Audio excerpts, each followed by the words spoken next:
Howdy, howdy. Welcome.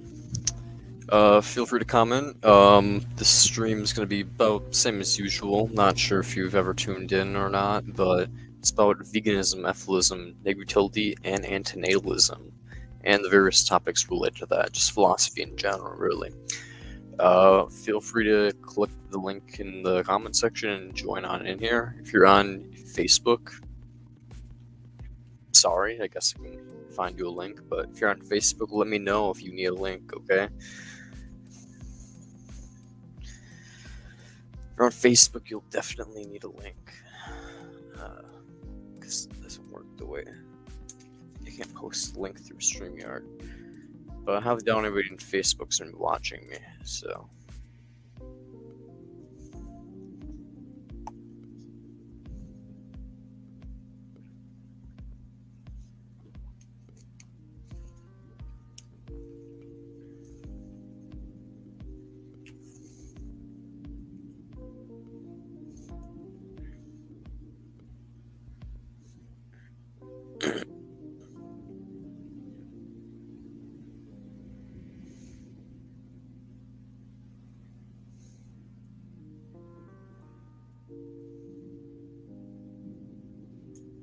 Okay, now let's go back to doing homework.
Howdy, howdy. I'm doing my homework at the moment, so feel free to comment stuff. I'm gonna be checking in every once in a while, but yeah, I'm just doing my homework while live streaming, just so I can be extra productive with my activism, that way I'm doing activism while I'm doing homework at the same time, double time.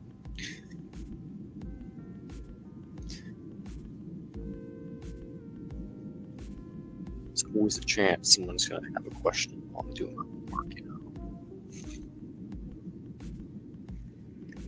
I'm almost done homework, so it's not gonna be very much longer. Then I'll just switch the title of the stream to done with homework. Now just looking for questions for some bullshit.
discussion chamber from devices.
I don't know if someone's actually watching me or not, but if you are, hello.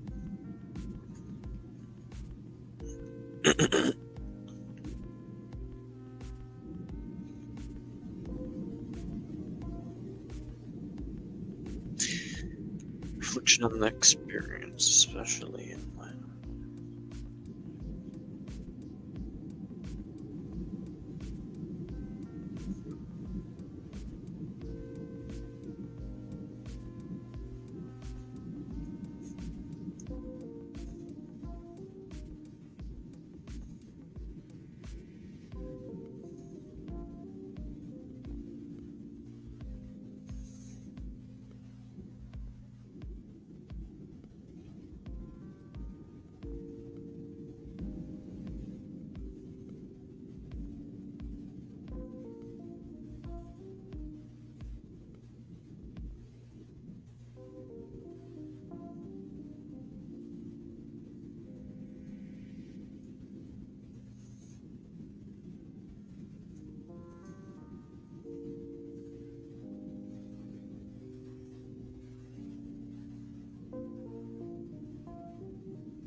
we go.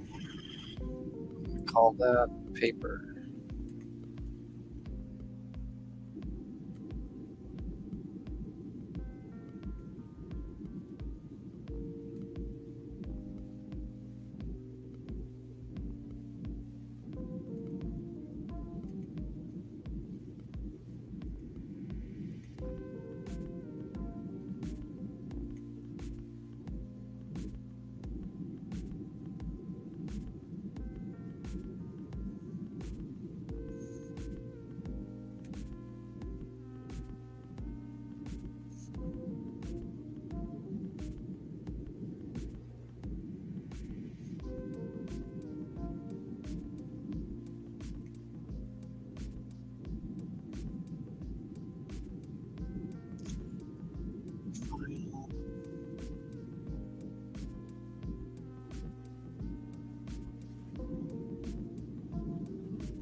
Where the fuck did I save that?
Yo, what is up?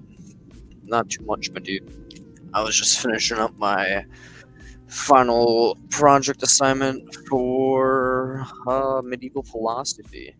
Just easy as shit. So basically started it, got like halfway done yesterday, and then I was just like, let's just blow this through. Like right. Usually I procrastinate all the way to like 9 o'clock at night, but like I work tomorrow morning at like 5 a.m. Well, I have to get up at 5 a.m.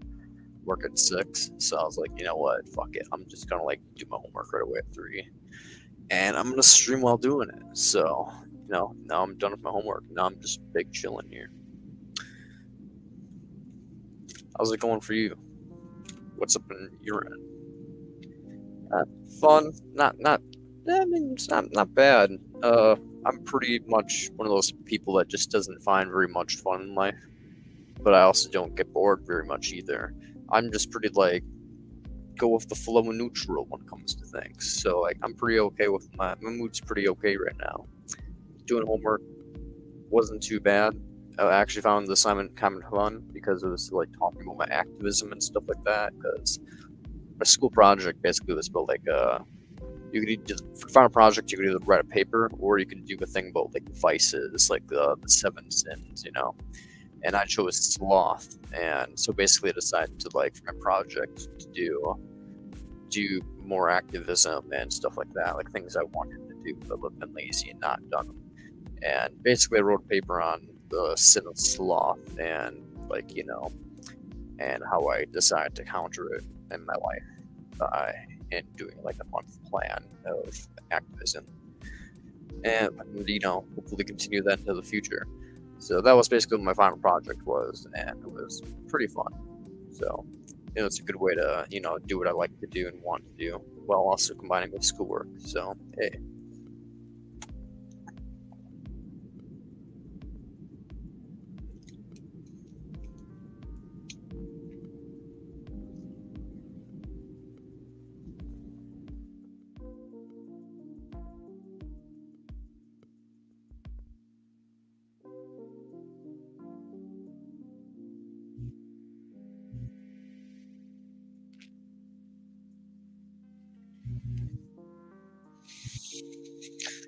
Yesterday I wasn't really doing much of my homework. Yeah, yesterday I was basically just I did homework for like 30 minutes yesterday. I don't know, like maybe an hour, I guess, and I like plowed through most of it. And then today I just did like another hour of it and plowed through the rest of it. It was only like a 2 to 3 page paper because like essentially you wrote the first part of the paper a month ago about like your plan and outline for your like what you're planning to do for your activism if you chose the activism route. If you're doing just the other option, which is the paper, then you basically would just like write about like what your plans for the paper were, and the paper would be like longer. But for the activism one, you basically write like a 2 to 3 page paper about like what your plans were and about like the sin of sloth. And then once you did all the activism, you write a paper about like what your activism was like and your experience and how it went. Like if it was easy as you thought it would be, or more difficult, if you were more successful and like went further above than you thought, so on and so forth. So basically, it was pretty easy paper. So you didn't interfere with anything. It was just it was a breeze going through it.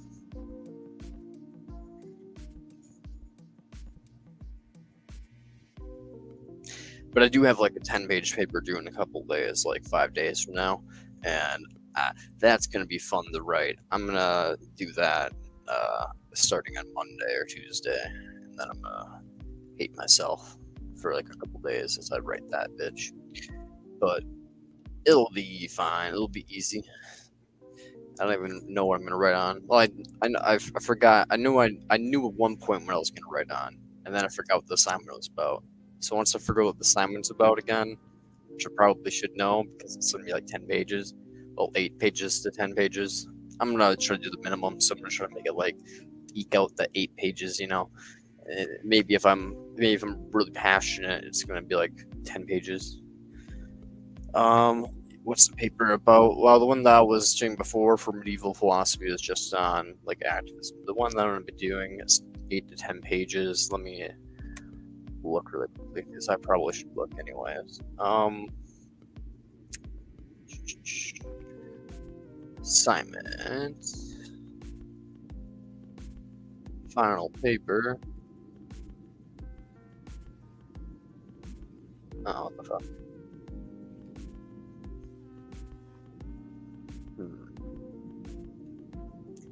Maybe it's like in resources.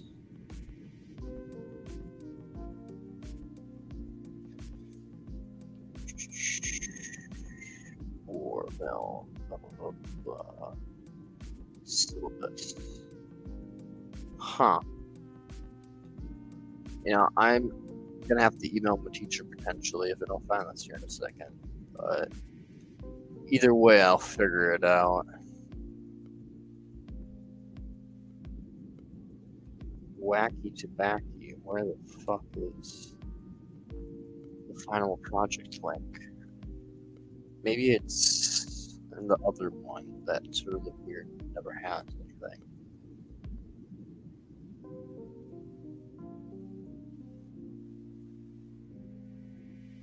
Okay.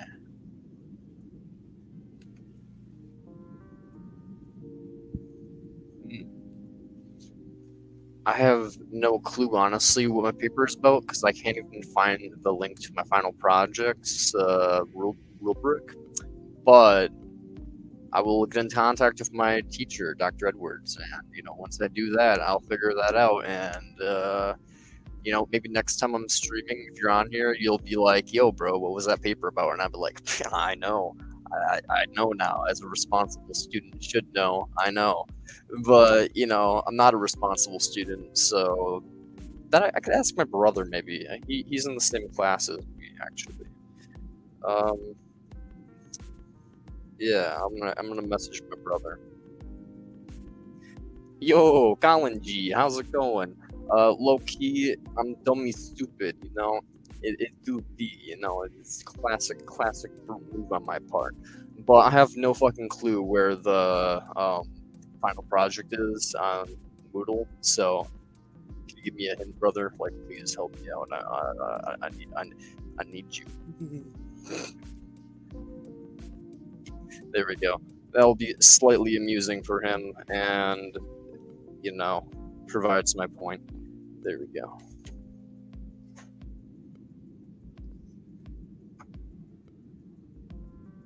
Hey, Nefarious. My boy Subs here. Praise be.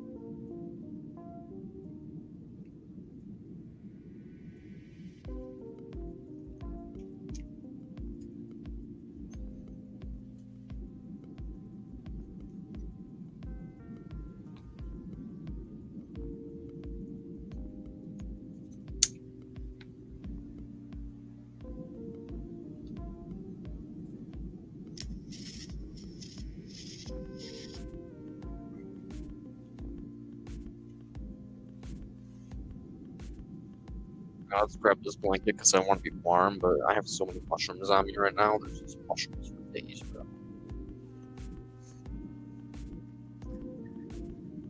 So activism is part of your degree? No. But like, for certain, well, kind of in a way. I go to a liberal arts college, so surprisingly, there is some level of community service requirement. So I guess in a way, activism is part of my degree. I've had to do some stuff at like the local church for a few hours, but honestly, so far this project has like been like the most intensive one because it was just like, yo, do something like that you like a habit you have every day, like try to change that habit. And one of the it basically was like based off like all the sins like lust, greed, sloth, envy, wrath, all that stuff. And you have to choose one. And I chose sloth because I basically believe sloth is kind of like the root of almost all evils. Because like the fact is like there's so much evil in the world and people don't like stand up against it, which is in a way in action is its own form of sloth. So I was basically like stand up against this anti-abortion legislation and veganism and stuff, and like because I'm a vegan, so I'm like stand up against all the non-vegans and all that jazz. And I was like, I'm gonna go out there and hold up a sign and pass out cards and being like, yo, go to this website, well, these various websites, and there's like some free links to books on there, like Magnus Finding's website and Baby No Cry, which was a Christian antinatalism resource, because like 70% American, well, it's more like 65% now, but 60% of Americans are Christian, so it's a good book for just kind of getting antinatalism across from a Christian point of view. I'm not Christian, by the way. I'm just saying, like, it's a good book for getting the idea that suffering is an important thing, even from a Christian point of view, not taken seriously, especially for the Christians. They believe in hell, guys. Like, they believe in hell, eternal suffering, and people are straight up bringing people in this world at the risk of getting, like, damned to eternity in hellfire. That ain't cool. But if we don't donate the kids in Africa, isn't that greed, not sloth? It potentially is greed. It could also be sloth if you're like myself and you already donate to charity, because I already donate like a good portion of my income to charity. But like if I were to like say believe there's an obligation that everybody ought to donate to charity, which I do believe there's an obligation, yet I don't like vocalize my belief that other people ought to be doing the same as myself, that could be viewed as sloth, because I believe that there is an obligation for other people to be doing the same as myself, yet I stand idly by as other people do like essentially what I believe is like wrong. So the fact that I could be trying to motivate people slash change people's minds and things and shift people's perspective, but would be doing otherwise, that could be considered sloth. But yeah, hoarding money because in itself would be an act of greed. So you could money though the sins are various, very sometimes overlapping. You know what I mean? So.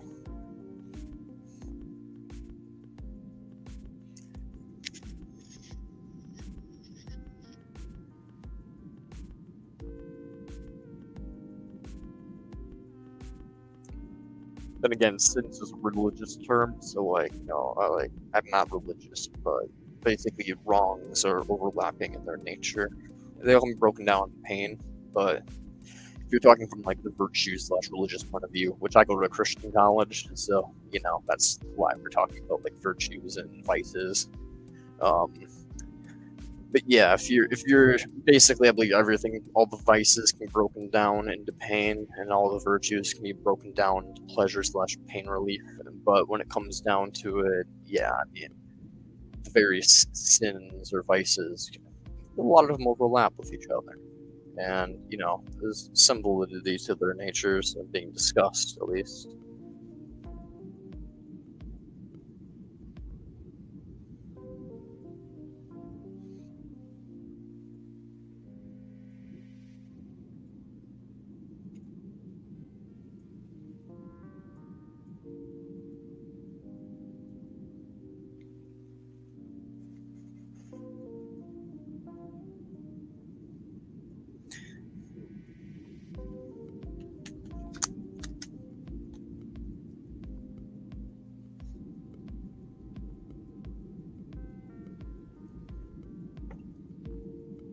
Yeah, the idea that Philippe Mainlander brings up, that I kind of sponge on a little bit by making it sound more like a singularity, because that makes the most sense to me.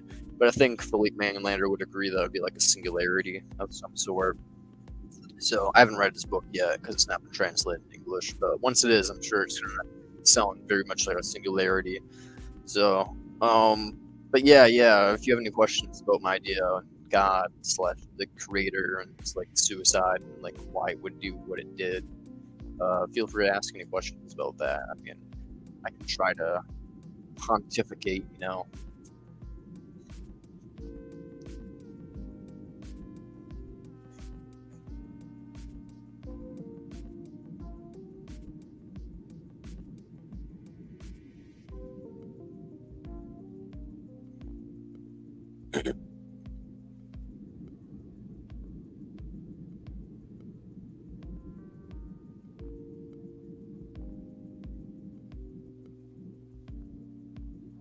Hey, hell yeah. I'm glad I explained everything pretty well. Yeah, I mean, do you kind of buy into that or think it's fairly possible? Like, I lean into like the 40%, like I'm like, it's probably just random chemical events. But like, when it comes to like the idea of like a god slash creator, I think the most possible thing, like if there was a god, it 100% killed itself. Like, if there is a perfect being, it in its own perfection had nothing it could do besides basically cease existence or remain in its own perfection. And so basically, I believe if there was a god, it had to have killed itself. So basically, my hope is that there actually is a god, because that means that reincarnation probably will never occur, because there's like one. I'm a nihilist, so yeah, I got you. I got you. It just is like, it's kind of not worth believing in any of that stuff. And even if and more likely than not, it's probably just random chemical events. But I think that's scary, because random chemical events being potential for generic subjective continuity being a thing, and reincarnation. And yeah, that's no fun. I don't want no versions of me out there, getting tortured on the daily, going to work and so on, stubbing my toe on things and being like, ow, this hurt me. No bueno. And speaking of no bueno, I don't want to be in Spanish class in any alternative universes, or like I don't want anybody else being in Spanish class or like other alien language classes. Like that would be sad. Like fuck that shit. I don't like that, and I'm fairly what's the term?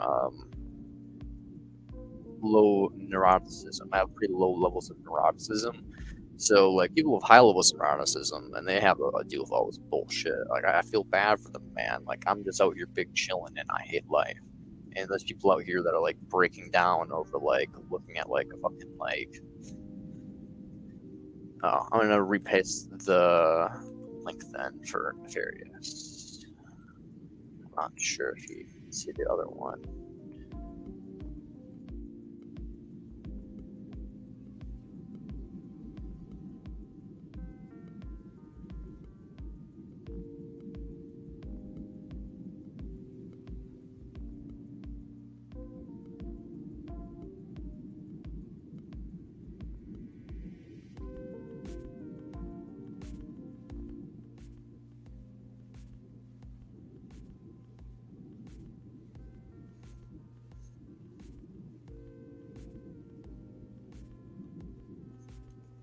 scared me. I have this sound effect so it does boop when people join, spook the shit out of me. And Hello. howdy howdy. How's it going? How are y'all doing this day on the subjective level? I'm Pretty doing good. fine. Hello, the other guy. You weren't there yesterday, I think. I notice you the other person beside you. Have you been on the Do Not Watch stream before? Yeah, actually, we had a conversation about all aphorisms and utilitarianism and stuff yesterday.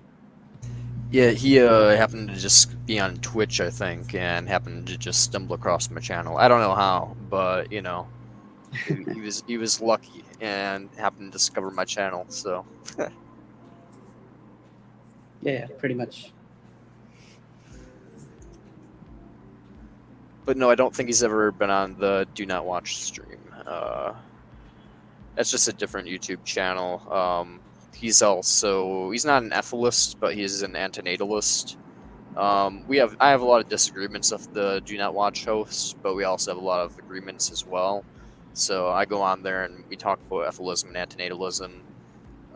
He's a transhumanist, so that's basically like where we kind of differ. Is like we both think that people shouldn't be brought into existence, but in regards to like what our main goal is for like how the humans should try to like treat the future and like where we should be moving, I think it should be like we should try to push for extinction, the elimination of all suffering. And he basically thinks that like even if that is right and we should be doing that, it wouldn't ever come to fruition. And so basically we should hop on the transhumanist techno train and like try to like push for like VR pleasure simulations and stuff like that, because he's like the elitists will love that anyways. It's where the money's at. So he's like basically trying to make better worlds rather than perfect worlds, which would be like without any beings. And I'm like, I don't know, man. I could see technology going like really horrible directions, so I don't feel like we should advocate for anything like transhumanist. But basically, we have a lot of disagreements, but we also have a lot of agreements. So the Do Not Watch channel, shout out to Do Not Watch. Subscribe to his channel, viewers, if you want to. He talks about a lot of random shit. Let's see. I mean, I agree with the whole cause. I mean, the reason behind aphorism, but the solution to it is kind of a bit extreme. Oh, that's fair. Yeah, I mean, yeah, there's various branches of ethicalism and antinatalism. I mean, there are some ethicists that I think are also transhumanists that basically want to eliminate animal life, and then when it comes to humans, they want to enter like a transhumanist state where we're basically like upload our brains or just like genetically engineer pain out of our systems, and then basically just become like benevolent like star cruisers that basically just kind of go around and like eliminate life wherever we find it, while not feeling much pain of our own. But that's a very small sect of ethicists and antinatalists. So Yeah, right. and I'm not one of them, but that's a small sect that exists.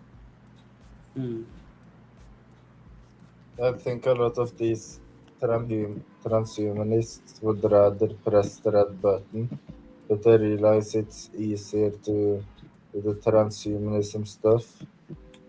But then again, either one of those things is really hard to do. But I think the transhumanist stuff is a little bit easier.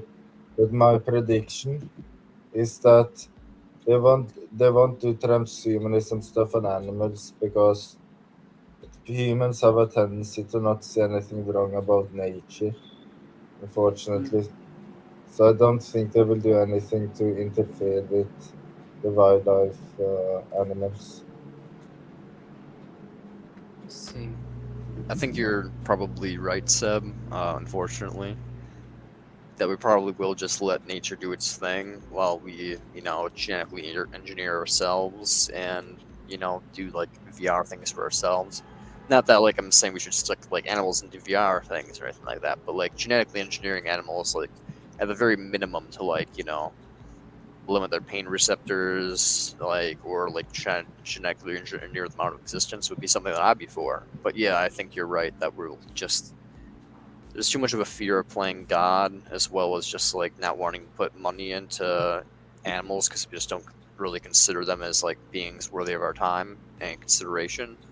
So yeah, unfortunately, you're probably right that we will just leave them out of our. Even if we do apply transhumanism, we probably will just leave them out of the equation.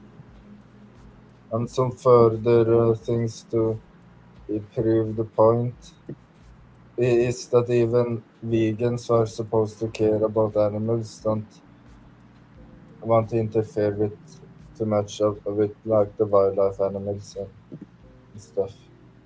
At least most of them. Yeah, you're right. Yeah, vegans don't really consider wildlife suffering very much, even though they ought to. There's far more suffering in the wild than there is on farms. Well, in total, like per acre, it might be like condensed suffering on the farms, but like when it comes out the spread out, yeah, there's so much animals in the wild that's constantly tearing each other apart, and insects if they suffer, which they probably feel some level degree of discomfort and pain. So it's like, yeah, there's an unfathomable amount of suffering that exists out there in the world, but we just kind of, well, not we, but like people who are vegans even ignore that and just think it's not something that we have a duty to interfere with. So yeah, even the most moral people are compliant. Right. I was wondering if I should call you by the name you use on your Facebook, by the way. I wasn't sure. Oh, you can call me Brant or you can call me Antisocial Leftist. You can call me either one. I'm just going to call you Brad from now on. It's a Cool. little shorter than saying antisocial pessimist. Hell yeah. Yeah, Well, that's. You go ahead. I go Go on. ahead. Okay, but yeah, so I was going to talk about how a lot of these vegans use the moral agent argument against the helping the wildlife animals. So wildlife animals are not moral agents or something. So therefore, what they do for each other is not unethical. Maybe that's not what they're saying, but that's what it feels like to me. And but even though they're not, yeah, I think that's what they're saying. But unethical or not, it's still something that should not be done. Even if a hurricane doesn't have moral agency, a hurricane should be stopped. Yeah, I 100% agree. Like, just because something's not a moral agent doesn't mean it's not a generator of suffering and should be interfered with.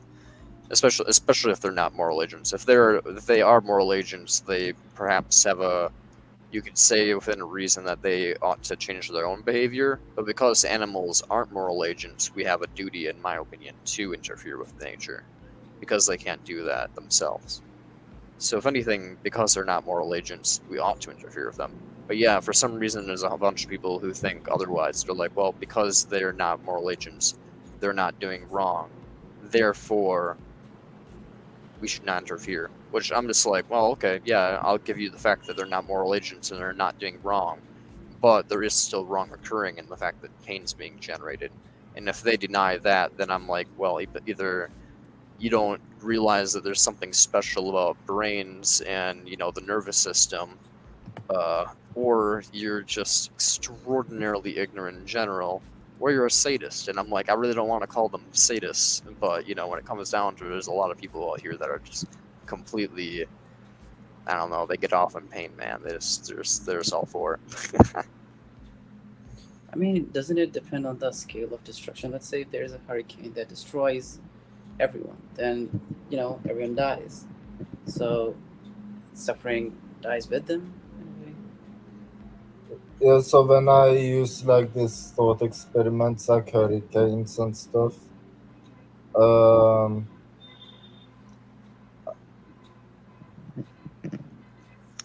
when I yeah, I'm not sure. Should I say that I'm the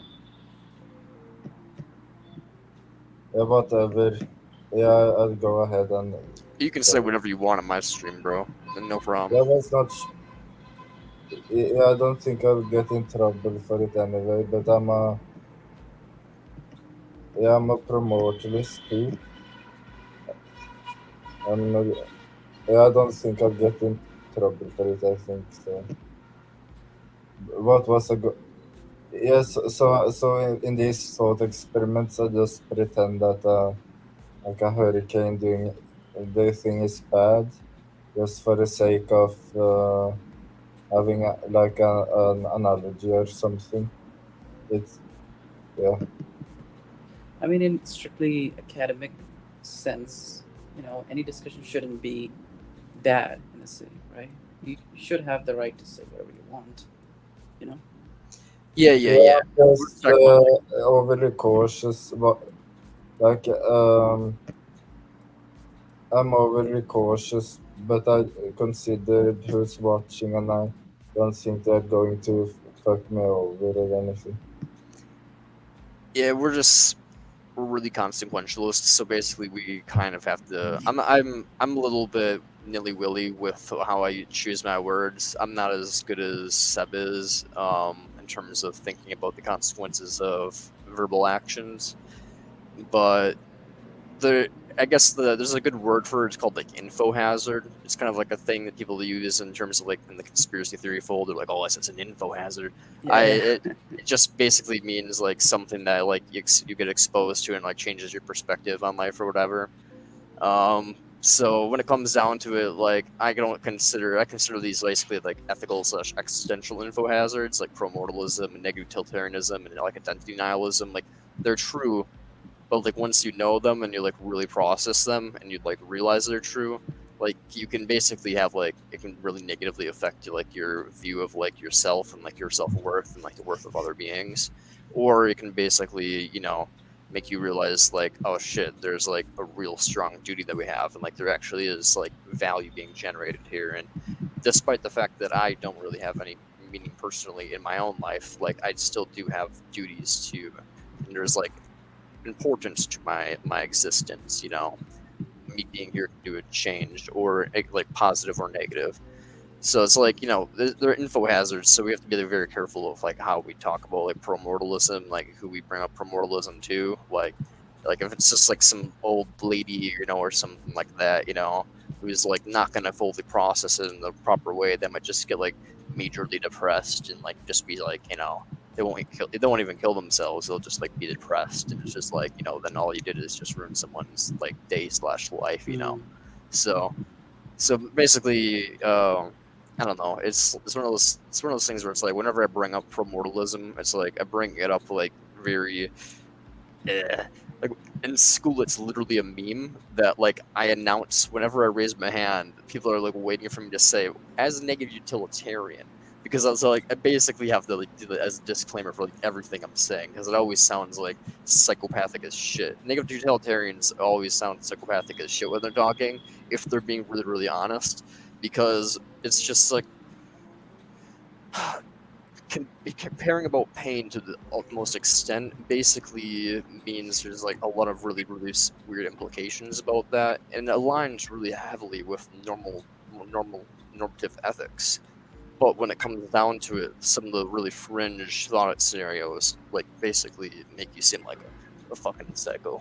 So you have to be like very careful about how you like go about talking about negative utilitarianism, just because there are like a bunch of weirdos in the world who like don't quite get the process things like in the way you'd want them to. So he's not over here. I don't know where Marco is. I think he's still in my room. That was my dad See. behind me. Hi, Dad. So you say that there are a lot more closet negative utilitarians rather than non-closet utilitarians, right? I wouldn't say like, yeah, I'd say it's probably about 50-50. I really don't know what the ratio is, but there's definitely a lot of people who are negative utilitarians that don't talk about it, and people who are pro-moralist who don't talk about it, especially because there is like a very in the antinatalist community especially, there is a very strong Middle Eastern presence. Surprise, surprise, but the Middle East kind of sucks ass, and Yeah.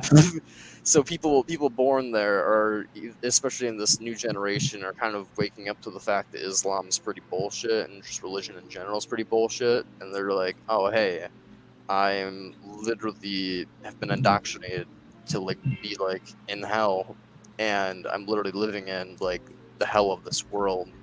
So people are kind of just like, oh shit, I hate life. And then lo and behold, there's this philosophy that comes in. It's like, hey guys, it's actually unethical to reproduce, and it's actually aligns with a lot of global religions as well as just philosophy that's been around for like 2,000 years.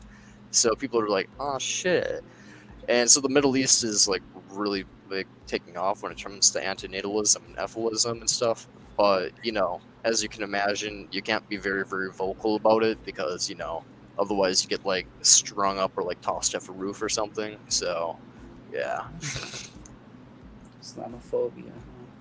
Hey man, it just a little bit. I'm a little. You can call me an Islamophobe, but No. I'm saying like the people who speak against the weird stuff in Islam are labeled as Islamophobes. That's what I'm saying. Oh, okay. Yeah. Pretty much. Like, I think I like to speak up against all forms of religion, but especially Islam, just because it's, like, at the moment, one of the more violent religions. I admit that Christianity, in its history, has been far more violent than,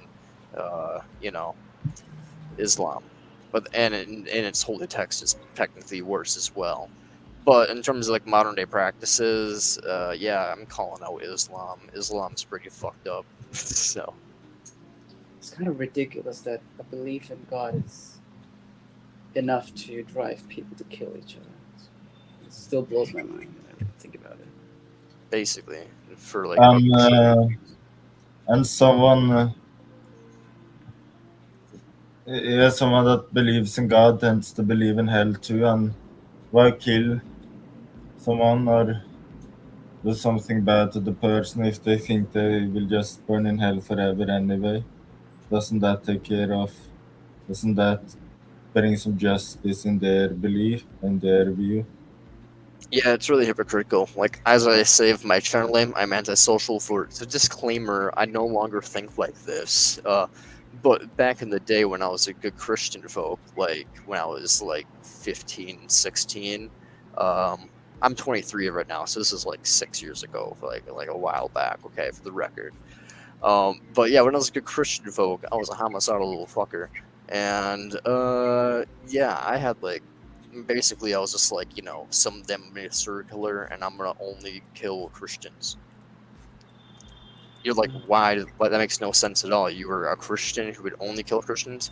Yes, that was my plan: is to be a Christian that only kills Christians, because then they go to heaven. And the other ones, you let them live so that hopefully they change their ways. Because like no mortal has the right to damn someone to hellfire. That's up to God to do.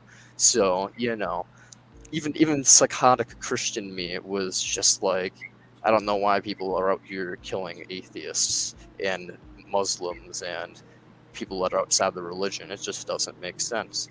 So even the most psychotic human beings on the planet, like me, who are just like literal homicidal maniacs on the inside, we have like logic to be like, why the fuck are we killing people outside of a religion? That doesn't make any sense.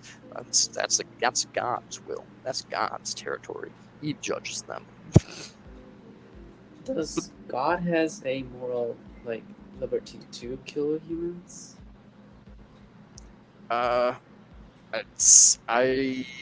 Basically, when I was Christian, I didn't think God had the ability to kill anybody because I thought God was naturally benevolent and therefore wouldn't. But I was also would say that God would have the capability to do it because he's all powerful, but would be like something that God could do but never would do out of his benevolence. So, and that's basically how I used to think. Now I think more of God is more like an like a singularity of like all evil and all good. So it's like perfectly omnibenevolent and omnipotent. Like it wouldn't like omnibenevolent and omnibenevolent. It wouldn't have any reason to kill anything, just as it wouldn't have any reason to create anything, because the universe is just like the corpse of God at this point. And before that, it was like literally everything you could imagine, every murder possible consisted within God, including every like positive thing, So God is like the infinite dream of all fucked up things and all good things. So God's a pretty messed up fucker. Yeah, that's kind of the thing. Like, let's say if there is an individual who commits murder, right? And that's bad. We have an obligation to stop him. But if, let's say, multiple universes exist, right? Then that basically, the murder instance is essentially just a result of the many possible combinations that could happen. So it's like if you throw a dice, then if you get, let's say, a bad number, right? Let's say if you get a six, and that's, uh, if you get a six, that's a murderer. Then is it like bad in a sense to speak that way? Like I could be killing someone else, in some other reality, and if you stop me in that reality, then I would be killing in some other reality. It would never stop. The possibility is always going to happen because all possibilities exist in that multiverse scenario. You kind of get it, right? I get what you're saying, and to me, I'm a negative utilitarian, so it's basically just like experience generates value, and the value that has any moral weight is essentially pain. So it would still be a bad thing for that to occur, and it would basically just being like it would. And I don't believe in free will, so it's not like anybody has any agency or responsibility as is. So even if it's in a deterministic universe, like as it is, without like multiversal possibilities, like I still wouldn't give anybody like responsibility for like committing murder or not committing murder, like doing a good thing or like donating money to charity or not. Like it's like all basically deterministic / psychologically imposed upon you based on your DNA and like environment you grew up in and all that jazz.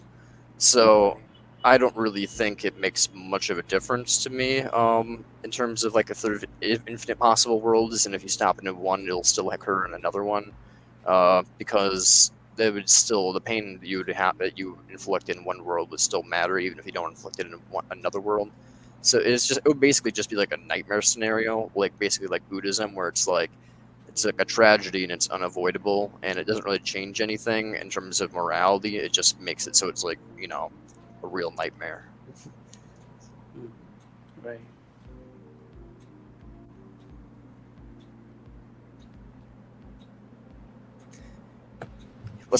Let's hope that's not the case. Let's hope the MCU is not like what's going on. I like that would really suck.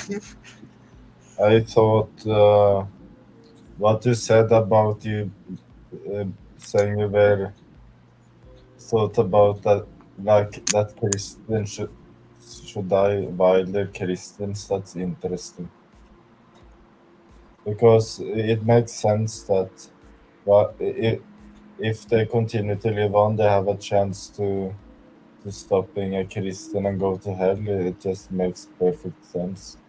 Basically, that's what I thought. I was just like, oh well, I should basically, because I was like a conflicted Christian at the time, because I like always thought my nature was really fucked up. I was like, why would God create anybody like me, basically? So I was conflicted, and I was like, still homicidal as shit. So I was like, basically like, naturally my reaction to that was just like, oh well, cleanse Christians who are a Christian, because then I'm sending them to God and they can be reunited with him. And then the non-Christians, they'll be like basically you have like a moment with death, like steer them around the eyes and realize like the hevel of life and like the meaning of it all, and then be like, oh shit, Jesus, man. But basically, luckily, I never did that. So I never went full American psycho Christian saint fucking saint psycho mode. But Yeah, yeah, Good, yeah.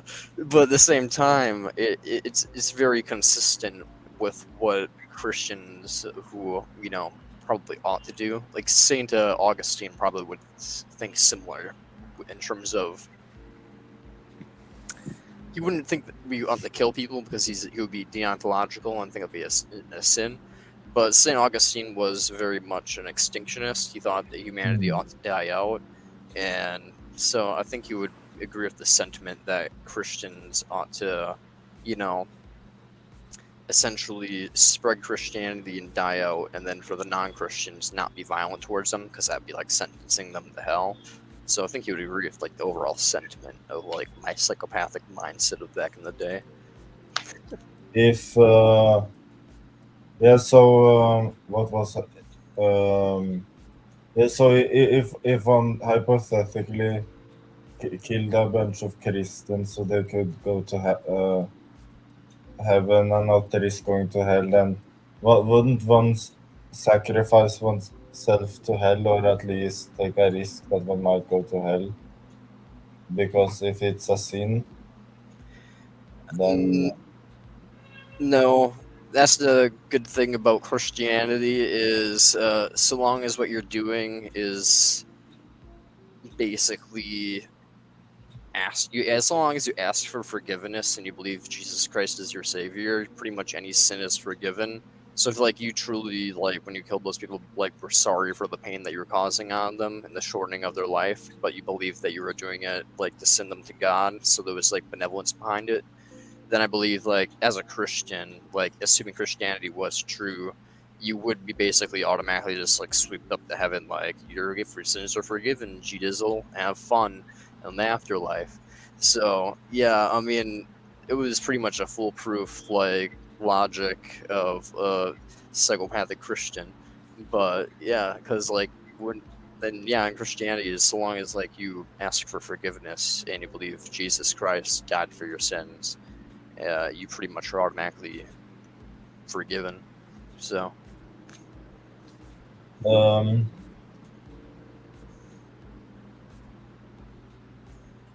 yeah, and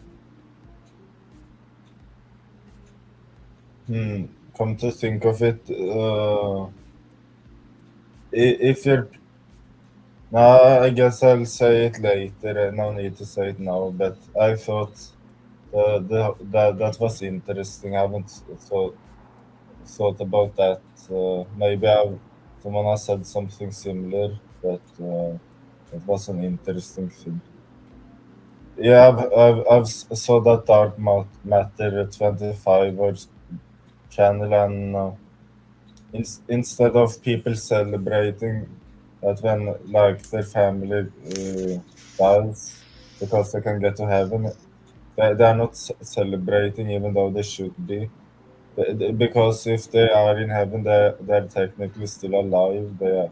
It, it, the sad part should be that I can't see them for a while, but it seems like Kristen treats death like it's over forever. pretty much, yeah, Christians treat death in a funky way. Like they should treat death like more how like I treat death essentially, which is like how mortalists treat death. Like death is not a bad thing. In fact, it's a good thing because it's a transition of some sort from a bad state into like a better state. And that's basically what Christians are saying is like life is hevel, or they're saying life is a good thing, but I think that's very rare that Christian. Well, here's the thing: modern Christians are like life's great, and heaven's even better. Wow! Just ignore the fact that people are being slaughtered in war zones. Yay! But when it comes to like the olden days, people were fairly realistic, and they're like, "Nah, bruh, life is hevel," which basically just means chasing the wind. And back in the old days, people were pretty based. They were just like, nah, this whole Earth thing is because God's a dickhead. And God wants us to realize that they're basically heaven is a midway point between hell, which hell is just like basically means like separation from God. When you could also interpret hell as like torturous, like a torturous place. two ways of looking at either like a torture place or like separation from God, which in itself is its own torture. But essentially, Earth is like the midway point between full separation from God and being united with God, which is like heaven. And so basically, Earth is a trial to hell, essentially. It's basically just realizing that when you're separated from God, you are in agony and despair. So that's what all of Ecclesiastes is about, is just basically trying to convince people that, like, nah, bro, you have to become united with God. So I don't know why there's so many Christians that love life on Earth. Like, even the Bible itself is like, nah, life on Earth is shit. There's literally no point to any of this. If you're whatever you think is valuable, like a loving family, bullshit. If you think chasing knowledge is valuable, bullshit. It literally just goes through like every single thing that this philosophy like lists as like valuable, and it's just like, get the fuck out of here. No, it's just like all of that is just a trial to make you realize that life is miserable and that in reality, death is what is good. And he basically says in Ecclesiastes that the dead is better than those who are alive, and even better than the dead is the unborn, like essentially those who were never born. So even the Bible basically is just like saying that life is dog shit and that the unborn are blessed. So I don't know why the modern Christians are the way they are, but yeah, you're definitely right. Why they are. Yeah, it could be that things have been easier for the modern day Christians, but then again, even those who have it more bad tends to be life lovers too, but just less than those who have good, better lives. Hmm. Probably also has something to do with like indoctrination from the church, just like money and all that jazz. Like since the new age, it used to be like, oh, hellfire and stuff, but like once around the industrial revolution, I think they kind of stopped talking about hellfire and all that stuff and brimstone. And once they stopped doing that, they kind of went to like hunky-dory mode and started talking about the New Testament and all that. And that shift, it's weird because it was like good thing because the Old Testament has a lot of fucked up shit in it, but at the same time, it also allowed for like this new wave of Christianity, which has its own evils attached to it. You know what I mean? Oh, yeah, I caught myself thinking the word honky today, and I wondered why that's not a real word, but I think I may have gotten it for you. Probably. What was, yeah, so but I wonder if the older Christians, maybe they weren't that much of life lovers. Um, Don't you think they would have done everything in the power? Or maybe they were, I'm not sure. I think they had a lot of fear. I think they were like they were as I don't Scott Gnostic Antinatalist, he says this a lot. Like basically that people worship power entities, and that's what a lot of people are worshiping. Is basically they're not worshiping an all loving being, and they know that they're not worshiping an all loving being. They're worshiping power, and it's basically an impulse from fear, similar to how I believe in the pandeism because as like a fear response because I don't want to get reincarnated. I think it's basically that because they were like really confused about like the nature of like life and like why they were there and like how why thunder happens and earthquakes and flash floods and why life is just so miserable, but like they seem to have like an awareness of it while animals just truck through that shit, you know. And so they wanted to have an explanation for why they have like this like intelligence and like and in this involving consciousness and inner monologues and all that, because inner monologues are theorized that like the evolution of inner monologue potentially sparked the idea of God. Because if you look at schizophrenics, for example, there's a lot of theories of schizophrenia. That schizophrenia, the fact that they hear like different voices, what they're really hearing is just their inner monologue, but it's not attached to like a singular voice, which they've defined as their own voice. And so basically, they like are hearing their own thoughts, but they can't essentially distinguish that they are their own thoughts.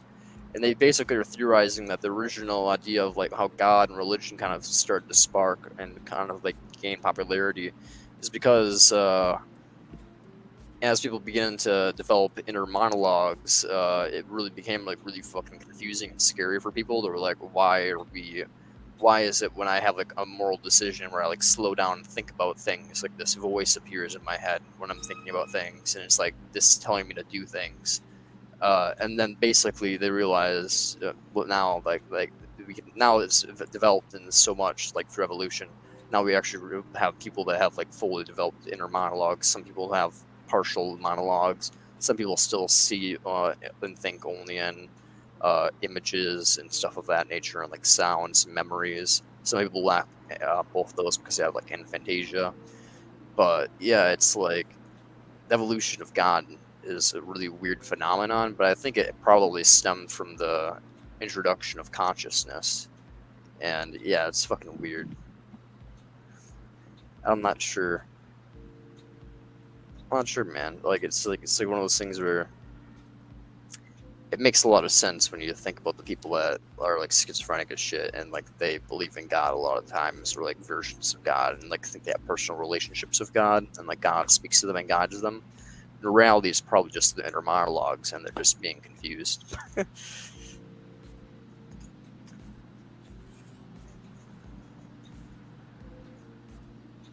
Hmm. ADHD tangents. I'm sorry. I haven't. I have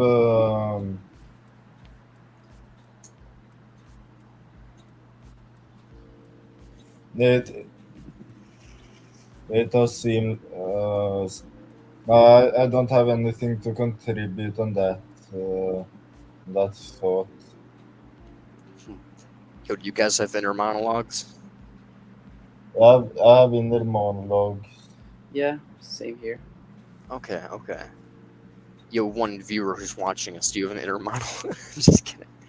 It's kind of interesting, isn't it? Like, so many civilizations have independently created a concept of God without, like, getting it from somewhere else, right? Yeah, it's weird. I mean, I guess not all civilizations have like a monotheistic god. Some of them are more like pantheistic, where they believe like God is like the universe, or God is nature, or like animals have spirits and stuff. And so I guess it kind of depends. Like it's different throughout all cultures, like how the gods appear and how many gods appear, and like what the nature of that god. If it's like benevolent or like malevolent or like judging or all loving. So like it kind of varies, but yeah, the idea of gods and spirits or something outside of like the physical world exists within all cultures. And I think that's just a byproduct of like people being confused and like evolution giving us like, chippy dippy visions of things because our brains are fucked and we eat like psychedelic plants and stuff. But I think like yeah, it's just like the reason we believe in God is just like different evolutionary aspects of things, probably. But it is really interesting how it would attach this whole thing. Is like, do you have any theories on why that might be, or?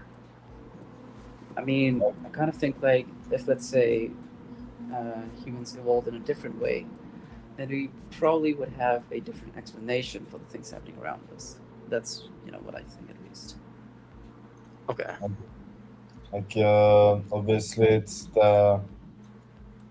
they needed something to cope with the fear of death. That seems obvious.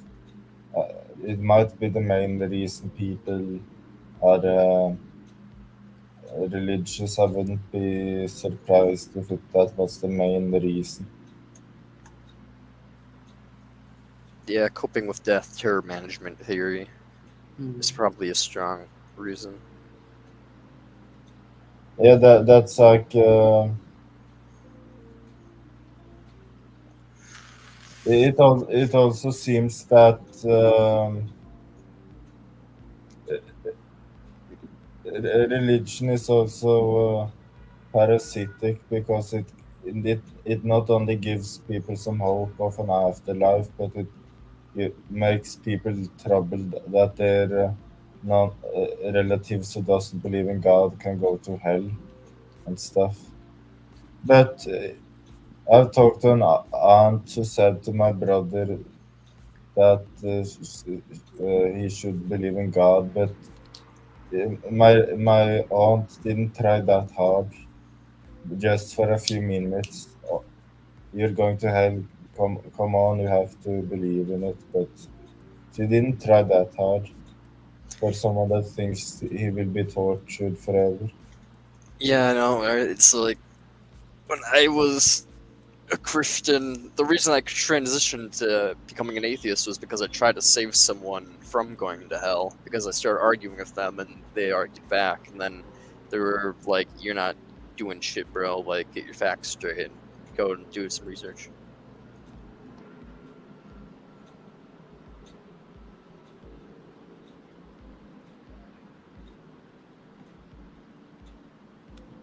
My family just said they're going to a musical for my cousin, and they invited me, and I'm like, nope.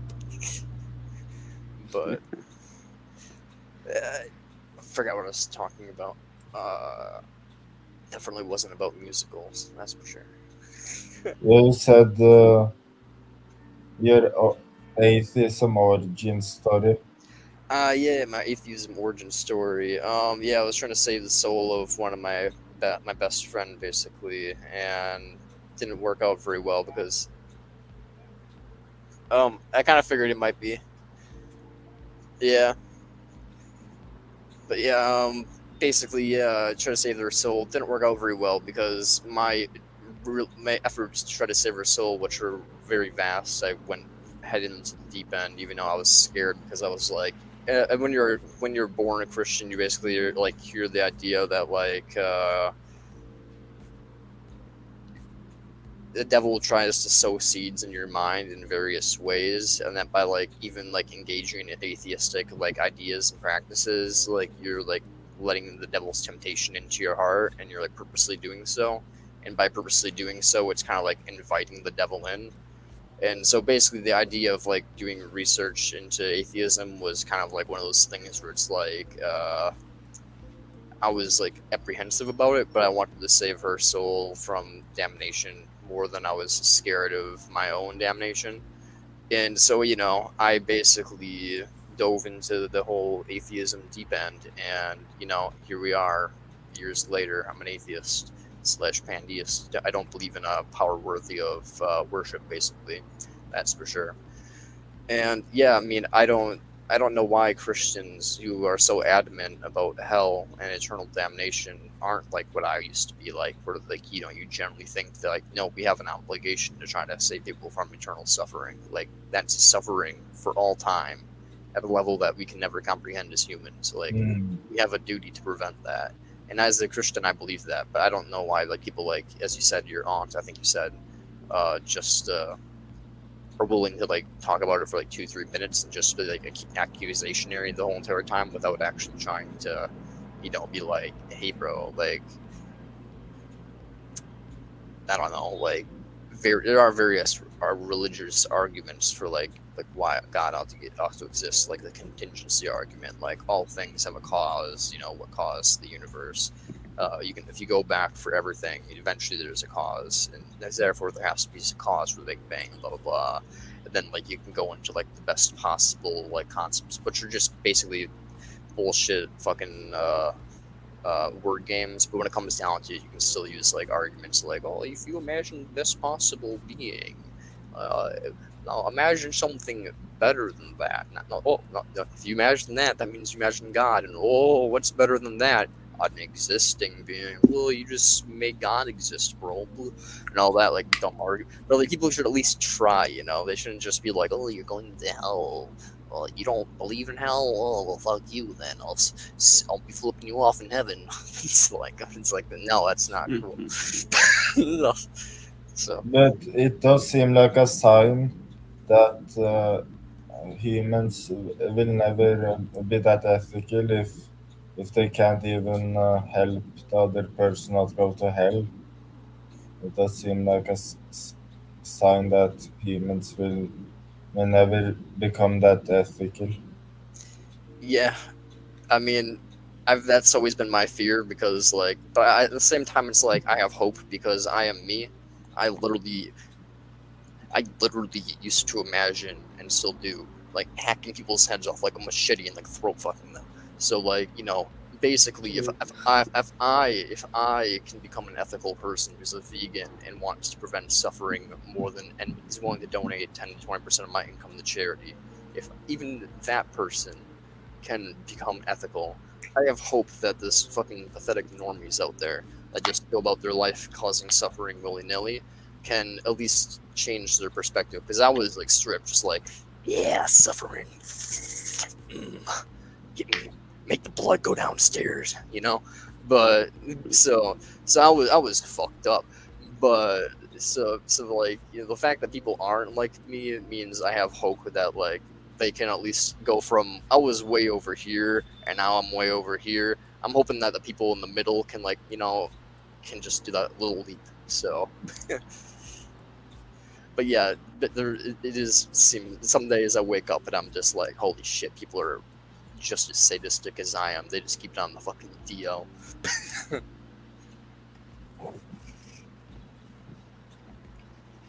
So Yeah, that's not that I'm saying you all have homicidal fantasies. I don't think most people have those, but I think most people just ignore suffering and or think that it's like, oh well, but just do be, So like yeah. The deepest I will go is to just use a regular punch fantasy.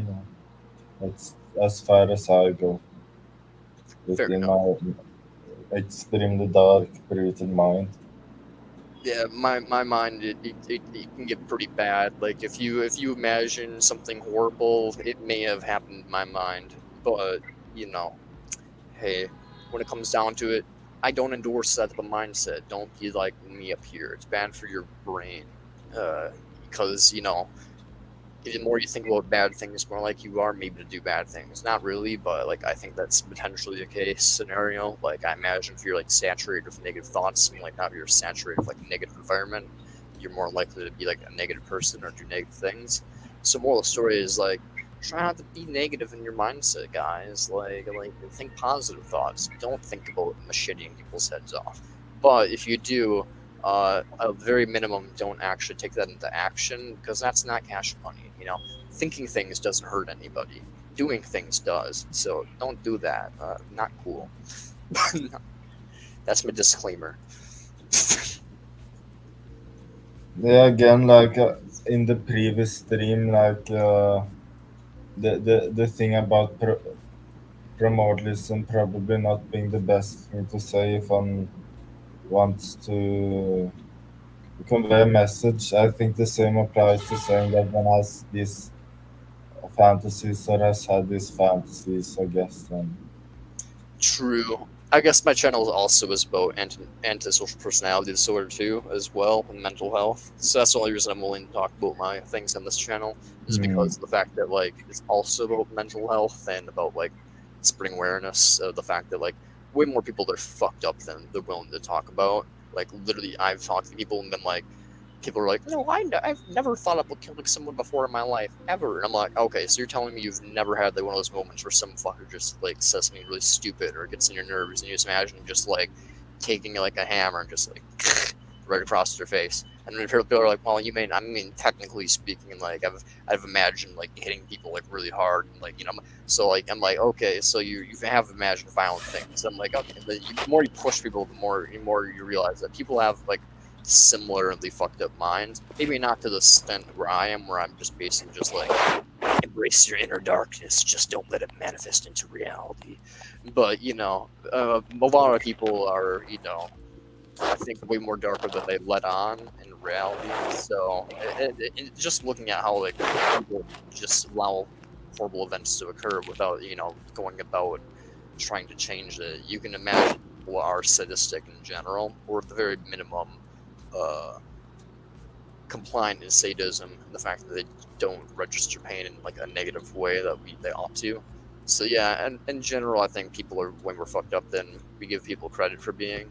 So I'm trying to spreading awareness of that at the same time as like spreading awareness of like ethilism and veganism, And I think it's also a good thing to recognize that, like, hey, even people who are fucked up as shit can be moral agents who are better than a lot of people. Like, if I can be a good moral agent, surely other people should be moral agents. Like honestly, like if other people can't get their shit together and they're listening to me talk and they're like, holy shit, that guy's a fucked up motherfucker. He's a bad guy. And then they listen to me be like, and I'm vegan and I also think this and that. And they're like, I donate 20% of my income to charity. And they're like, wait a minute, this fucking psychopath donates 20% of his income to charity and I donate nothing to charity?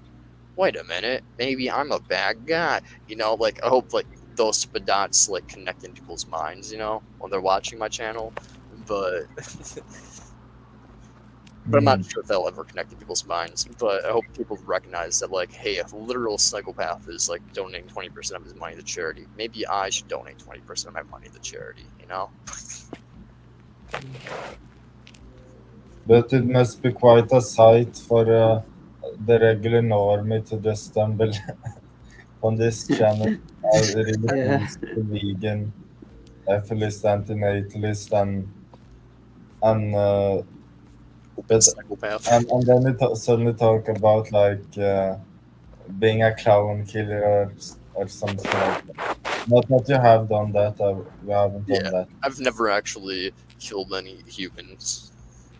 No, I misspoke. I said I didn't mean to say that. I meant to say that you could talk about like fantasizing as being a clown killer, or that was what I meant to actually say.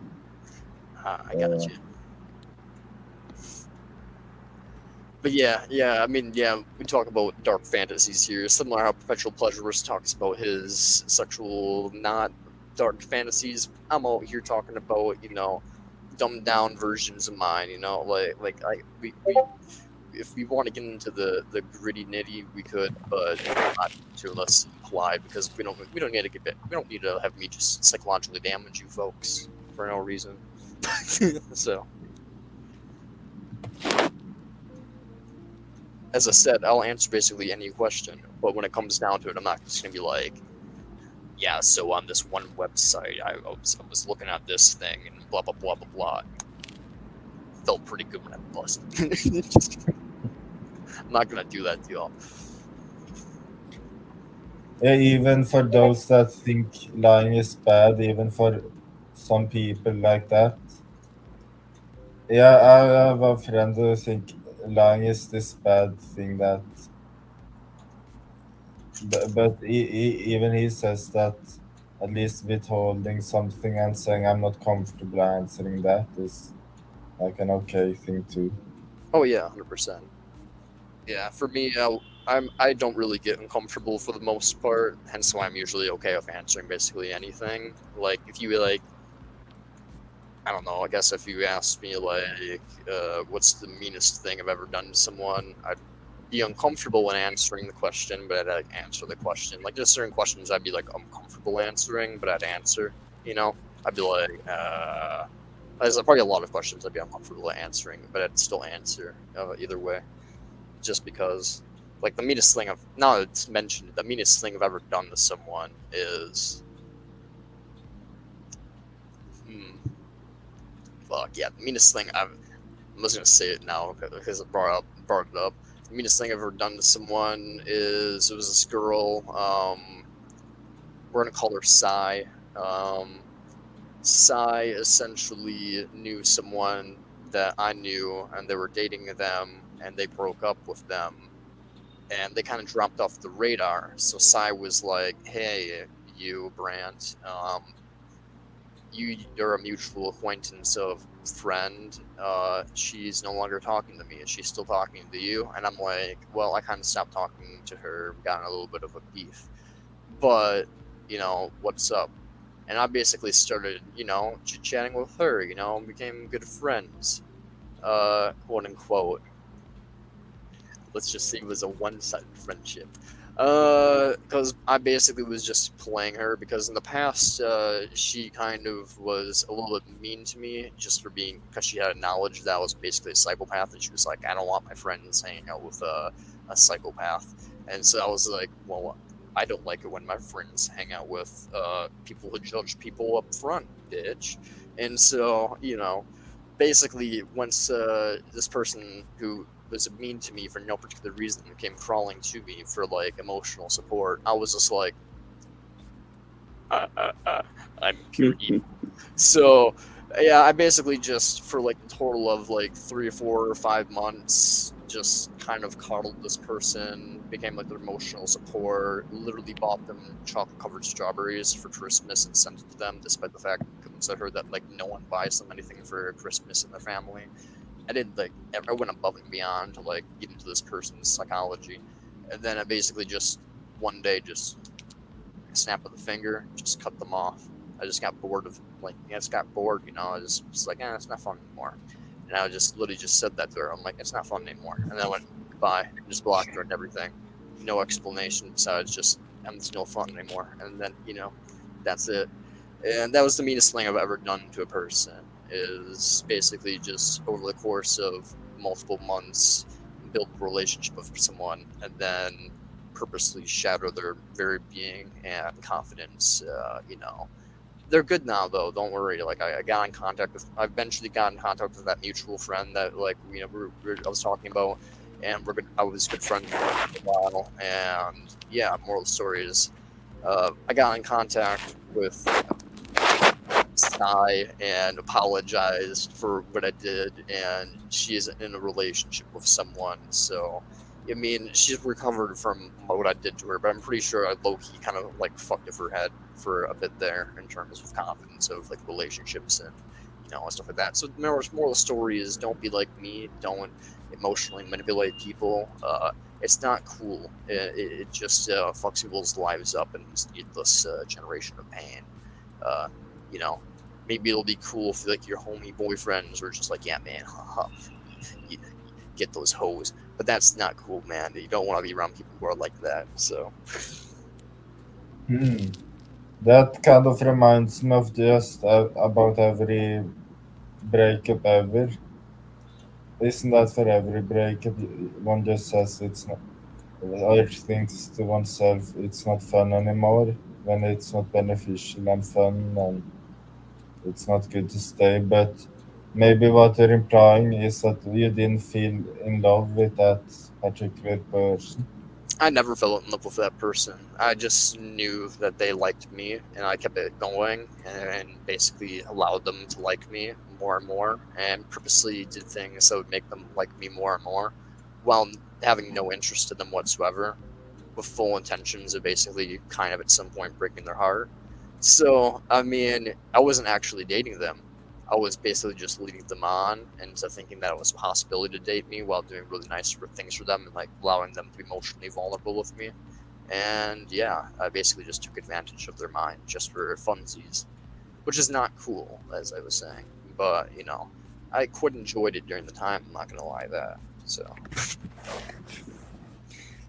Well, it might have been for the better in some strange way because it turns out now you're like the atheist and so maybe that occurrence has like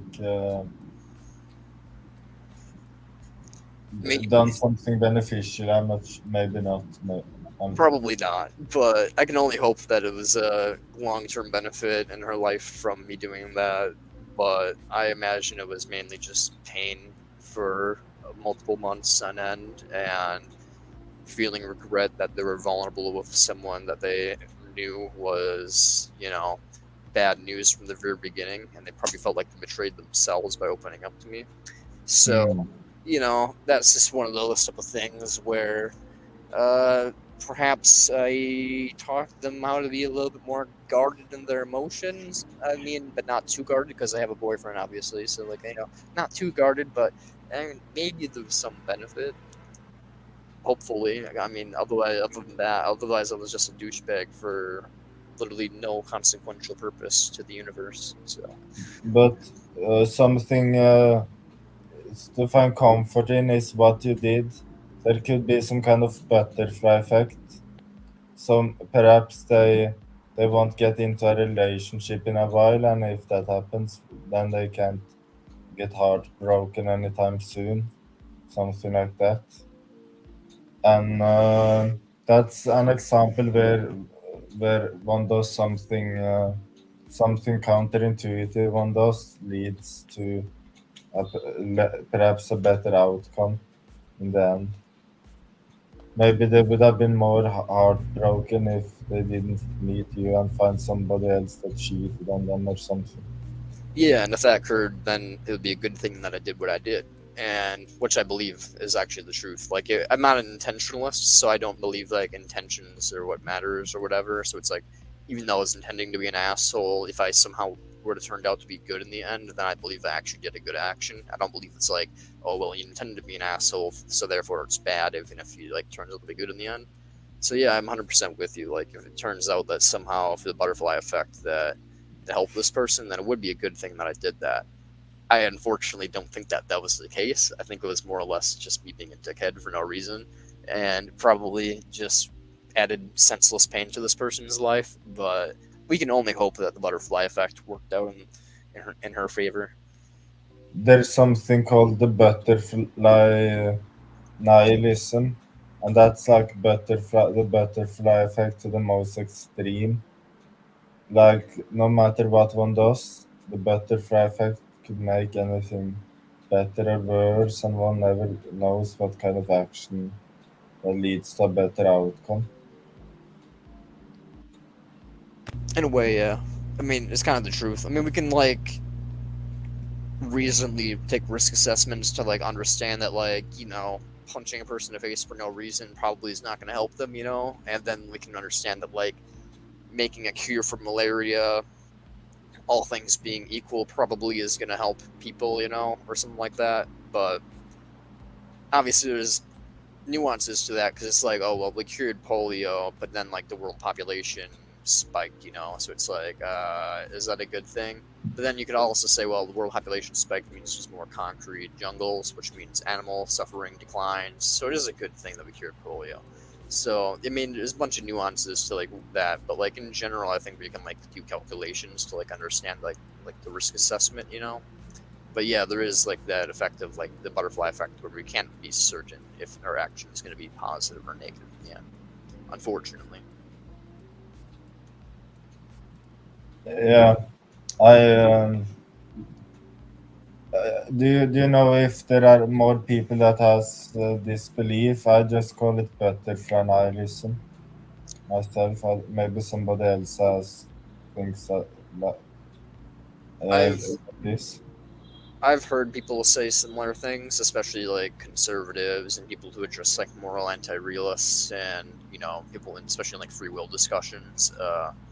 During free will discussions, especially, yeah, it's like a lot of people would just be like, well, how can we know like our actions won't like have an effect down the line? So it's like we actually talked about that recently in medieval philosophy during our ethics section on intentionalism. We're talking about like our intentions, and if our intentions to do something good and something bad happens, now like is it a bad thing that we did that? And I said, yeah, like even though you didn't intend for a bad thing to occur, a bad thing did occur, so you shouldn't have done that. You might not even had knowledge that it would have occurred, but it still would have been better if you did otherwise, because it wouldn't have had that bad thing occur. And so it's like other people in the class were saying, no, it is just your intentions that count towards ethics. So it's like, oh, it's like you're a really shitty doctor, and you intend to do a surgery well, but you fuck up. It's just like they're like, oh, well, the doctor didn't technically do anything wrong because he was intending to do it right, blah blah. You know, so yeah, I mean, there's a lot of things we were talking about intentionalism, but one of them was the fact that yeah, we can intend to do something right or wrong, and like for example, like one of the examples was like you're intending to rob a guy, and as you're going to like break into this person's house, you happen to bump into a person who is about to commit like a rape or an assault or something like that, and they see you coming and they run off. Well, you basically just unintentionally interfered with like a worse crime that was about to occur, and so because you were trying to intend to commit a robbery, you end up stopping a rape or an assault or something like that. Did you commit a good action? by going to try to rob someone. And basically, I'd say, yeah, I mean, it was unintentional, but you unintentionally did a good thing by being in the right place at the right time. And it wasn't. It's not like you are should be praised for that, because it's not like we have any free will in that decision. But we did do it a good thing by being in the right place at the right time. Like, our body was what caused that to occur. Similarly, the opposite would be true. Like, if you were trying to do a good thing and a bad thing occurred as a result, you were the cause of that, even if you didn't intend for it to be bad. So I believe we got into the butterfly effect and a little bit into butterfly nihilism in my philosophy class. We didn't call it that.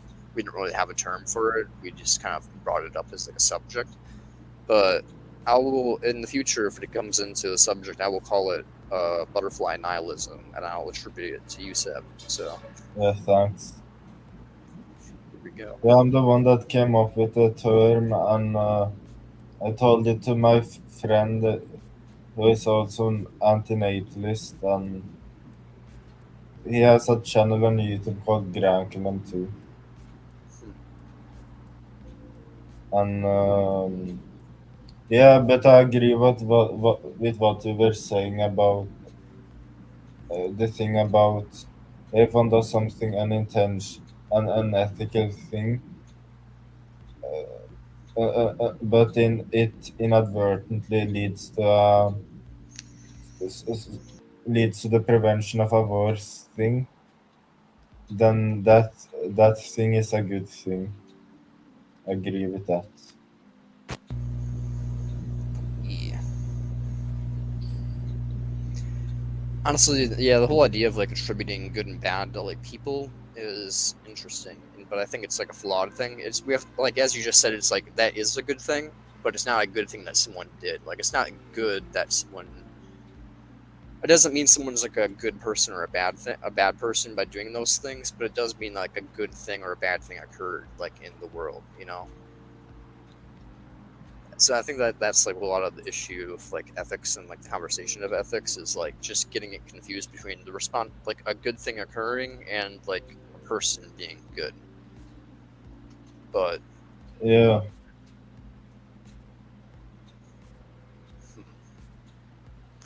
like I heard, Mendham has talked about this in some ways. Like he talked about those trophy hunters one time killing a bunch of animals, and that yeah they are helping. Maybe I'm not remembering this correctly. It was a while ago, and he said they are like contributing to there being less life, but they're not doing it for the right reasons. basically, yeah, like poachers and trophy hunters and stuff like that. They basically are causing animals to go extinct, like elephants and rhinos and stuff, which basically means there's gonna be no suffering rhinos, no suffering elephants, which is a good thing. But they're not doing it with good intentions. So it's kind of like it's a good thing that they're doing that, which means it's not intentionalism. That intentionalism can't be true because it is a good thing that they're doing what they're doing. But you know, it's also problematic that they're doing it for the wrong reasons because not because their intentions have anything wrong. It's not the fact that intention is the root cause of the problem. It's the fact that they could be doing more and they could be like realizing their duty and like doing better, but they're not. They're instead just doing it for capitalistic means, which is a flawed line of thinking. I mean, it's not that bad, right? Because if let's say they kill animals and people like the products from those animals, then it will just kill more animals, which would end more suffering. So it's kind of like a feedback loop, isn't it? Yeah, from a consequentialist perspective, it is like a good thing that it occurs. It would just be better if, like, they were actively going out there trying to like kill as many animals as they could, like purposely with the intention of like stopping suffering. If they per se hypothetically were to prevent the same amount of suffering either way, then it would be no difference, in my opinion. But I assume that people would prevent more suffering if they were like trying to kill these animals in like a benevolent means, like aiming for the head rather than like aiming for like the bodies so that they like can not make sure they don't damage the tusks or whatever, and all that type of stuff. Like basically, if they were purposely going about killing these animals with the intention of like doing it in a benevolent means, they'll probably kill these animals in like safer, better, more ethical ways, and they would be going out and trying to kill them in like larger numbers and like more organized like fashions, like, systematically, rather than like how it is right now, where it's just like all willy nilly to just like shoot them in like some spot that like allows them to harvest the most like meat or like tusks or whatever, like parts of the animal that are like valuable in the market, and basically not taking the animal into consideration. So it's like there could be, but if hypothetically speaking, yeah, if there were the same amount of suffering prevented, then I would say that yeah, it wouldn't matter, technically speaking. I also have a question about the whole discussion that you had on butterfly and nihilism. Uh, Yesterday you said that someone's pain is far more kind of, it weighs a lot more than someone else's happiness, right? So if you go by the route of butterfly nihilism, then a simple act can have positive consequences and negative consequences. And since negative consequences kind of weigh more than positive consequences, wouldn't it be like a negative in terms of utilitarian thinking? Potentially, yeah, that all actions potentially could have negative value attached to them that would be what you're mostly going to be concerned with. Yeah, I think that's correct. Like, you would be basically, in terms of the butterfly effects that would occur from your actions, you'd only be concerned with the ones that would have, like, negative outcomes and, like, how to avoid that the most, I guess. Because you'd be concerned first and foremost of avoiding pain generation from your actions, and then second most it would be like pain prevention, I guess. That way you'd want to make sure you wouldn't come out of your actions if possible, and then third and final would be like making sure it'd be like as neutral as possible, like least pain generation.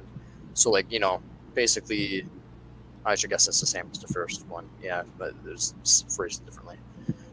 But yeah, I guess yeah, you're right.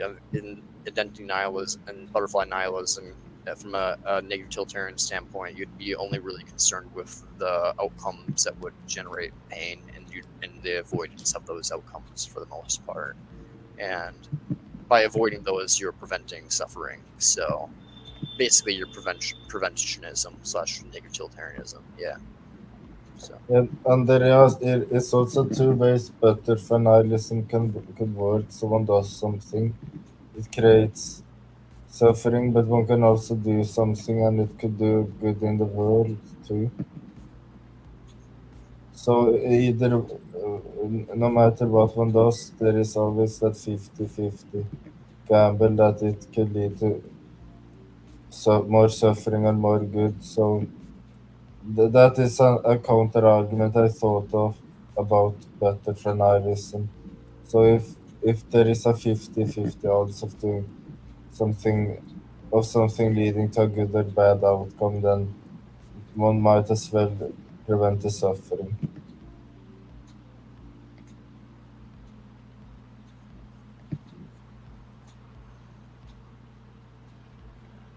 Yeah, I guess that would be a good way of looking at it. Yeah, basically, I think what Seb just said is like if there's like truly 50-50 chance to something being good or bad, you ought to take into account the bad over the good, essentially, which is what negative utilitarianism would apply to the nihilism, I guess. I'm not sure if that answers your question or not. If we kind of went around it an accident, but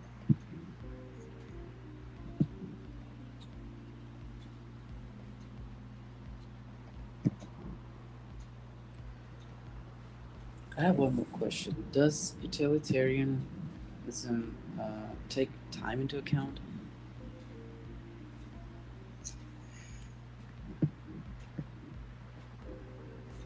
not not necessarily. Like time's in theory gonna be either finite to the point of like universe ending or infinite.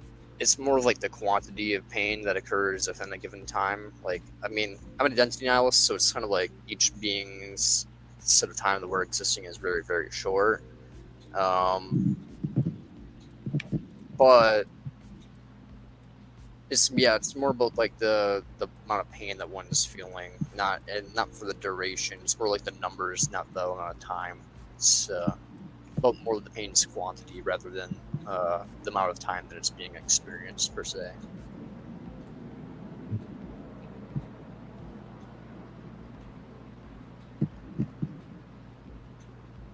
What was his question again? Yeah, could you repeat it, by the way? I'm not entirely sure if I answered it well, and Seb might have a different take. I mean, it was right. So I asked if utilitarianism takes time into account. So let's say if someone is suffering for 10 minutes, but it's like kind of beating someone with a stick, or let's say you're suffering in 1 second, but it's like burning on fire. So does it take into account the time duration of that suffering? Like, which is a worse, pain in terms of utilitarianism? And I think you answered perfectly. Like, if you put a quantity on that, if you put a number on it, then yeah, you could kind of measure it in a way. Like, Oh, yeah, that's interesting. So, if I had a pinprick that lasted for 2 years, I'd rather have that than being burned alive. I mean, And it kind of depends on the duration, right? Let's first so, say, yeah, so yeah, the go ahead. duration and the intensity. It can be hard to determine is it better to have some small suffering over a large time or some intense suffering over a short time. That's to me that's very hard to know. I don't think there's can be like a clear answer to something like that. Yeah, that's one of the biggest disagreements in the negative utilitarian community. There's a channel that recently, let me see if I can figure out his channel name, just so I can shout it out really quickly. I think it's called like Life Sucks or something like that. Let me take a gander. Should have an upload. Be uploaded today. Daily negativity. Daily negativity is a negative utilitarian also in our community, but he has similar issues of like what Seb is bringing up, where he basically believes that there's like a threshold to pain where it's like at a certain point it becomes unacceptable, and at some point it would be impossible for someone to consent to a given level of pain, and at that point it becomes unethical to inflict it on them regardless. And so he would answer the question saying, no, time does matter, I guess, in a way. Like, in that way, like, he would say that, like, the short, intense burst of pain is the worst than, like, the long, very tiny, mild, potentially able to be consented to version of pain, you know? I disagree with that. I think that when it comes down to it, a fully informed, rational being will always consent to a great amount of pain if so long as they can prevent giving greater amount of pain. Like if they were fully aware of the circumstances and how much pain will be experienced, like spread out, they would be like, no, that number is bigger than the other number. Therefore, even like from a rational perspective, I should choose the smaller number. So that's basically what I think. But some people think that experience is what more matters, less than. Basically, some people are more like more subjective and less objective about like the experience of pain. I'm more in the objective category, in my opinion, where it's like, no, this is a numbers game. Where other people are more like, no, if someone would refuse to consent to that, uh, then it doesn't. Then it should never be inflicted upon them, no matter what. But there would still be negative utilitarian in the sense of like they don't value pain. Sorry, they don't value pleasure. But it almost seems more deontological, in my opinion. Almost like it's kind of weird. So yeah, I mean, I don't quite get it why people have that view. Maybe Sub can elaborate a little bit more. But I think it's just like it's one of those things where it's hard to want to bite that bullet and be like, yeah, like I would rather get raped for 1 minute than get my arm broken and feel that for like sorry, I'd rather have my arm. It's hard to say. Like I'd rather have my arm broken or like a pinprick that lasts, a pinprick that lasts like 10,000 years, or like have an arm break that lasts 100 years. I'd rather have those than go through the experience of like rape or something like that. Like a lot of people would be like, no, it's very obvious that the pinprick is acceptable. We're constantly going through pains that are equivalent to pinpricks in our lifetime. People aren't accepting those pinpricks all the time. So surely over a 10,000 year time of pinpricks, you can accept that, but no one can accept being raped ever. I, on the other hand, think opposite, and I think that it's like, no, from a truly rational, informed being, eventually those pinpricks, if that was the only thing you're experiencing, is if you're like in a truly neutral state of like no pain, and the only thing you've ever experienced was a pinprick, that pinprick would probably be like somewhat significant to you. And if you imply that like over the course of like thousands of years or whatever, eventually at some point the amount of pinpricks would overcome the value of being like sexually assaulted or raped for 1 minute. And I think it's a hard bullet to bite, but I'm willing to bite that bullet, basically. And I think a lot of people aren't willing to bite that bullet, but I'm willing to hear people out for why they think otherwise. It depends on the mental pain, right, as well. Because let's say if you live for 10,000 years, and there are two instances you can choose: either being raped or having pinpricks for 10,000 years. So let's say if an individual chooses rape, just in a way of thinking, then there, there is a possibility that he or she could get over it within the span of 10,000 years. But the whole thing with the pinpricks is, kind of just going to cause more and more mental pain. It's just going to get frustrating for living for, like, say, 10,000 years of that. So if you take the mental pain in account as well, then maybe I think the first option is better one. I think this analogy would be more like you have to kind of just look at it from like the units point of view. Like say like the rape is like 10,000 units of pain or something like that. And like a paper cut is like 20. Okay, so like it's very very significant, and no person would ever consent to 10,000 pain units, because like the maximum pleasure units, let's say, is probably like 500 or like 1,000. Like there's significantly more like levels of pain than there are pleasure. But when it comes down to it, it's like what we're at in this analogy, it would be like saying like your pinprick is like 1 unit of pain or something like that. So like for 10,000 years, it's a consistent 1 unit of pain. Like just like all your experiences, like 1 unit of pain, no matter what. Even in terms of your mental discomfort, it's like just 1 unit of pain. Like what would be worse? Like eventually, once you add up, like, and it gets over the 10,000 units of pinpricks, and you're at like 10,001 pinpricks, or essentially the rape that occurred at one point. Like that's like where that's kind of like the hypothetical analogy, like 10,001 pinpricks, or the rape, which has the value of 10,000. And for me, I'm willing to bite the bullet and be like, no, I'd rather have the rape occur than the 10,001 pinpricks. I'd rather take the instant death over the death by a thousand needles. 1,000 small points. Like I don't want the 1,000 paper cut death. I want the quick anguish, like slice. So I'm willing to take that bullet bite where it's just like it's just a numbers game here, and I'm willing to take the intense, sharp, normally never consented upon pain over the long-term pain, which would be a greater value overall if added together. I mean, in that scenario, you're not considering the, like, the one amount of pain by pinpricks done 10,000 times. There's also like mental pain, right? Like, for example, if you are, let's say, pinpricked for a extended period of time, then you'll have thoughts like, I'm going to die, this is terrible, I'm feeling pain in this scenario, and be conscious about that pain. So, like, that mental stress is going to be amounting as well, right? So would be far more than 10,000 in a way, right? Oh yeah, and I think in an actual analogy, like a real world scenario where we like stuck somewhere in that, like yeah, 100%, it would be like way more than 10,000. Like your agony of being like alive for 10,000 years in general would add up, even if you weren't being pinpricked, even if you're just like stuck in a room, like in like there was like video games and like Doritos and Mountain Dew and like your best friends and stuff would like come over like occasionally.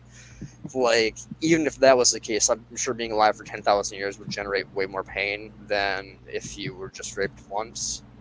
But in the pure hypothetical sense of like just pain units, you know, like would it be better to have like very small increments of pain spread out but have like greater value, or just one very large instance of pain that like no one normal would ever be able to like handle, essentially?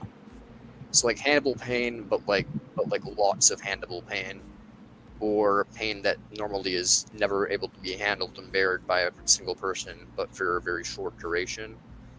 And that's kind of like the question basically is like, would you accept on a ton of pain that is usually endurable, or would you accept the pain that is unendurable by most people, but technically has a lower value when added together? And for me, I'd say the logical thing to do is to basically take on the pain that seems to be unable to be consented to. But if you look at it from a purely objective point of view, in numbers game wise, I think the logical person would be able to accept that either way. So that's kind of how I look at it. I don't know if I'm skeptical that one can think in like one pain unit plus one pain unit and then becomes 10,000. I think like a discomfort that isn't as bad as an intense pain, and an intense pain are two vastly different things, even though they both share a negative value. And I don't know if one can do logic like that when it comes on doing math, pain math, and Yeah, that. I mean, yeah, that's true. I agree on that as well. I could also see arguments from an identity nihilism standpoint to potentially disagree with what I'm saying. And I'm willing to change my mind on this. This isn't like something I'm hard on, which is why I think I have a lot of respect for Daily Negativity's channel. He's very, very similar to me in belief. We just had that slight disagreement. And even then, it's not like a strong disagreement because I'm willing to change my mind. Because I think I just thought of this now, but identity nihilism suggests that, you know, we're constantly dying, basically. And if that's the case, then, I mean, if you're having a flash of really intense pain in one moment, that being is experiencing like a fuck ton of pain. But when it comes down to it, the person being in a pinprick, it's literally just like a being that's getting a pinprick and then dying, a pinprick and then dying, a pinprick and then dying, a pinprick and then dying. In comparison to like rape and then dying, and then, you know, just the minor discomforts of being alive, dying, you know. Like, you could argue that if like it's potentially way worse to create a new being. I guess like, that would be. I guess that's the question you have to ask yourself: is like, are you willing to create 10,000 beings that die almost instantaneously, but only experience a pinprick in their life? It's like you spawn a person in, pause time, give them a pinprick, and then just erase them off the face of the earth. Or are you willing to basically just spawn a person in, give them like download the experience of rape into their brain, and then just wipe them off the face of the earth? And that's kind of like the hypothetical analogy. And if Yeah, I would go with the pinprick thing, but yeah, would both be bad, obviously. yeah, I think I'm almost. Yeah, now that I'm thinking about it, I'm almost willing to be convinced of what. Huh? Maybe that would maybe shift a little bit of my perspectives a little bit, but yeah, I mean, it almost seems, yeah, huh? It almost seems like it'd be Hmm. worse to spawn in the person with the rape scenario and then just like spawn a bunch of neutrals and just wiping them off the slate, rather than spawning it. Like, it almost seems like, yeah, it could be worse to spawn in the person who's gonna get raped and then a bunch of neutrals, rather than spawning a bunch of pinpricks and wiping them off. Like, so Seb's kind of convincing me. I mean, I almost convinced. I'm kind of convinced myself, but at the same time, yeah, Seb, I think has a point actually. Yeah, What was the point? that pinpricks don't have very much value. Yeah, so the only thing, the only way to really determine value is to experience it, and I've experienced. If I pinprick myself, I wouldn't care that much. So uh, that's the only way to do it is to experience a pinprick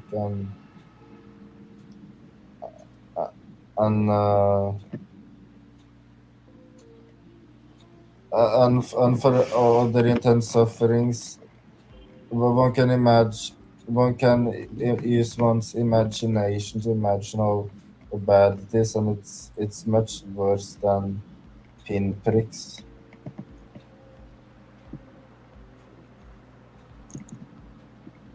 Yeah, I mean, I don't know. It's like one of those really difficult things where it's like, yeah, I don't know. I almost feel like I still have like the inclination of saying like no, like from a logical point of view, it is worse to spawn in like a bunch of beings that are getting pinpricks just because if they knew nothing else in life and they knew no other pain, a pinprick might be significant to them to some extent because we're already born into need, we're already born into suffering. So to us, like a pinprick is like we're constantly having itches around our body. We're constantly having like little pinpricks, So it's like perhaps we're not giving pinpricks enough credit because we're constantly experiencing pinpricks, but we aren't constantly experiencing something as horrible as, say, rape. So the contrast of them seems like so like large to us. When it comes down to it, perhaps a pinprick has a significant amount of weight to it, like as Benatar kind of maybe suggests, like a pinprick is like a big weight in and of itself. But I don't know, like yeah, I don't know. It's just when you're using words like rape and like genocide and stuff like that, it becomes like kind of like yeah, like I don't know. It's like disgusting or like uh nefarious to use those words, like in context, just to even talk about them seems like distasteful. But like it is good to do for philosophical discussion. But yeah, I mean it almost seems like just implying that a rape could be acceptable in exchange for pinpricks being Hmm. avoided does seem problematic. So and I don't I admit that it does seem problematic, but it also seems to me like at a certain point, like there has to be a certain level of pinpricks that like for a being that knows nothing else besides pinpricks like would be like too much to bear, and like you'd rather generate the world with the rape than the one of the pinpricks. Well, I don't know if it would be. Well, what if I do? I take that thought experiment to the extreme, the most extreme. So there was this extremely terrible sensation, like being burnt alive, being frozen to death, being like all the suffering combined, uh, times like a trillion or something like that for 10,000 years or something, and then pinprick. How, how many, how long should one be pinpricked for to like outweigh that thing? Yeah, Yeah, I have a feeling that if I ask something like that, maybe like yeah, that's like a clone of what the other person was saying, but I have a feeling like that if one just takes it to the extreme, one may come to a different conclusion. I mean, if not a Well, like, it's already an extreme example, but it's even more. This one is even more like worse, man. I mean, if not a strict number, you can at least put a range on it, like this many to this many years at least, or at most. Yeah, I said like 1 trillion pain points for like 10,000 years. Well, I think I said. Yeah, I mean, yeah, I don't know, man. Yeah, I mean, when you say it like that, it makes it seem like, yeah, like I myself, would want to be pinpricked, rather than be like, ah, for like 10,000 years. But Mhm. but at the same time, that's me not logically fully informed being who's like aware of what it feels like to get pinpricked for 10,000 years, but does know what it's like to get like severely hurt and be like, "Ow, that really is bad. I don't want that to occur for 2 seconds," And then imagine what that would feel like for 10,000 years, and be like, "Oh, nope, nope, nope, nope." So, I don't know what it is like to be like pricked for 10,000 years, and I don't know what it'd be like to like be like, say, like, I don't know, like a god that like can like take in the perspective of like what that experience is like all at once, what it's like to be pinpricked 10,000 like that many times. But if I could, it's like, I don't know. Would I say no? I choose the pinpricks, or would I choose the fuck? I mean, instinctually, from a biological perspective, I'm inclined to say I agree with Seb, and not by logic, and say, yeah, I'd rather get the pinpricks, which has a higher quantity of pain overall, but spread out in acceptable durations from an identity nihilism standpoint, that each individual is taking on like a very minor amount of pain, than one individual that doesn't accepts a ton of pain. But that's just a pure biological standpoint of being like a subjective being that's locked in its own head, that can't experience what it's like to experience other beings' pain. But if I were to think of it from the experience of like, your pain is equal to my pain, your $5 is equal to my $5, and even though that one person's pinprick is not my own pinprick because I'm an identity nihilist, if I were to add up all the other people's pinpricks, and like combine them together, I'd still think that the pinpricks potentially would equal more in value than the severe suffering of the one person. Like I'd potentially, from a logical standpoint, rather take on all the world's pain on myself than have the world's pain plus, like an extra person or something. I don't know the best way to describe it, but like I'd rather like be the arbiter or the harbinger of all pain than essentially have it be spread out in a larger quantity. You know what I mean? Yeah, I would think that if someone was the arbiter of all the pain in the world, I think that would be worse. It, um, but there's there's no way I can use words to argue that pinprick is but being pinpricked is less worse than the more intense thing for a shorter duration. There's no like words I can say, or I don't feel like I have any. I can't give an argument with words about it. So, No, I uh, understand. I mean, it's really difficult is it to. really possible to give some kind of argument with words? I don't think so. The only thing one can do is to base it on one's own experiences. Honestly, I kind of agree with you there when it comes down to it. Like, when it comes down to negative utility, we can all agree that like pain has way more value than pleasure does, and we have obligations to prevent pain and not obligations to promote and produce pleasure.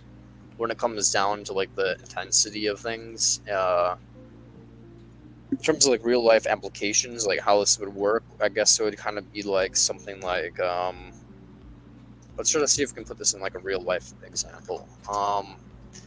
Like a trolley problem of some sort. What if there is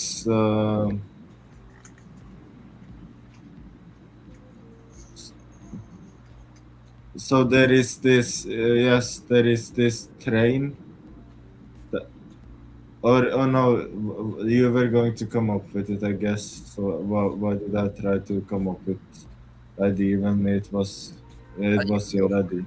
You can go for it. I mean, I'm still thinking of it. So if you have an idea, shoot, go for it. Yeah, so you could use an example of a train that has like a needle attached to the front, and the train can hit like this superorganism with thousand consciousnesses attached to it, or just one single consciousness.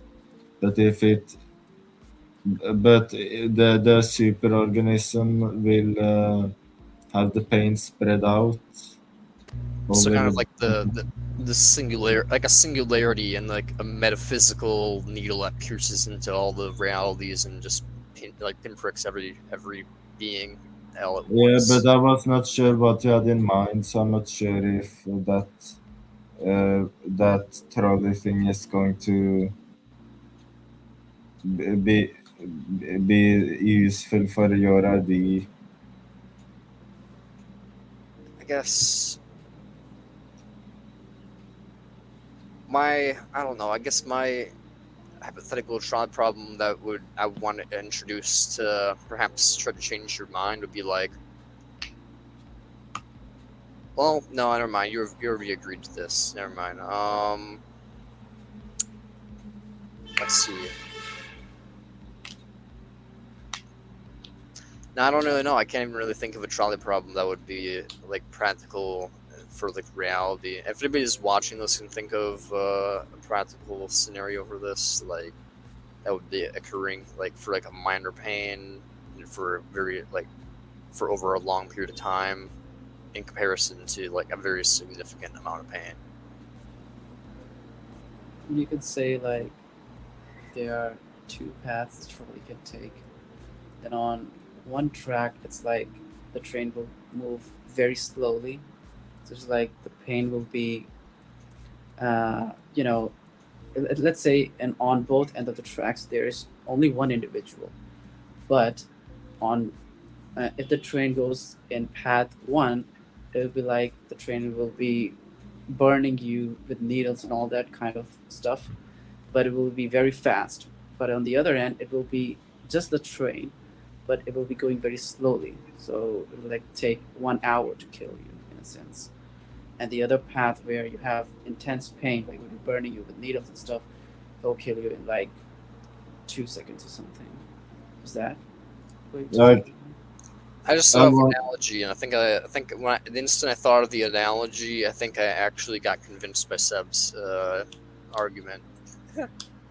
but I think how does one determine which thing is worse Oh, if someone has to I think I determined it. Here's an example, and once I say this example, you are going to realize you're right and I'm wrong. Okay, so and that you and daily negativity probably are the ones that are right here in terms of this analogy.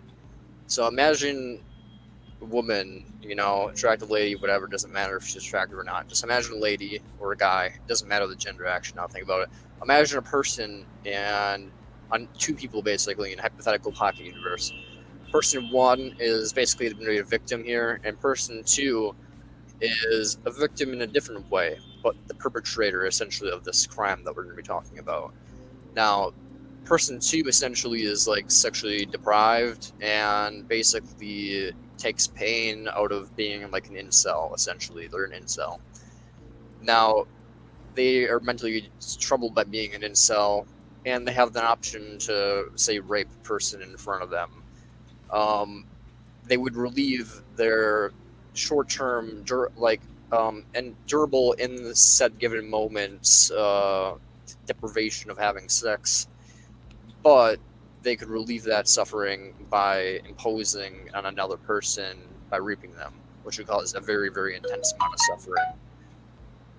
the instant I thought about that example, I was just kind of like, you know what? I think it actually is probably wrong to rape in that case, even though you would be like, say like what if that person were to like die of a heart attack, like 2 seconds later, regardless, like this guy knew they were gonna die of a heart attack, like within like an hour, like so therefore their suffering would be like very very like just confined to this moment essentially of like this event, but he would be able to go on and continue living. So if he were to like not get this relief, he would suffer a quantitatively more extent in the long term.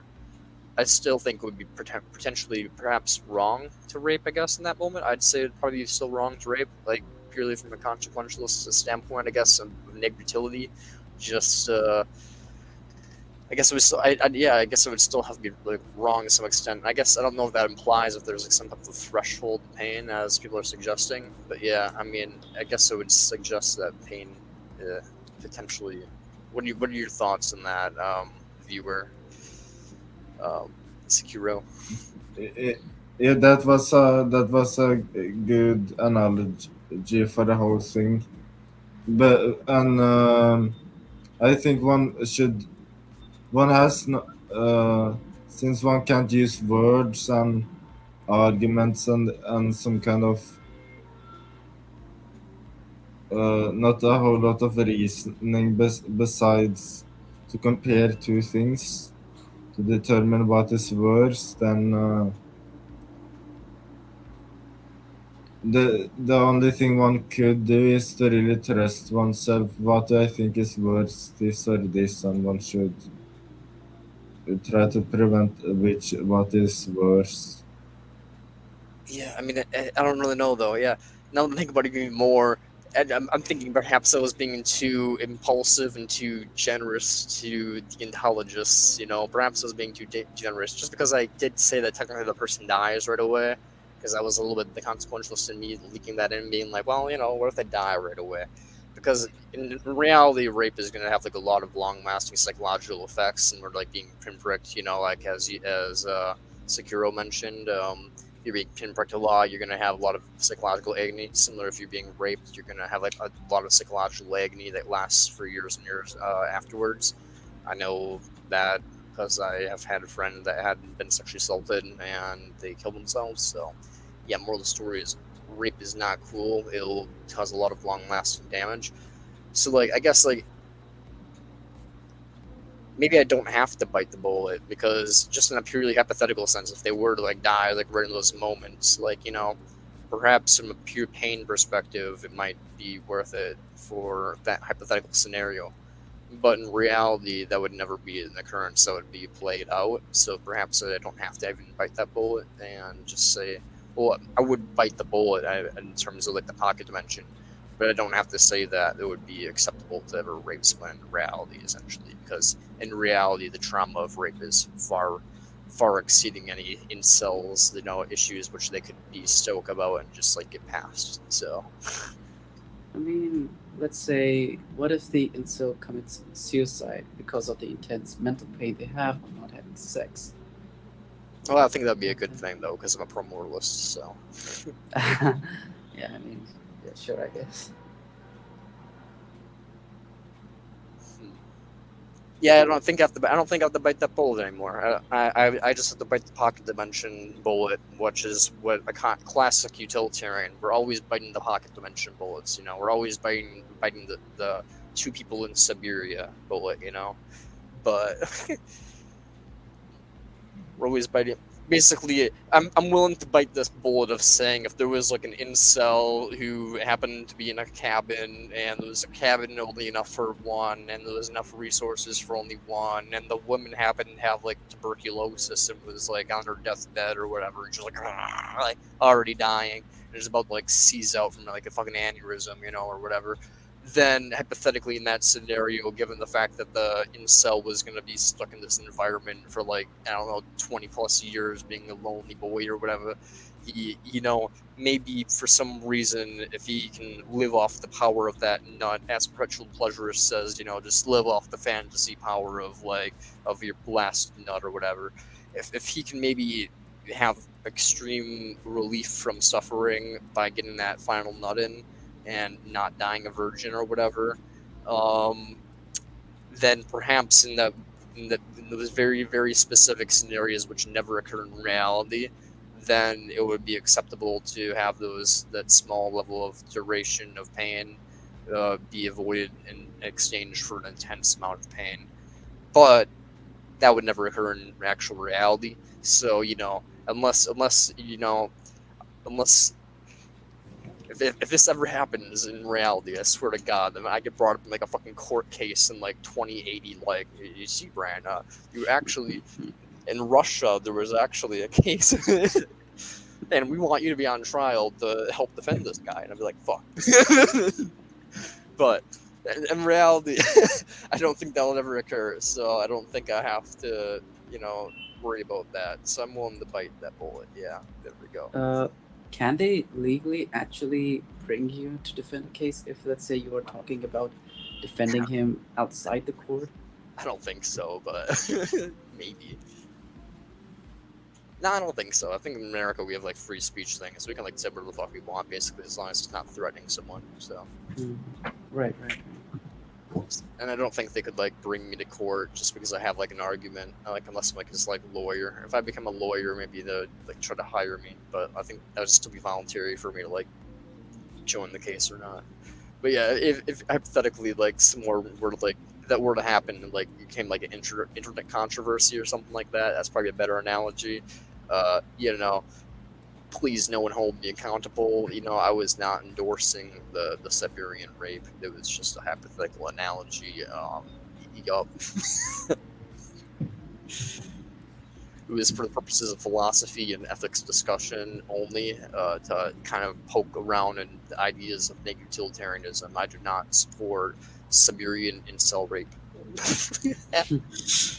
No Siberians will be raping under my endorsement. Like every time I have like an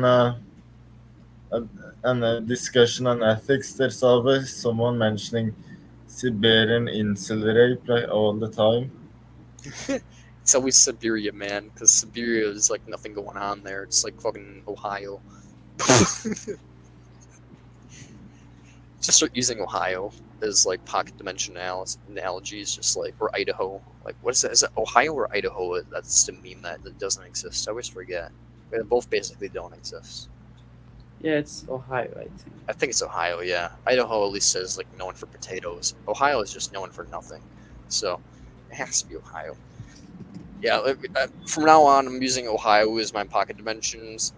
So if a rape occurs in Ohio, just kidding. I think you should not. Maybe Siberia is colder. It's colder. So that's the coldness that makes it a little bit worse. I love how we're just. You can tell I'm a psychopath because I'm cracking jokes about Ohio rape.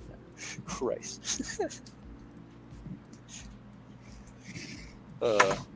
Well, anyways, I'm gonna go and take a smoke break. You guys talk whatever, top off on some drinks, take a toke yourself. Actually, I have some stuff to do, so I'll be leaving. Thanks for the discussion. It was really fun. Really great. Glad you had fun, my dude. Feel free to join me whenever you want. Just a short round of Wim Hof breathing. Oh, was that? My bad. I couldn't hear you. Wim Hof breathing. Mouth. Did you say mouth breathing? Wim Hof breathing. Like the Wim Hof method. Oh. Let's see. Kind of don't understand what you're saying. Yeah, it's Wim Hof breathing. Wim Hof breathing. Yeah, you said it. It's Wim Hof breathing.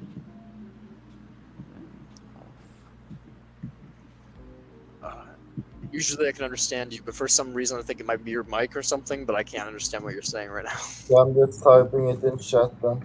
Oh, thank you. Is Wim it Hof Wim breathing. Hof? Is Oh, it yeah. Wim Hof method breathing? Yes. What is Okay. that? It's getting high on oxygen. Oh yeah, I mean, hey bro, if you want to go do some Wim Hof meditation I see. breathing, you know, as I toke up, you go for it. You come back and you're like a Buddhist monk or something. I'll be like, fuck yeah. Okay, Anyway, then. Bye bye. ciao. Take care, my dude. Okay. I'm back in about 5-10 minutes. All right.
Can't believe I fucking endorsed pocket dimension murder rape on live camera. But hey, you know, when it comes down to it, sometimes you just have to be wild and do what is technically ethically true and announce it, even though it sounds fucked up. And it kind of is fucked up that the ethics of the world are just so fucked up and horrible that, you know, frankly, sometimes even the best actions that you can do is still horrible shit. So, that's basically philosophy for you. Everything's a horror show.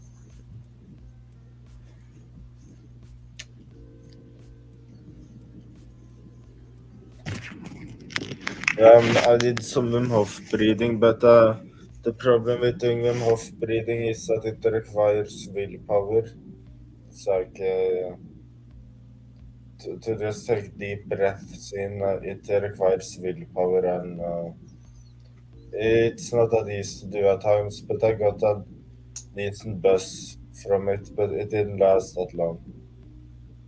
Oh, An interesting question. Go for it.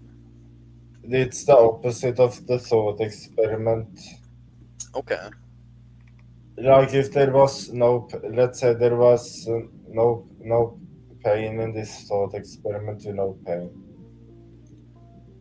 Would you have like a really intense pleasure that lasted for a week, or the equivalent of that, like pinprick pleasures that lasted for a year or something? Or maybe this question doesn't serve much of a purpose. I guess I don't know. I'm rather a stoic person, so I tend to be fairly content and neutral, you know? So I almost feel like I would like to be having the tiny positive over the long duration rather than the large, huge amount of euphoria. I guess it's kind of like saying like we'd rather have like a rather good life or just like the best heroin trip ever, you know, that's ever occurred on the world, you know. And I think I'd rather just have the positive spread out over time rather than the mega heroin trip essentially. yeah. So I think most people would come about the pain thing. They would say that the most intense thing, that it's worse than a pinprick spread over time. But I think most people would say that a real pleasure spread over a lifetime is better than a pleasure, the most intense speedball trip ever.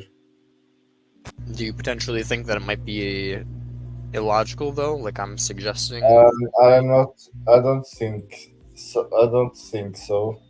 I don't think pleasure and pain is like opposites. They're like two different stuff. So I don't think it's an illogical thing. Okay. Interesting. So basically, in your analogy, though, so your answer to the analogy that I proposed earlier about like the pocket dimension or like this person in Siberia where no one finds out, you know, you would basically say it would be wrong to commit the rape slash murder rape or whatever because essentially it'd be generating way too much pain, even though the person would feel pain more in the long run because you know deprivation or whatever, loneliness or whatever.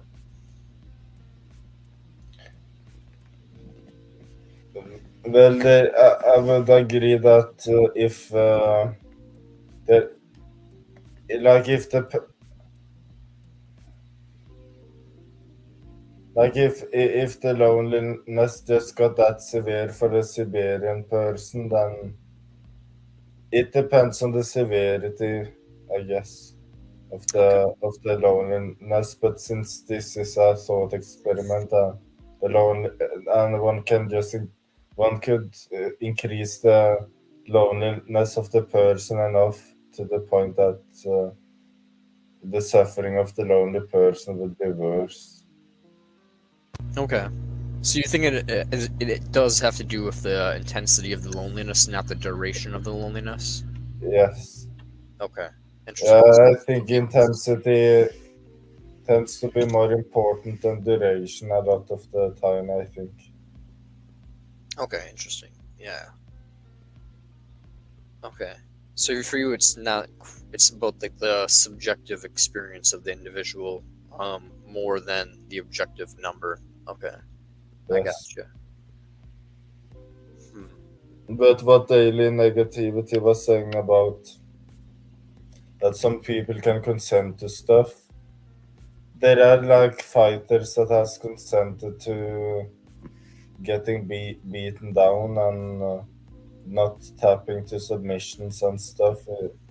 Just because someone can consent to something doesn't mean they're not suffering a lot and that the suffering is not intense.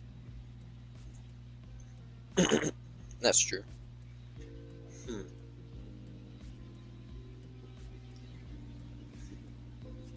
Yeah, I think I could be persuaded either way potentially, but I don't think it really matters for the conversation of ethics just because it's very obscure and negative utility is still like the truth either way. This is just like the nuances of negative utility, but yeah, it's definitely interesting to have conversations about that. I mean, it does have like some weird implications from my point of view, just because like technically, I guess like it does have slight implications because from my point of view, it basically suggests that like if someone were to commit like a crime that would be like really heinous and then they got away with it and no one ever found out, potentially if it were to relieve prevent a certain amount of suffering from an individual duration for a long period of time, then maybe it would, you know, essentially be a net good. But that would be like very rare cases, and that'd be like if no one ever found out that that occurred, and a bunch of stuff. It would be a bunch of factors, and even risk. I don't think it would ever be a moral action to do any of those things that are heinous. But it does have some weird implications to utility in general. There always seems to be weird implications like about negative utilitarianism. It's primordialism about classical utilitarianism. It's that there's the implication of that one can exploit someone if enough people get pleasure out of the thing, even if it's bad for that person. Like the Omelas example.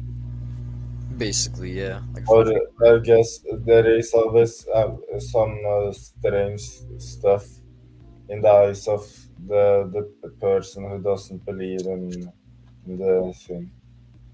But for but yeah,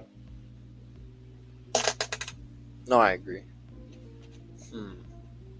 It is always going to be difficult to do negative utilitarian plus utilitarian arguments just because there are always going to be implications that seem unacceptable at face value. but it's but for like a lot of the classical utilitarians, they talk about a world. Benevolent world exploder example as an argument against negative utilitarianism, but they don't acknowledge the implications of their own position, like the last example. They have this. There's probably some kind of philosophical word for it, like they I guess they have some. Double standard that they can see some implication in the opposite position of their own, but not in their own position.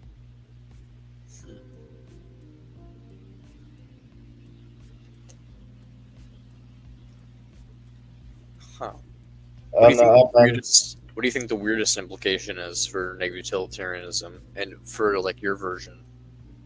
the weirdest, I don't think there is something weird, but Like, about classical utilitarianism, it's the whole arm loss thing that it would justify putting someone in arm loss.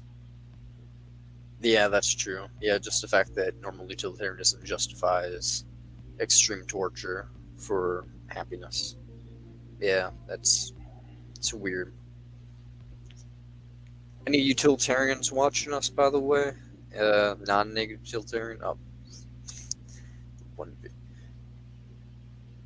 We have like one viewer, I think, unless that's somehow you. But Am I watching? I don't think I'm watching. We might have a non-me viewer. we have like one viewer, I think. What's your ethical position, one viewer? Like, what are you? Are you like a deontologist of sorts or a consequentialist?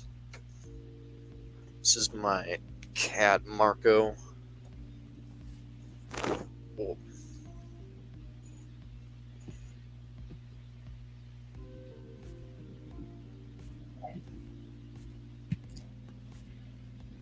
Yeah, it's always unfair to argue with a norm. Will get they will get they will try to have that gotcha thing where one and try to make every antinatalist out to be, or some like to make antinatalists out to be promoterists, but they don't see based on their own position. They're like people that will condone arm loss and stuff. basically, they look at the extremes of our position, and then they don't even look at the extremes of their position, which are far, far worse. So it's like all ethical theories have some bad that comes along with them. There's always going to be implications to all theories. It's just that negative utilitarianism is the most consistent and also has, yeah, it's basically just the most consistent of all the theories and aligns with the most ethics and our values when it comes to obligations to pain and pleasure.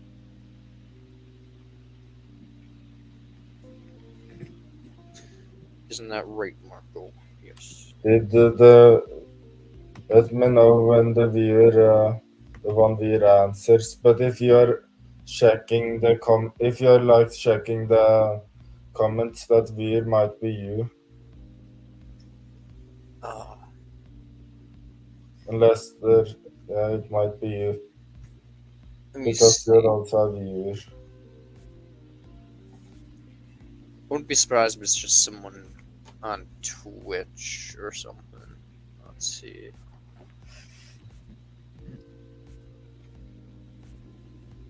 If I go on to here, will it increase my viewers?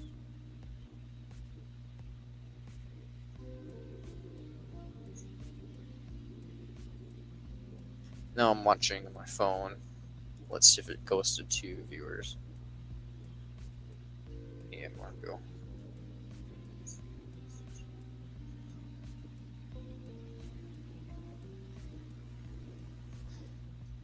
I don't know.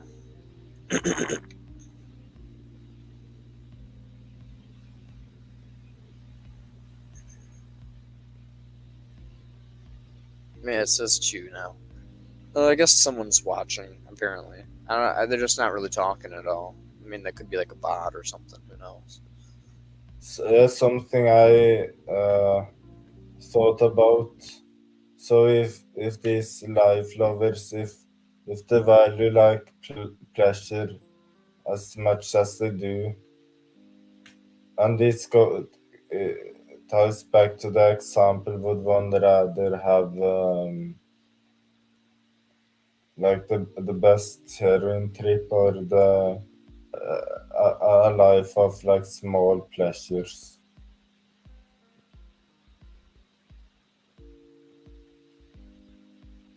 Now I thought about saying something, but it might be very controversial.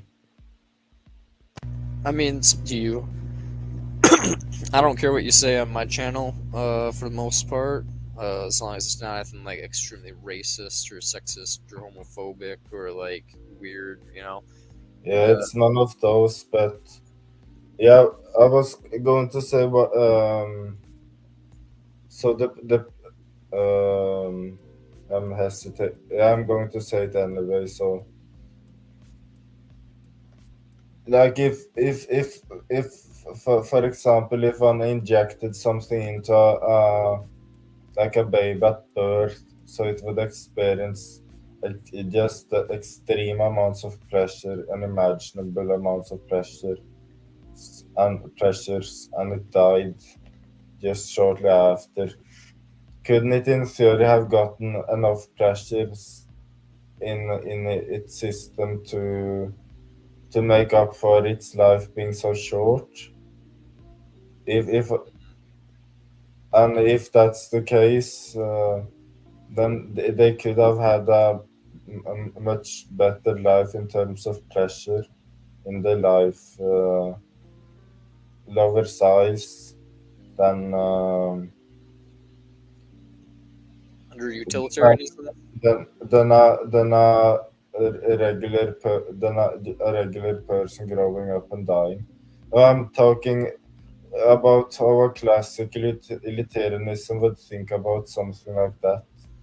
Yeah, it seems like that would be the implication. Like, given that on average a normal life is full of plenty of negatives and probably on average is negative, if you could like give a baby at birth like a heroin overdose, like give it like some heroin and then like just a little bit later like, give it more heroin and overdoses, it seems from a utilitarian point of view, having cracked out babies would be like the way to go. It's Yeah, fucking that's what I was hesitating about saying this. Like that's hilarious. you could call this show "Give Heroin to Babies at Childbirth," or That uh, reminds me of a comic by fucking Merriweather Comics. I'm gonna see if I can pull it up. Merriweather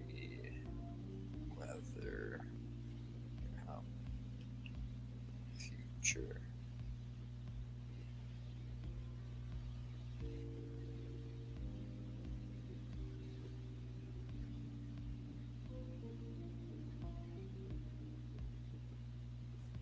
There we go. Let's see. I think I found it. Yeah. I don't know if you can see this. oh, Finally, yeah, I've seen it before. yeah, travel to the future, and it's just like eventually it's just they're all hooked up to these like pleasure like booths or whatever. I'm like, yeah, I could totally see that being like basically how the utilitarian future goes. That's what basically transhumanists are like advocating for, right? Pretty much, they're just like hook us all up to like pleasure machines. But I think life lovers care more about appearances, like than yeah. I guess the real reason a parent wouldn't just give a baby heroin at birth is because then the baby dies and they can't raise it, and stuff like that. But if one thinks logically about it, and if one excludes the pain the parents would have, then yeah, the baby could get potentially way more pleasure by just an injection rather than living out a life.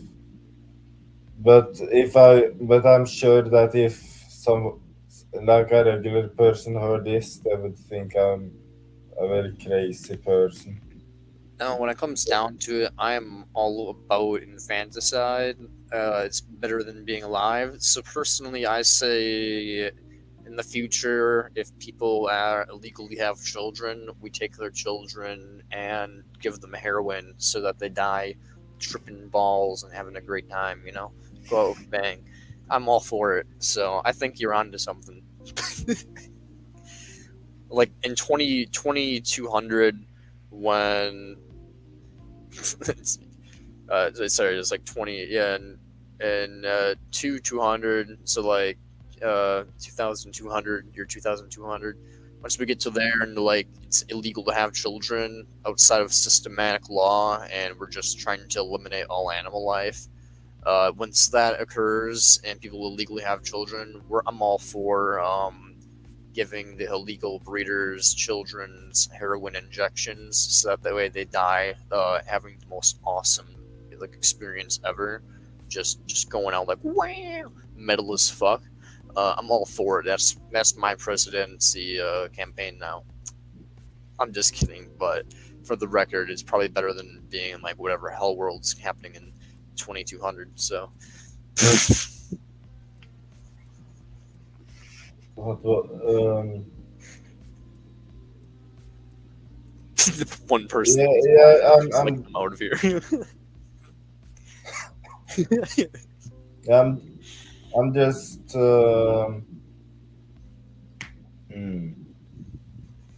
yeah, I thought about saying something, but I don't want to repeat myself too much because I've already said that. But if your goal is to like, well, I guess it doesn't matter too much if not a lot of people are watching anyway, I guess. And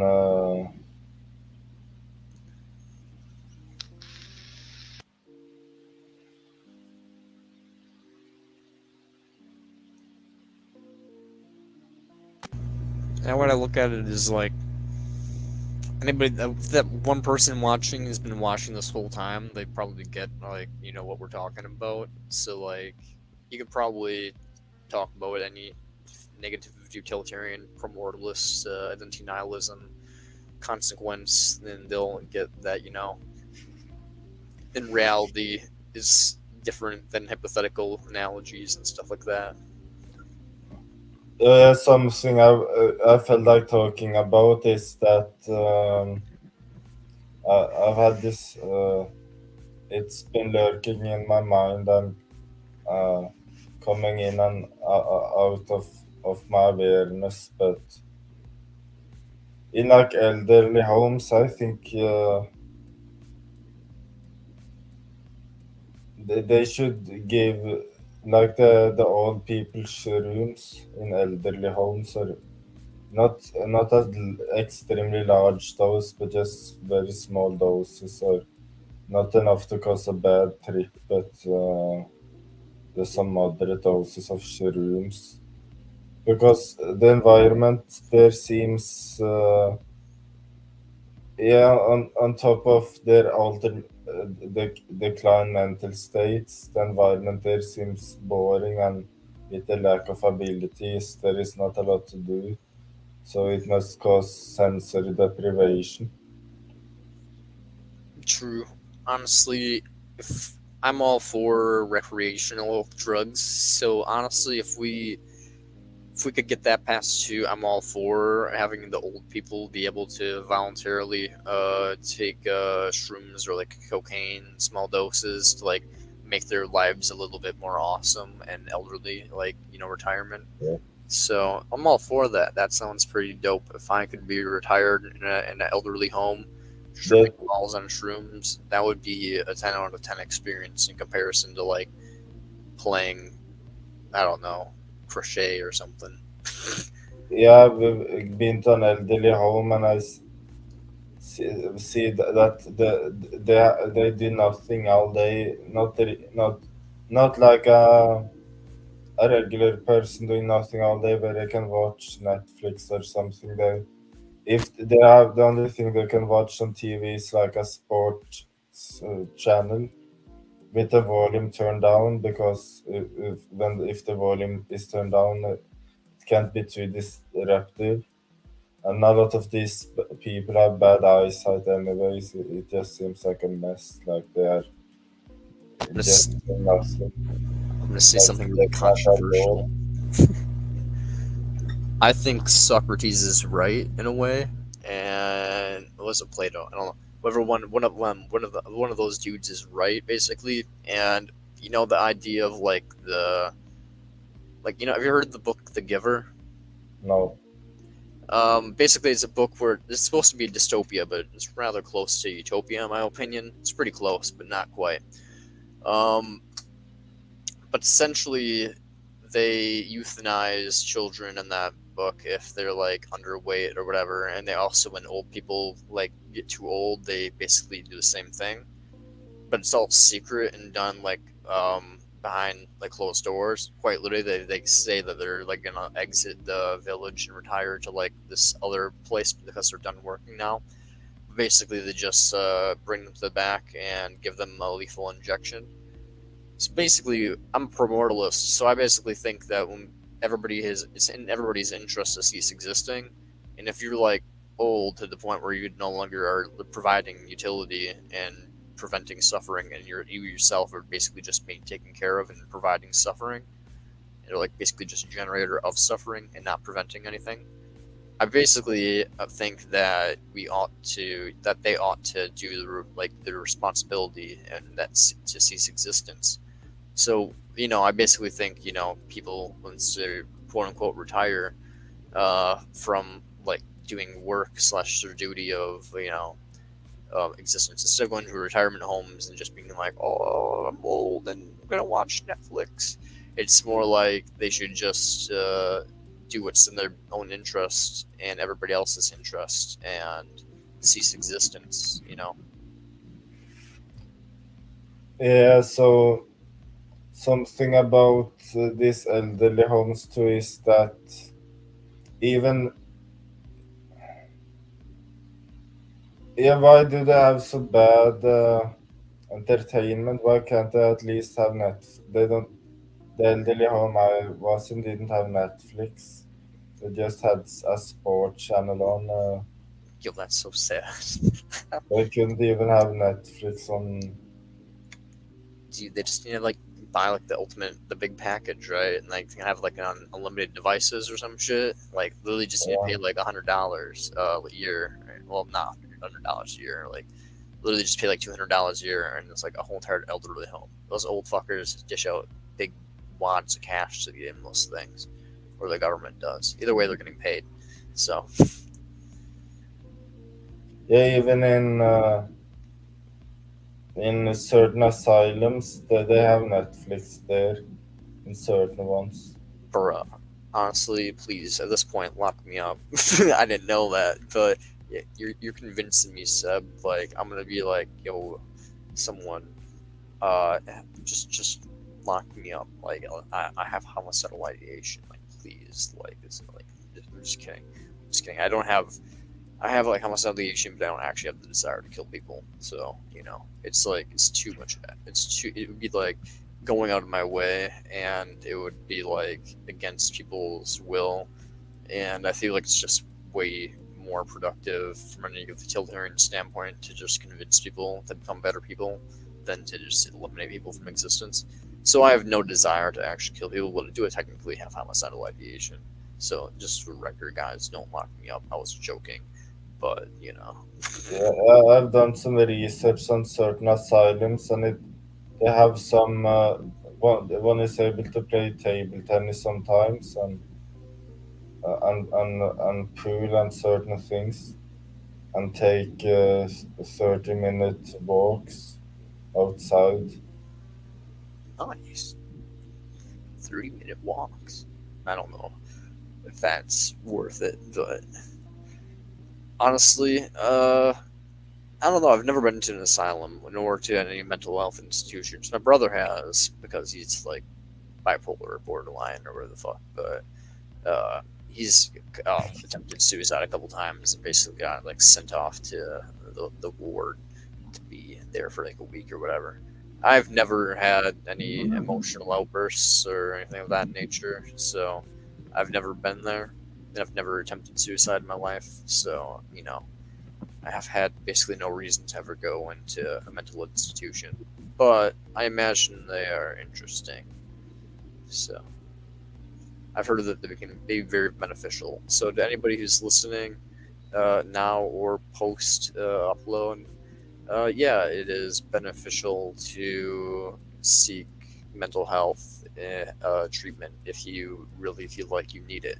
If you feel suicidal and you don't want to die and you feel like you're a good person, um, seek seek institutionalization. You know, they can help you most likely to some extent or another, at least for the moment. And you know, you'll at least at the very minimum see a bunch of crazy people and be like, dang, at least I'm not them. So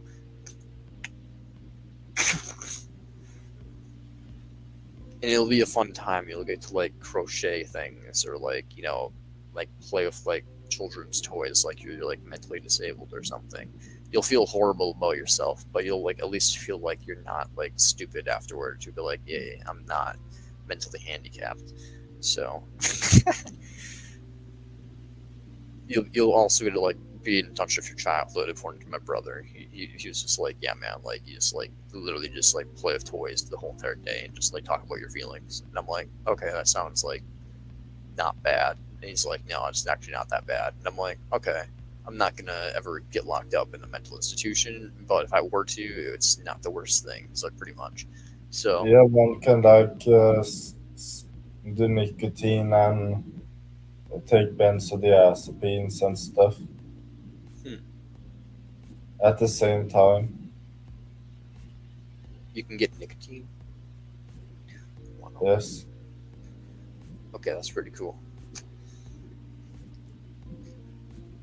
Hey viewer, we're talking about institutionalizing ourselves. That way we can get free nicotine from the government.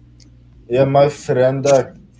Yeah, there are some cases where they do that. Since I did a little bit of research on it, and my friend actually said, I'm not going to say who it was, but just a friend of mine. I will keep him anonymous, but he said he wanted to get into one of those asylums.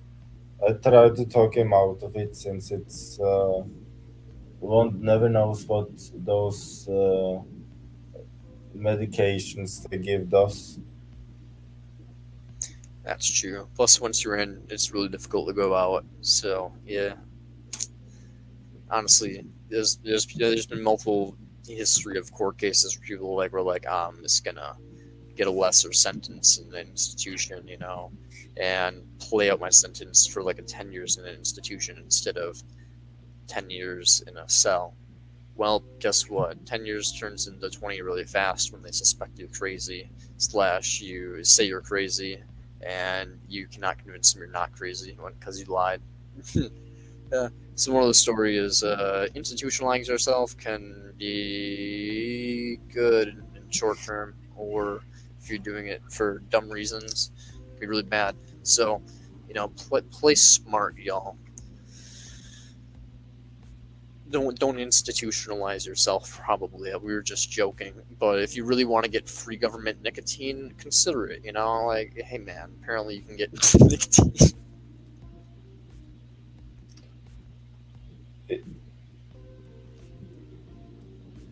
What's also research that it's one is allowed to use headphones, but not with cords or wires or stuff like that. Oh shit! I got Beats, so that would work perfectly for me. I have wireless headphones and I have wireless earbuds. Damn man, you're really selling it. I'm thinking about getting myself an institution. I'm just kidding. I have a moral duty to spread antinatalism. That's the only reason that I wouldn't want to get institutionalized. It's just because I can't spread my ideology. Otherwise, I would just be like, fuck yeah, I'm taking the free government summer camp, you know? Yeah, so being in an institution is really great, and I wouldn't mind. It's just the medication that just doesn't make it worth it. Because even after, hypothetically, if one ever was to get institutionalized, even after, even after one has been there, one may have to go on some meds for some time. Well, I'm on medications of some kinds. It really depends what type of medications they're putting you on, I suppose. But if they put you on ones that like just turn you into like a zombie, that would kind of suck. but at the same time, that would maybe not be as bad as being a wage slave. So who knows? My medications don't turn me into a zombie, obviously. So, yeah, Would you? I'm curious, but hmm, I thought about asking about what kind you were on, but I don't know if you're. comfortable with that. I'm completely comfortable with that. I'm basically taking antidepressants, 40 milligrams of fluoxetine daily, and then antipsychotic for major depressive disorder. So, which I'm taking like 4 milligrams of. I forgot what it's called, but basically it helps with depression. Apparently, I'm not sure if it helps. Maybe a little bit, but for the most part, I think my depression has been going down because of doing activism and stuff. But either way, helps doesn't help doesn't matter to me really, because either way I have a duty to live. So, and life sucks objectively either way. So, Well, I know about a few of them. Like, was it Abilify, Risperidone, I'll be. Seroquel? It's probably Maybe. Celifro. I'm gonna go and check really quickly. I'll be right back. Like, I'll just take a picture on my phone. I'll be right back.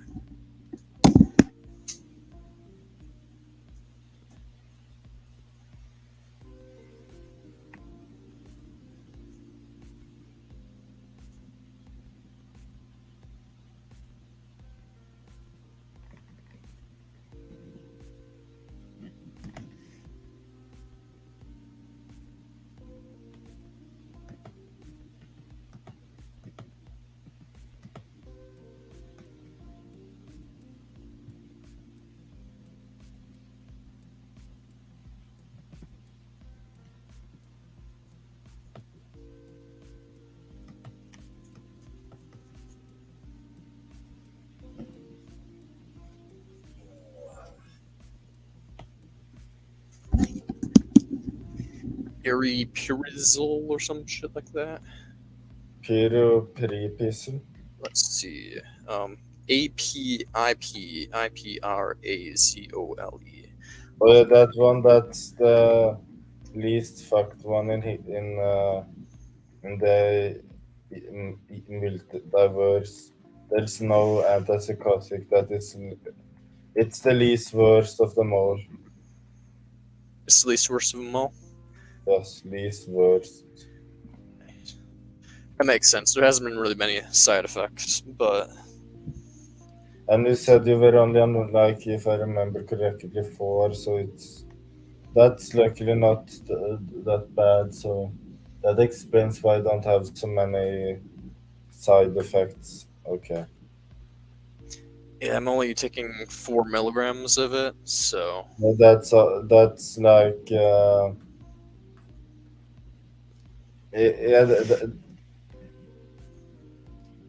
yeah. So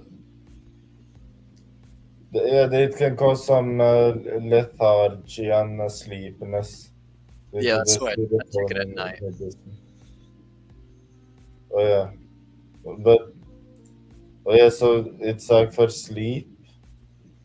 Or, It's not for sleep, but I take it at nighttime oh just yeah, because of course. of No, that. I just miss thought something. Okay, it's okay. Yeah, of course, it's not. Here, I'll pull up my diagnoses for the funsies of it.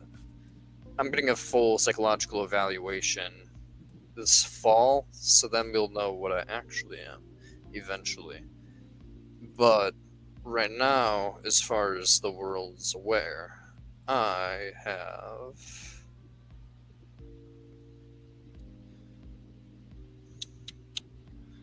future, past,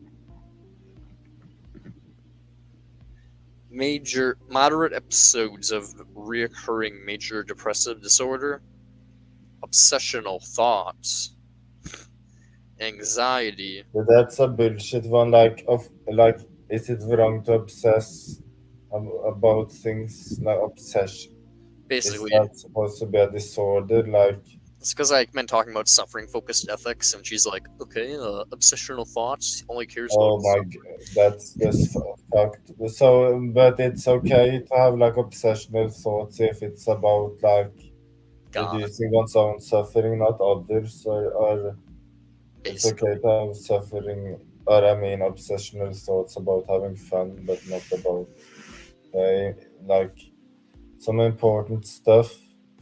So that's strange, and Get but this. that's why I'm like adamant on like, I don't think it's a good idea to see people that I mean they are natalists, of course. They're not going to understand you, and they expect them to. She's natalist. She's Christian. Yeah. She's a Christian natalist, and Yep. of course I could never understand you. So Basically. to try to make someone like, I guess that's why you said you wanted to see someone else. I guess. Yeah, that's why I canceled my next appointment that I had scheduled for her, which would have been 4 days from now. I was just like, I saw her 3 times. I got my diagnosis from her. She has me scheduled for a full psychological evaluation in August. I'm just gonna see the people that do that evaluation that lasts like 6-7 hours because they know what they're doing. They're gonna look at it from an unbiased approach. This lady's like Christian and all that bullshit. It's like here's the next thing that I have diagnosed with after anxiety. Bizarre But thoughts. one more thing, how do you know that those like expert people, how do you know they will get it right? How do I know? I don't really know for sure, but Yeah, so it doesn't seem like it's such a good idea anyway. But you can, if you want, you could continue. I just felt like saying that. yeah, I feel like you might have a point. Hmm. I'll keep that in mind. Another thing that she diagnosed me with is bizarre thoughts. Bizarre thoughts. Yep, because of Said, said the natalism and nephilisim. Christian. Yeah, because she doesn't quite understand the idea that like other people's pain is equal to our own pain.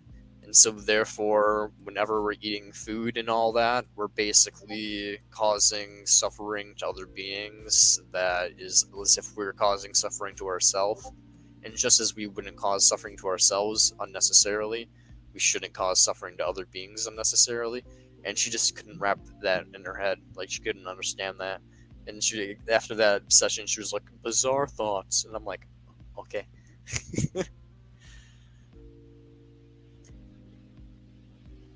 Yup. I mean, it's actually, it could have been worse. It could have been on a higher dose of an even worse medication, I guess. But thankfully, it's just on 4 milligrams on Abilify and stuff. I mean, yeah, she technically did double my dose. I was on 2 milligrams, and then after that session, she doubled it to 4. So, but yeah, I mean, the next thing is cannabis abuse, which is true. Impaired concentration, true. Hallucinogen use, true. I mean, yeah, those things. I mean, those are all just like what it is. But yeah, the fucking obsessional thoughts and bizarre thoughts. It's just like, nah, bro, you just don't understand my philosophy and think the fact that I'm passionate about it is wrong. So you're just literally labeling me mentally ill for being passionate about the truth. But that's kind of an unusual predicament. So you have this, or I guess I mean, we have this philosophy that is easy to be misunderstood and not be comprehended. And whenever we talk about it, of course, mental health professionals that are trained to a certain way is going to see it as a mental health problem. Pretty much, yeah.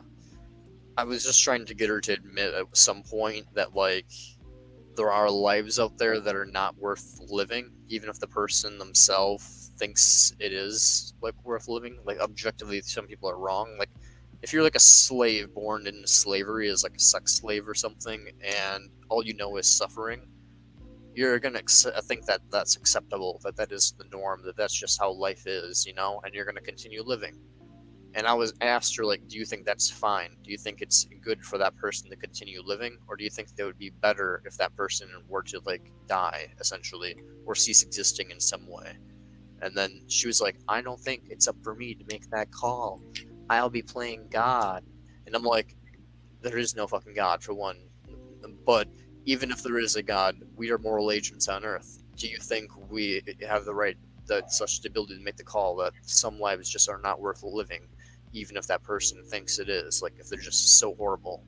And she was like, we can't make that call. And I'm like, no, fuck you, lady. Like, some people are literally born into like sex slavery. Like, you'd have to be a sadist to like be like, no, if they think their life's worth it, you know, and they don't understand that there is like literally people that are like on yachts right now drinking jacuzzi, drinking like fucking pina coladas while they're literally being thrashed around. It's like they don't understand that there's life outside of being thrashed around. They just think that literally life is being thrashed.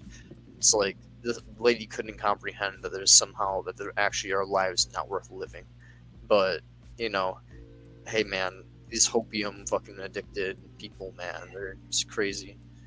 But when did you get a mental evaluation? Like I recommend not talking about philosophy because unless you want to be misunderstood and get some kind of treatment you do not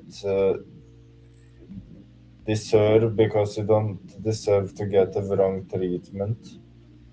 And also that Christian that Christian person. She doesn't the other guys could perhaps get some psychological journal to look at too for a reference. I'm not sure. I could be wrong. I'm probably am. I mean, there's a good chance that the people that do the evaluation will also be Christian. I mean, she said that they were good, and I mean, like anyone you see is good, lady. I'm not sure if they're good, but so it's like I'm a little apprehensive about spending like $1,000 or whatever to get a diagnosis, especially considering they might not even give me a right diagnosis, or if they do. I mean, you know, hey, that's great, but I'm gonna be like labeled like autism or some shit and be like, damn, I spent $2,000 to get paid something that I already knew. Shit. So, like, dang, you're autistic, and I'll be like, okay, cool. So it's like 1 in every 20 people. Hmm. But Yeah, it uh, yeah, that's a good point to because I hope you don't get through with this and decide to let some people evaluate you. You don't know like how they yeah these are people you don't really know. The only criteria for these people was that they passed some certain level of education, but you don't know their views or their values. hmm.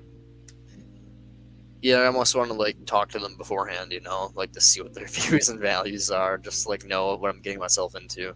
Because if they are Christian, I don't want to even fucking like be evaluated by them. They're gonna be so biased. Like I'm just, they'll be like, well, how do you feel? And I'm gonna be like, shitty as fuck. And they'll be like, oh well, that's because you're depressed. And I'm like, is it because I'm depressed, or is it because like literally things have to tear each other apart just to like live? And they'll be like, I don't know what you mean. Can you elaborate? And I'll be like, then I'm gonna have to go into dive into negative utilitarianism, and they're gonna be like, "Oh, but can't you see the bright side of life? Isn't it so great when you like hang out with your friends?" And I'm like, "So you're thinking that you would spawn a person in the world who gets to hang out with friends at the same time, the trade-off being spawning a person in the world who gets sexually assaulted?" And they'd be like, I don't think that's equivalent. And I'd be like, no, that's basically what we're doing when we have children, is we're basically. So I can already like see how the conversation is gonna go. So it's just, yeah. I mean, I don't know. It's like if they're Christian, I don't want to really talk to them about my mental health. But at the same time, it's like I want to talk to someone about my mental health because I'm not normal. Like even you can admit that I'm not normal. So it's just kind of like I want to know why I'm not normal. I want to know what my label is, in terms of the definition.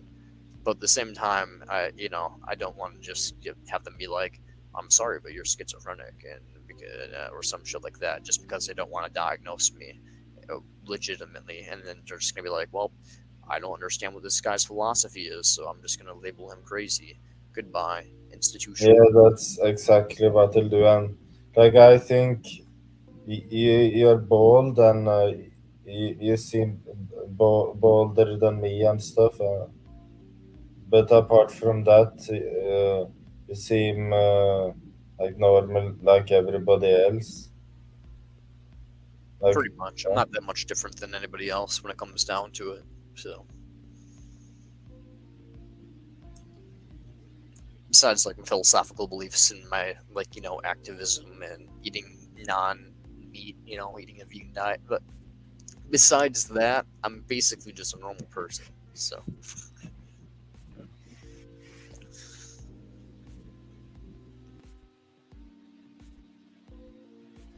I like yeah, no, talk to people in game and have my addictions, and like I like eating burger, vegan burger now. So I'm just like all Americans, I love myself a good burger. yeah, you can. I think about various subjects that are like important and can do the world good, and I guess that's not really normal, because a normal person would not do a normal person would think about something more selfish. I think, like, how do I do this thing that could benefit me more or something.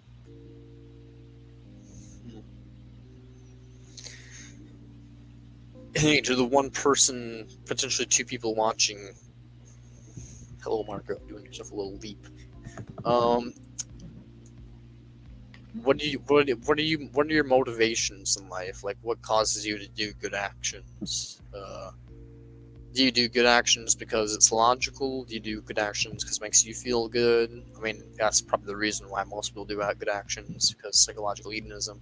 But I mean, like, why do you think you ought to be altruistic? I'm just curious to the viewer watching. See if they'll answer.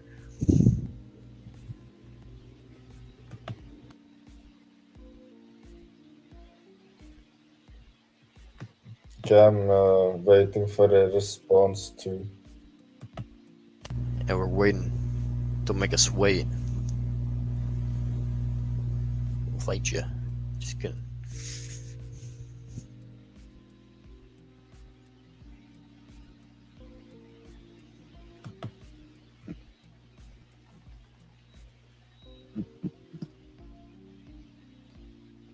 Meanwhile, while we wait, I want to say that yeah, it's when I just joined the Not Watch stream, I was not sure if it would be like an unenjoyable thing or not, but it seems like just joining streams and socializing is a decent thing. Uh, Yeah, he kind of just talks similar to like you. We're just kind of just talking, about. I mean, we try to keep it to like philosophical stuff on my channel a little bit. I mean, but we literally like stream music and stuff. Like last time we were doing like a live stream with you. So I mean, yeah, like do not watch his channel is really chill as well. To the one viewer watching.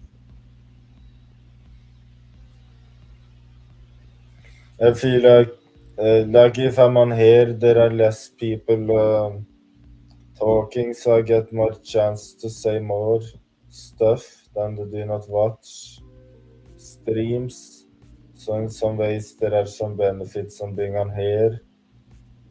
Uh, that the exclusive benefits on being on here that isn't on the do not watch stream.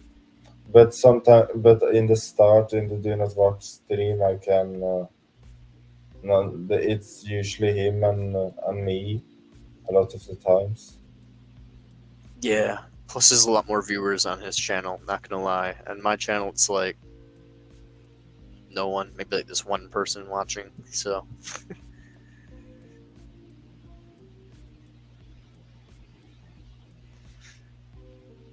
I mean, people watch it afterwards, like post upload, because I got like 23 subscribers or whatever. But well, what was Jamie saying? He was just Absolutely love my fucking hammock. But how do you not live your life with stress? Like, how do you do that? Absolutely love my fucking. the key to not being stressed, Jamie, is to just realize that everything's kind of inevitable and just to try to not care about it as much as possible. Just like accept everything. Just be like, well, it really do be, you know. If you have the really do be mindset about everything, then life becomes a lot easier on a subjective level. With that being said, you have to walk a careful line. You don't want to like allow like yourself to become like indifferent about other people's suffering because that's not cash money. That ain't very cool. But that moral story is be as indifferent as you can about your own suffering. You know, yeah, that's the way you become big chill, like I am. Yup, and also probably depressed. There you go. Life advice of Brant. Hmm. I kind of heard what the other person said, and but I don't know. Did you was it your intention for us to hear it, or did you forget to mute? It was part of my intention. I figured she wasn't going to say anything that was too not worthy of having on stream. Basically, I didn't feel like she was going to say anything too personal, so I was like, I'm going to just click play. You know, So how do you know? To answer that, how do you know one's life is shit and yeah, one can like turn the question around and ask her how do you know your life is good and how do you know it's worth it too. It seems like for some reason the automatic default position which is correct is that life is good, but it's never but it's and that is and one has a burden of and the one who has the opposite view of that has the burden of proof. hmm. Yeah, I mean, you're definitely right that the burden of proof is basically on us essentially to, but it shouldn't be. It should be on the people who make claims that life is good. I mean, there was a really good article that was recently about that. If I forgot who shared it, but I know Amanda briefly talked about it on the Antinatalism podcast. That there was some article that, I was fortunate enough to be on one episode. yeah, I saw that. It was really cool. Thanks. What was Amanda saying again? There was like some article that was being written about how like the burden of proof is not actually on antinatalists, but instead on natalists to like prove that life is good and worth propagating, rather than because it's like an action being taken, rather than on antinatalists, which is an inaction of not doing something. And it was like about like general like burdens of proof and stuff like that, and saying it's not on antinatalists. It was an interesting article. I can't really remember the details. It was like a month or two ago that I read it, but Like I thought it was on like both that but maybe like since that they're doing like an inaction or a non-action, it's the burden of proof is should be on the natalists. Yeah, I feel like, yeah, definitely from a philosophical conversation, both parties should have justifications. It's because, antinatalists are making a claim that other people ought not to have children. And especially ethicists. Ethicists are making like a claim that, like, we ought to extinct life, potentially. So the burden of proof is definitely on both parties, but I think it's definitely for sure on natalists in a stronger sense, just because they are imposing on other beings birth and death and all the things in between. While an antinatalist is really only advocating for a reduction of suffering, which doesn't necessarily uh, imply anything besides, not having children in the antinatalist case, and in ethicist case, it does imply other things, but still, that's a different conversation. But yeah, I think the burden of proof is definitely on natalists in a very strong sense that has been like discussed a lot in the past. So it's good that it's kind of getting highlighted that natalists have stuff to put on the table. At least, they have to put things on the table. Is what I. They don't really have anything to put on the table, but they have to put something on the table. They can't just say that we have to prove everything. So. Yeah, so when they instead of defending their position and it is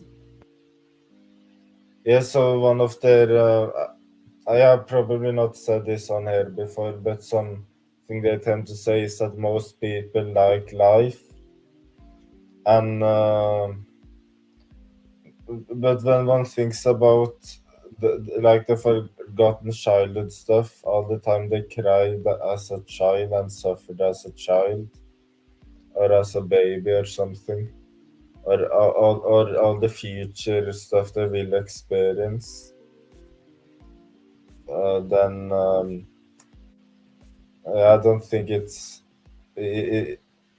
yeah, like how can they say that their life was worth it when they forgot a lot of it and they haven't experienced the rest of it? Yeah, yeah, that's the problem with that. And yeah, there's also this bias, like even people that has undergone the really bad stuff and had even people that has had suicidal thoughts, even people like that will at some of them will say that their life was worth it because they could experience this and that. But it seems it doesn't seem reasonable to me.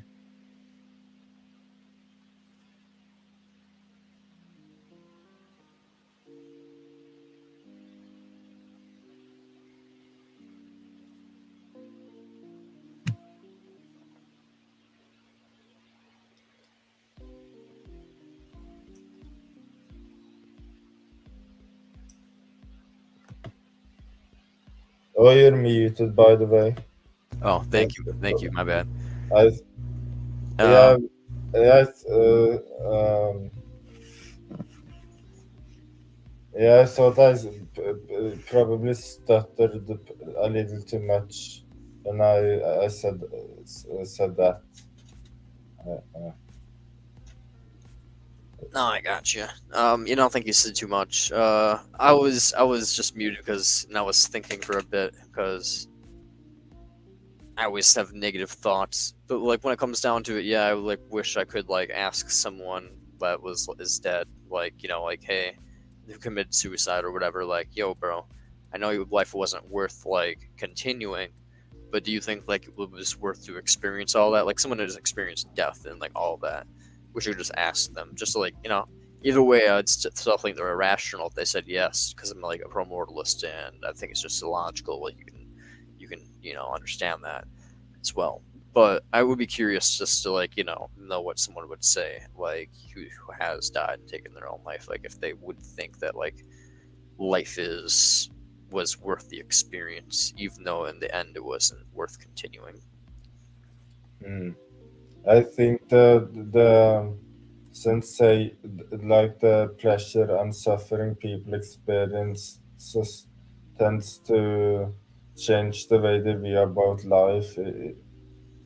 So if they experience something bad in that moment, it's much easier to think life is not good as a whole.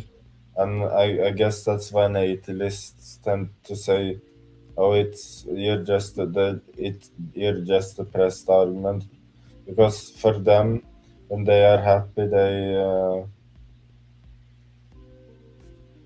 for them life feels like I think that is worth it. Hmm.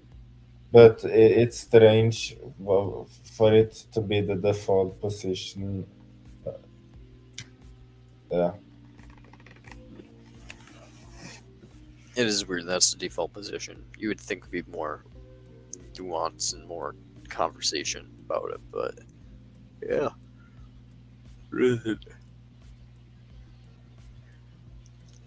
There was at some point two people watching us and they dipped out. And now it's just the one person that might just be no one.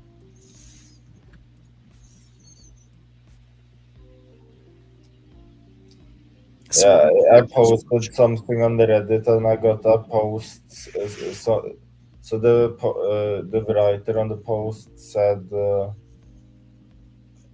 "I get your point, but w- w- that life is bad and stuff, but one can have get pleasure out of things." There was something else uh,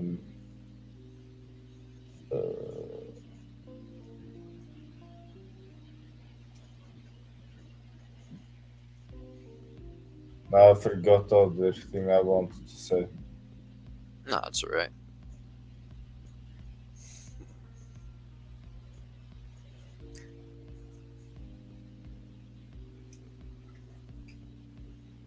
Well, that was a pretty good stream, I guess. I mean, I don't really know what to talk about at the moment. I mean, I'm willing to just chill here and tell people to show up, but at the same time, I don't want to like sit here awkwardly. But I'm willing to, I guess. There's nothing else to do, really. Who's going to get disappointed if there's nobody watching? Yeah, I'm not gonna get disappointed if no one's watching, but No, but there's the the non-existent people oh yeah, that are not watching cannot get disappointed. precisely. They can't be disappointed in my lack of entertaining qualities. I just sit here because they're not watching. And anybody in the future who's watching can like just skip through till it looks like we're talking about things again. So hey, this person watching. There, How's it going? Hey, Tay Zonde. Yes, Tay Zonde. How's it going? Uh, watching on YouTube. Okay. You part of the antinatalist, ethicist community or like vegans? How did you stumble across this channel, by the way?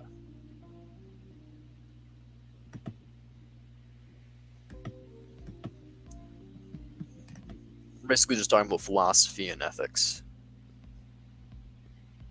You were watching Do Not Watch with the Prophet. Awesome. How did you like that stream? And do you have any questions for me, by the way?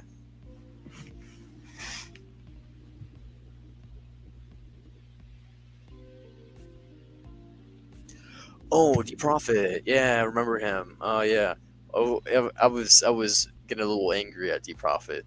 Um, yeah. What was your opinion on that? I mean, I had I was thinking that you're talking about Doom Wizard for a second, but no, Deep Prophet. Yeah, I have beef with him. He's a natalist, so I have beef with him about a lot of things. Uh, are you natalist? Or are you an antinatalist? Ethicist? Vegan potentially because he's a non-vegan.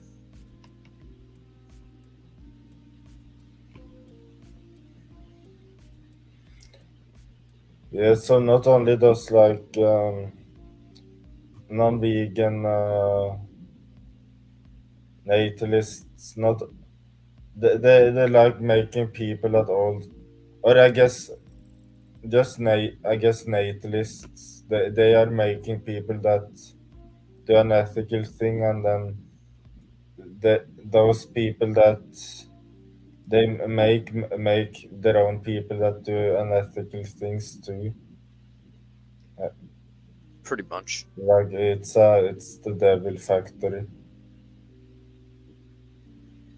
Yeah, I'll make sure to mention that next time I'm on the stream of Deep Prophet because yeah, he does seem to be like thinking there's some deep achievement in all these things that we're doing, like curing this or curing that, or building this and building that, or educating people about that or this. And I'm like, why are any of these things valuable? Like, where is the value better in these things?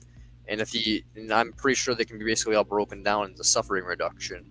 And once you break them down into suffering reduction, it pretty much just comes to the logical conclusion of, well, antinatalism and ethilism. So I don't understand what he thinks it's achieving. It's all going to be wiped out anyway. Exactly. It's all gonna be, everything ends in the end. And he's complaining that, like, we all just want to end life on Earth. And I'm like, yeah, we do, because we're not going anywhere. And so he has to basically explain where we're going with this whole human experiment.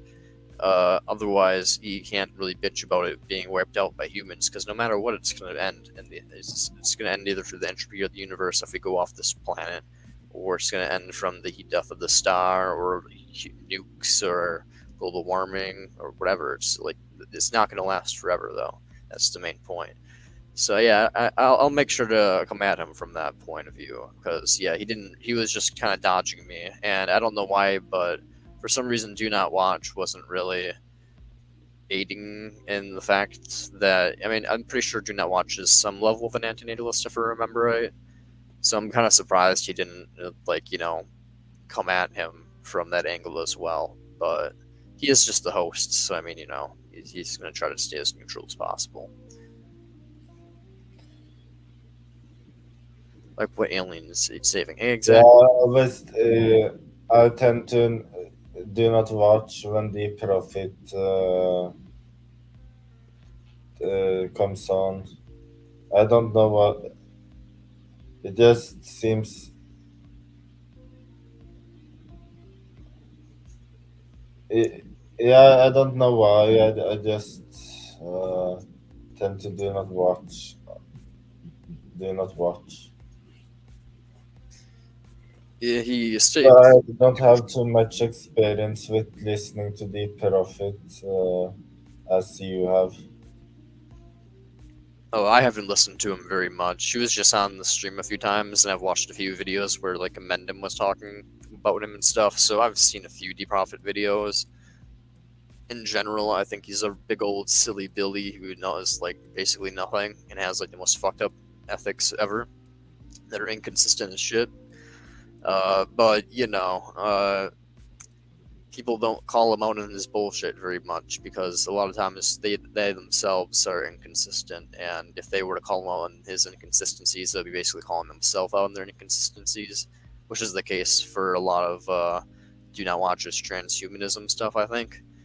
So that's kind of where it gets down to the nitty gritty of why I think Do Not Watch doesn't really want to call out Deep Prophet very much. But that's just my opinion. I could be wrong.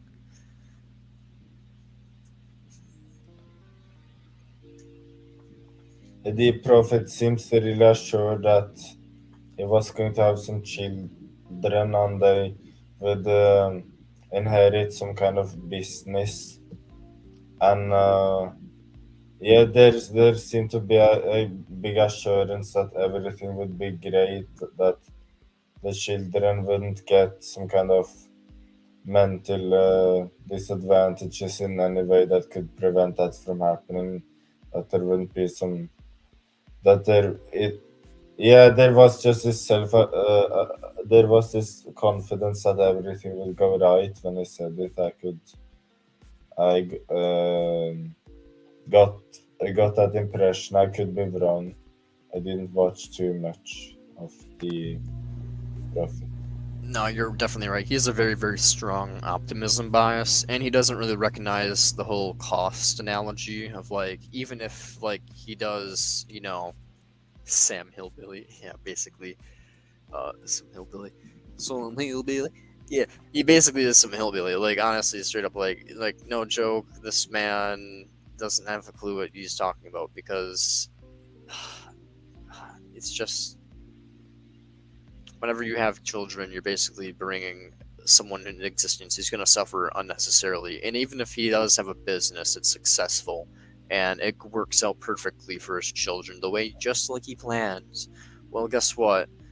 He's still going to be businesses run on profit in the United States. So if his kids are having a really successful business, that means they're really successful at extorting people, and I'm not sure if that's a good thing. I don't think so. So it's just kind of like either way, there's going to be a cost in it. It's going to be to someone. So if it's not his kids, then who's paying that cost? You got to ask that question, and someone is. So it's like he doesn't get the whole point that like life is inherently a negative. It's crap. It's consumption, reproduction, addiction, and parasitism. It's just we're just constantly taking each other's star energy, as Mendham says, and he just can't get that through his head. This is just like a whole monkey game of rat race of evolution. I'm Yeah, not. and even let's say that they have this as Steelman, they have this perfect business and they get very wealthy. Even then, it doesn't uh, prevent them from getting some serious disease or something like that.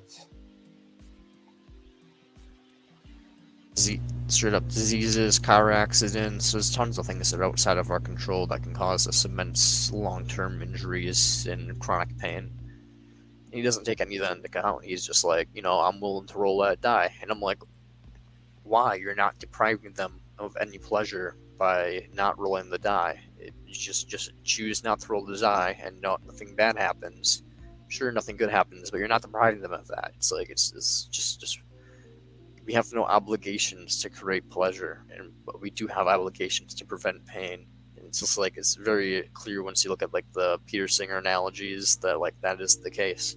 And it's like he doesn't want to have that conversation though. So I don't get why people entertain the prophet. I mean, he's not saying anything intellectual. He's just, as Tay is saying, he's just some hillbilly, and he's trying to be a philosopher. And really, he's not saying anything. He's just a troll that thinks him getting other people upset means he's winning, but it's not. It's just the fact that people are giving him a platform, and he's literally just some hillbilly fuck who's like promoting suffering of cattle and of his own children.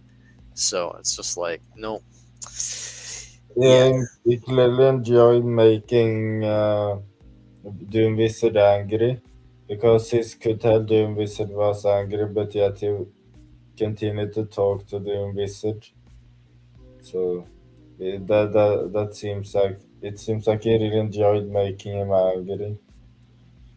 Yeah, and he was trolling him too. Like he was purposely talking out of his ass. Like it was like, yeah, no shit, Doom Wizard's gonna get angry. You're just talking like a fucking sausage, dude. So he's funny at least. Yeah, at least Steve Prophet's funny. I have to say that. Like he's got me to laugh a couple times. So he's at least a funny dude. He has a good sense of humor and he's good spirited when it comes to being willing to have conversations with people at least. but he's at the same time I think he's condescending and kind of a douchebag and purposely goes out of his way to say things he doesn't really believe are true just to play like devil's advocate. And there's too much bullshit and there's too many philosophical positions that are wrong to be playing devil's advocate for no reason. You know, it's just like defend your own position. Don't defend false positions and make us break down those false positions just to be like, oh well, I was just testing you. It's like, no, that's a fucking waste of everybody's time. What happened in that live stream that got deleted? Probably me, my dude. I kind of started attacking transhumanism and started attacking like basically I basically was attacking transhumanism. Unless you're talking about the one with the prophet on it, which then, yeah, it was probably a mix of me attacking transhumanism and attacking just the prophet over and over. But yeah, in general, I have issues with transhumanism, and Do Not Watch is a transhumanist. So, and I have really good arguments against transhumanism, in my opinion. So I'm guessing the one that got removed was because I was kind of kicking his ass against the arguments for transhumanism. So, you know, I'm guessing that was. So when you say you have many arguments, so you mean like I'm assuming you mean that David Pear's view? Yeah, because he sucks David Pierce's dick quite a bit. He's just like, and I'm like, nah, man, there is no such thing as a perfect world. I thought it was because of that other guy. It might have been because of the other guy. Could have been because of the other guy. I'm not entirely sure. But yeah, he likes David Pierce quite a bit. He believes that like we're all gonna be going in a transhumanist utopia direction either way. So it's like, why not hop on board of that in the effort to fight suffering? And I'm like, no, we should aim for our actual goal because we're not gonna get to our actual goal. You know, like the whole saying. It's like aiming for the moon, you'll like be among the stars or some shit, or like, and if you like aim for like something else, like I don't know what the saying is, but basically it's like you're not gonna get where you aim for, but you're gonna get kind of close. So it's like if we aim for transhumanism, I don't think we're gonna get to transhumanism. I think we're gonna get to like some trans dystopia bullshit, that is like some capital hellscape thing. When at least if we aim for suffering focused ethics as our primary goal instead of pleasure as our primary goal, we're gonna get somewhere close. We're gonna reduce suffering. We might not extinct all species on Earth, but at least we're gonna reduce suffering. But if we're aiming for like a pleasurist utopia, yeah, we're not. If our goal is not to reduce suffering and it's to get to this trans pleasurism, what's going to be the cost to get to this pleasure thing? It's going to be very, very high, and in the end, pleasure doesn't really have any moral weight behind it. So it's just kind of like the Peter Singer analogies basically show that perfectly. It's like there is no obligation to create pleasure, but there are obligations to reduce pain. So it's like, why in the fuck would we be trying to promote this trans pleasure reality? It doesn't make any fucking sense. They were saying the guy got heated. Yeah, the guy did get heated, but to be fair, I mean, he had right to get heated. I'm assuming you're talking about the vegan guy that was on the podcast. He kind of had the right to get heated because D Prophet was just acting glib as shit. So I mean, if I wasn't basically a psychopath, I probably would have got heated as well. Because even I was getting heated. I was like talking over people and being like, kind of becoming a douchebag a little bit. So, and when I'm a big douchebag, but when it comes down to it, when I'm starting to like no longer be polite, that means that there's like something problematic about the person's character I'm talking to if I'm no longer being polite. So, does he even have a clue what transhumanism is gonna look like? No, none of them have a fucking clue what transhumanism is gonna look like. They just assume that the future is gonna be better than now. They can't give me an idea what a good reality is. I'm literally just trying to tell them, like, come on, guys, like, what is so good? Like, that's why I'm basically trying to tell them like, to break down why these achievements are good. Because if they can break down why these achievements of mankind are good, maybe they can point to what a good future is going to look like. But they can't. They're just saying the future is going to be better, and they don't explain why it's going to be better, or how it's going to be better, or what's so good about like our current time that we can compare to the future. What they're basically, whenever they say something's good, they're just like, well, we cured this, and I'm like, you got rid of a bad. Okay, cool. I mean, all you're doing is getting rid of a bad. That's not explaining how something is something good about life. You're just saying there's a bad thing about life, and you got rid of the bad thing about life. But where's the good that you're adding to it? Like, there's still gonna be other bads remaining, and those bads are not worth enduring. So where's the achievement? And they can't show me the achievement in transhumanism or in any aspects of life. Like, you cure polio, what does that do? Like, it's like now people aren't dead. It's like, cool, now they can suffer longer and reproduce more. It's like, great. Like, no, we're not really achieving things. I've been skeptical towards like a lot of the transhumanism stuff even working because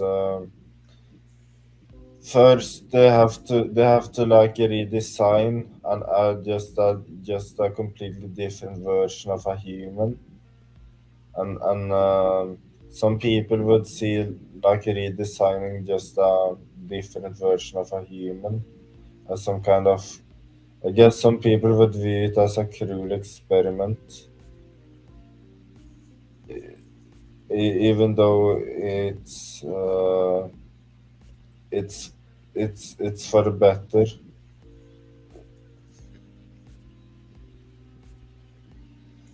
But yeah, but it just seems like people won't be they if they see like changing a human's consciousness like that, and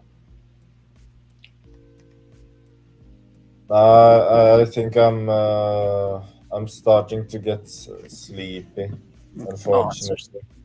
yeah, if you need to go, my dude, that's completely understandable. I am thinking of yeah, because before my words were coming out better, and now that I'm sleepy, my performance, my verbal performance is not as good. So unfortunately, it's better if I just go now. Unfortunately, but I would have liked to continue. Yeah, if you want to stick around watching the stream in the comment section, feel free to do that. But otherwise, yeah, I'd recommend you get some good sleep, my dude. So, Yeah, it was nice. It was nice chatting with you. yeah, take care, Sebastian. Thanks. Take care. Ciao. What was I talking about at the end of the stream when it was deleted? I don't really know. But if you remember the context a little bit, then I can try to remember. I'm a stoner, so my brain does not like function like the way it should, bro. Like my memory is shot. Um, do they want to be completely controlled by some chip deciding how they think? Basically, yeah, it sounds like they quite literally want some super AI that just dictates and puppets all of reality, basically just having us like be in a constant orgasm state, constantly like jerking off like whatever glands in our head that makes us feel good, and puppeting us around like like a little chip in our brain that makes it so we don't like hurt other people and hurt other things, and whenever something like that would cause bodily harm to us, it basically just stimulates that part of our brain that gives us pleasure again. So basically, they think that somehow in reality we're gonna either eliminate all animal life or get animals all in on this too, and basically hook everybody up to these little pleasure devices and have us walk around like some hive mind all unified together and like some swarm. So basically just turning us into an amorphous pleasure blob on Earth, hooked up to like some supercomputer, and basically that's what they want. And I'm just like, holy shit, you guys really want to impose years and years and years of suffering just to eliminate all semblance of any free will, and basically have it so we're all just like vegetables that are just a constantly pleasure. Like if you see like some dude like on the street of like Detroit like tripping shit on a heroin, like having like literally like fucking coom in his mind like on like heroin, that's basically what they want like all of humanity to be doing. So like, yeah, I have problems with that. I don't think it's worth the price of hundreds of years of death and torture to get to all of humanity just being in like autopiloted orgasm mode. It's silly Billy stuff. Or think they can engineer genes people also gonna suffer from relatives dying, heartbreak. Exactly, you can't cure mental agony. You can cure physical agony, but you cannot cure mental agony. They were suggesting that there are some people out there that are completely like immune to that, like basically schizophrenics when they become mentally numb. So they're basically advocating that we like take people, turn them into schizophrenics where you become emotionally numb, and then just like fucking stimulate the part of your brain that produces pleasure. So basically just make you indifferent to everything and then just like stimulate pleasure for all things. And anytime like anything bad happens to you, it just like numbs that out.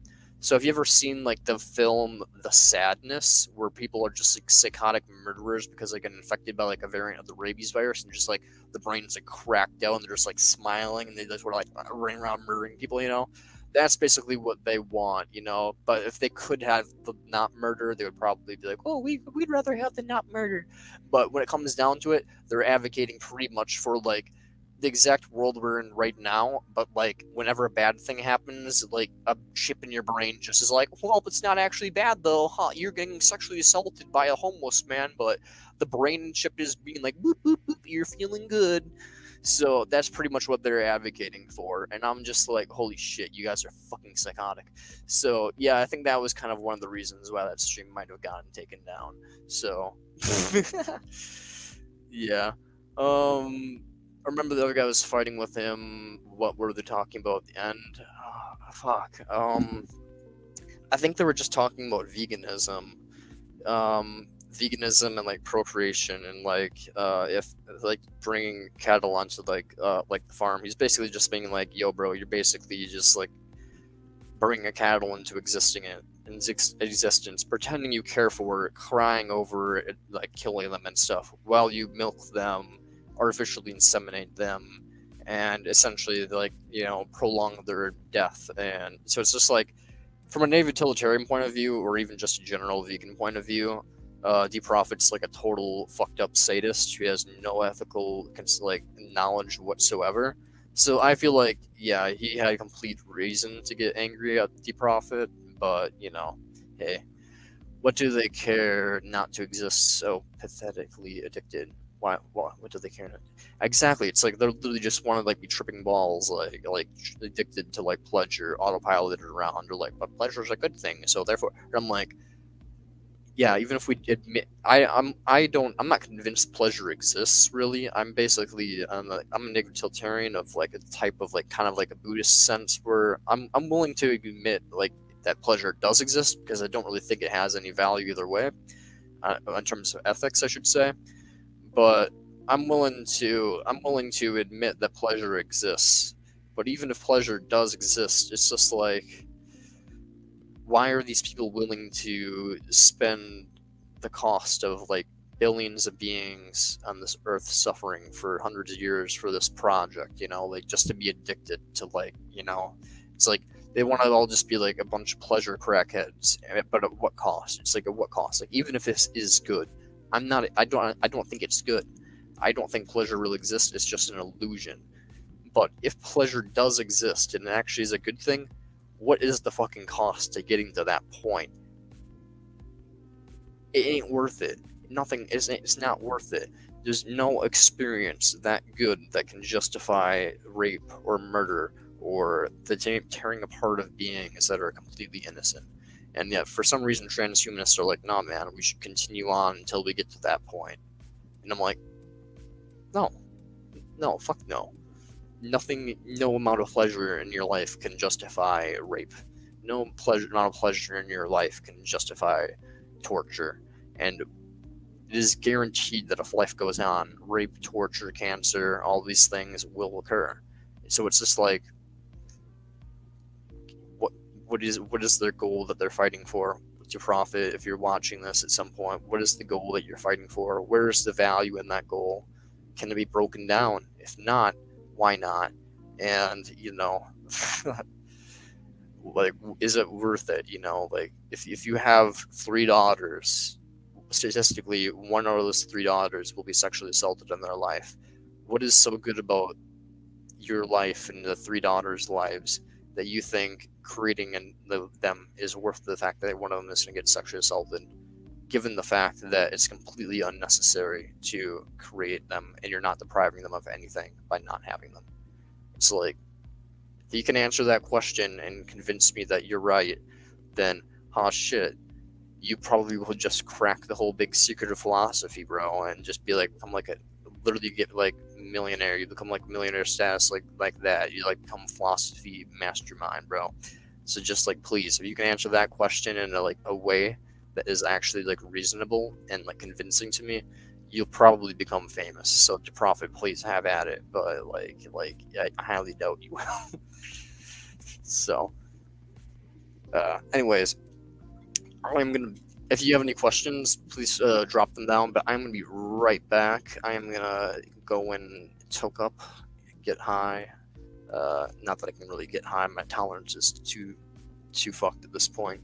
But I'm gonna get elevated, a little bit up there, just a little bit, get cruising, like not quite at cloud level, but getting there.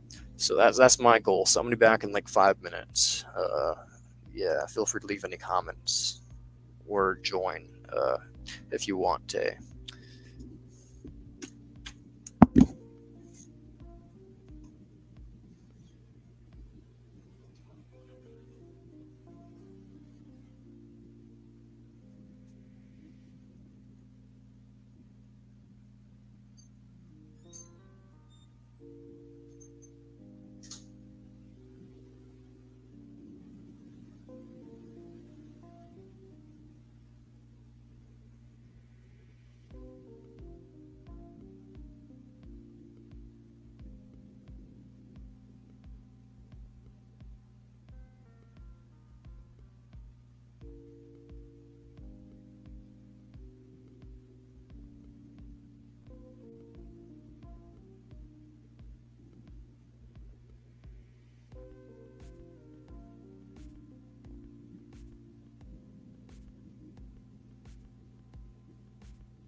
just in there with big finger and cheers for our home team.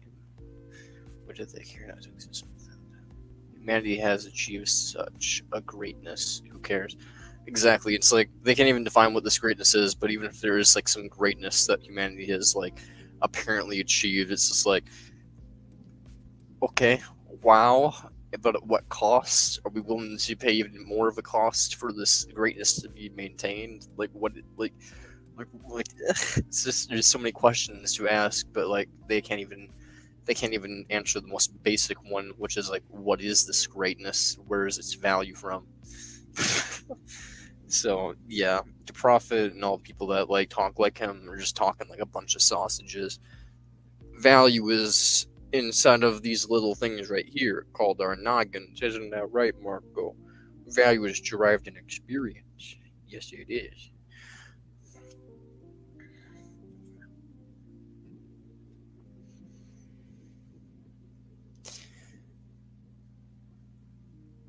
My cat is adorable. Fluffy little guy.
Present.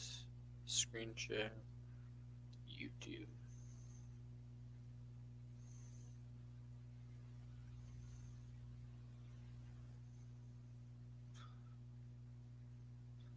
Let's watch How Are You Doing? Really? I think this video is pretty based. I genuinely wish that I like heard that people like with like a I wish I heard that question more, like knowing that people's intentions were to hear how I actually was doing. I'm fine, but not like the best, to be honest. I like drank a whole bunch with my family last night, and I don't remember what I did or said. So like I'm kind of like feeling like regret about that, and so like that's just like an immediate thing that's making me feel a little bit wonky. But like overall, like I'm all right. Just lately with school and work stress, a lot of days I just want to go home, lay on my floor, and scream. So that is how I am doing. Yeah, just a lot of pressure. I'm okay. All right, I'm gonna answer this for real. I don't know. Life is hard. I dropped out of college and I work 2 jobs that are really, really cool, but they don't pay a lot. And so the reality of like probably not moving out for a really long time is kind of on my shoulders now, because like my parents are gonna move out of the house and they're kind of like, where are you gonna go? So I kind of wake up and think about that every morning. Like, do I give up these jobs that I love and get like a job that pays? Is there even a job that pays for someone that dropped out of college? And so I just don't know where I'm gonna go. I don't really get.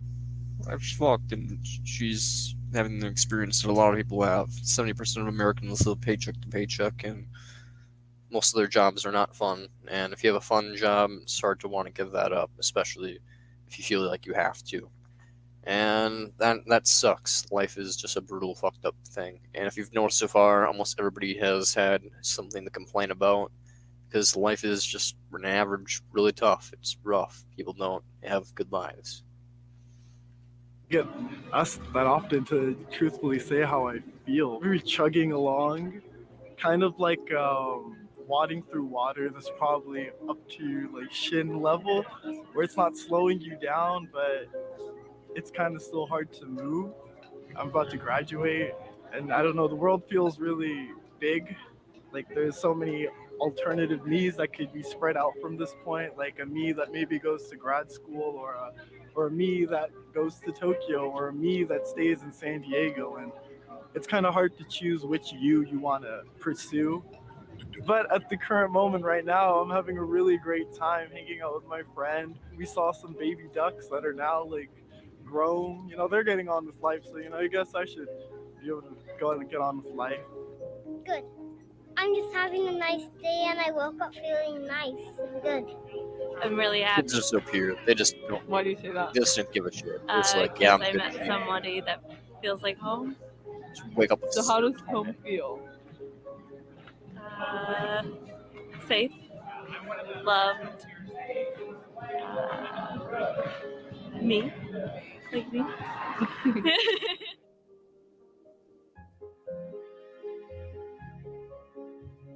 The true answer would be not so well. Like, am I supposed to give like a real like in depth? Like, is that what you want? I suffer from like mental illness and stuff like that, and I've been good for a while. I've been in hospitals before and stuff like that, but I've been good for a while. But lately, I just kind of felt like numb, like I'm not getting better, but I'm not getting worse. Kind of stuck in the same place, and I don't know. It doesn't feel good. If I don't think about it too much, I'm not getting worse. But then it's like if I'm not getting better, then I'm getting worse. With my own struggles. But yeah, that's basically it. Today I am blessed. I actually have a year and 2 months sober. So my life today, when you say how are you doing, I can actually really say genuinely from my heart, I am doing great. Hopefully she's been sober for the last 4 years. My God is my higher power and my Lord. And that's a little today cringe, I'm but just either so way, blessed to have congratulations. my family back in my life, and I woke up sober today, so I'm doing great. I'm scared that I'm. See, that's something that's interesting. People think that's great that they're not addicted to something. Like that's what makes life good, is the fact that you're not in a state of like some depraved manner, and that's not acceptable. It shouldn't be your minimum standard. Is I'm not addicted to alcohol. I'm not dependent upon like a drug that inebriates me from reality anymore. That means I'm doing great. It's like, no, that just means like you're like, biologically doing what is like intended by biology. To like, it doesn't mean you're good. It just means like you're like functioning in society. Like Christ, I don't know, man. And I'm gonna just work like a 9 to 5 the rest of my life and not do anything I want. So I'm currently happy, but I want to figure out how to set myself up long term to be happy. I'm in a rehab program and it sucks, but I'm almost out of there. Fine. I'm on depression meds. I'm a heroin addict, but I'm doing okay. So I don't think you're what doing led okay. you to make the change? My children. Probably like a 4.5 out of 10. Why do you say that? Because I'm probably worried about paying half my rent before the weekends. You know what? I'm really insecure. I'm doing well, but I'm really insecure. And that's just how it is. And I'm hoping to work through that and to feel strong and to feel vibrant. But yeah, knee-jerk reaction, insecure. Honestly, I'm confused. I'm 20 years old. I live in the most expensive city in the world. I don't know what I'm doing. I don't know if like I'm studying the right thing. Yeah, he does talk like we need to like stick around to like save the aliens or like the multiverse, like do some Ultron shit and like smash through realities. And I'm like, one, impossible. We cannot travel outside of our galaxy. Two, even if we could do that, the cost is too high. Like the chance we'll even if there is life in this galaxy and we have the technology to like travel to them, how are we gonna find them? We don't hear their signals. None of that shit. it's like he doesn't even buy into like promortalism. He's literally just like trying to make some like silly ass argument against it, and it doesn't make any sense because it's like infeasible. Just selfish bug behavior, not caring about suffering, only just sitting there jerking about how great his race is. XD. Basically, like that's pretty much what they're doing, is just being like, oh, my genes are better and must be propagated on. I'm assuming you're talking about D-Profit, and potentially about a little bit fucking Do Not Watch, but I'm not sure about Do Not Watch and his eugenics views, but definitely fucking D-Profit is a eugenicist. He's just like, oh, my genes are better. I know what I'm gonna like, so I want more mini me's running around and blah blah blah. I don't want to trust no adopted baby. Them babies. They might have them bad genes. Them whatever. Like I don't know. Like insert slur. So. Yeah, pretty much. When it comes down to D-Profit, he's definitely a eugenicist. When it comes down to Do Not Watch, I don't know. He's just a fucking simp, I think, when it comes down to like YouTube rules and not wanting to upset guests. But he's also transhumanist, so he's wrong in that regard. But yeah, they're not doing philosophy. They're just talking out of their asses. So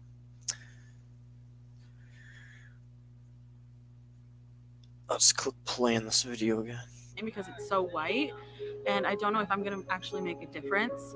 So I'm kind of just like in a really weird headspace of what the heck am I doing? You know, I don't know where I'm gonna live next semester.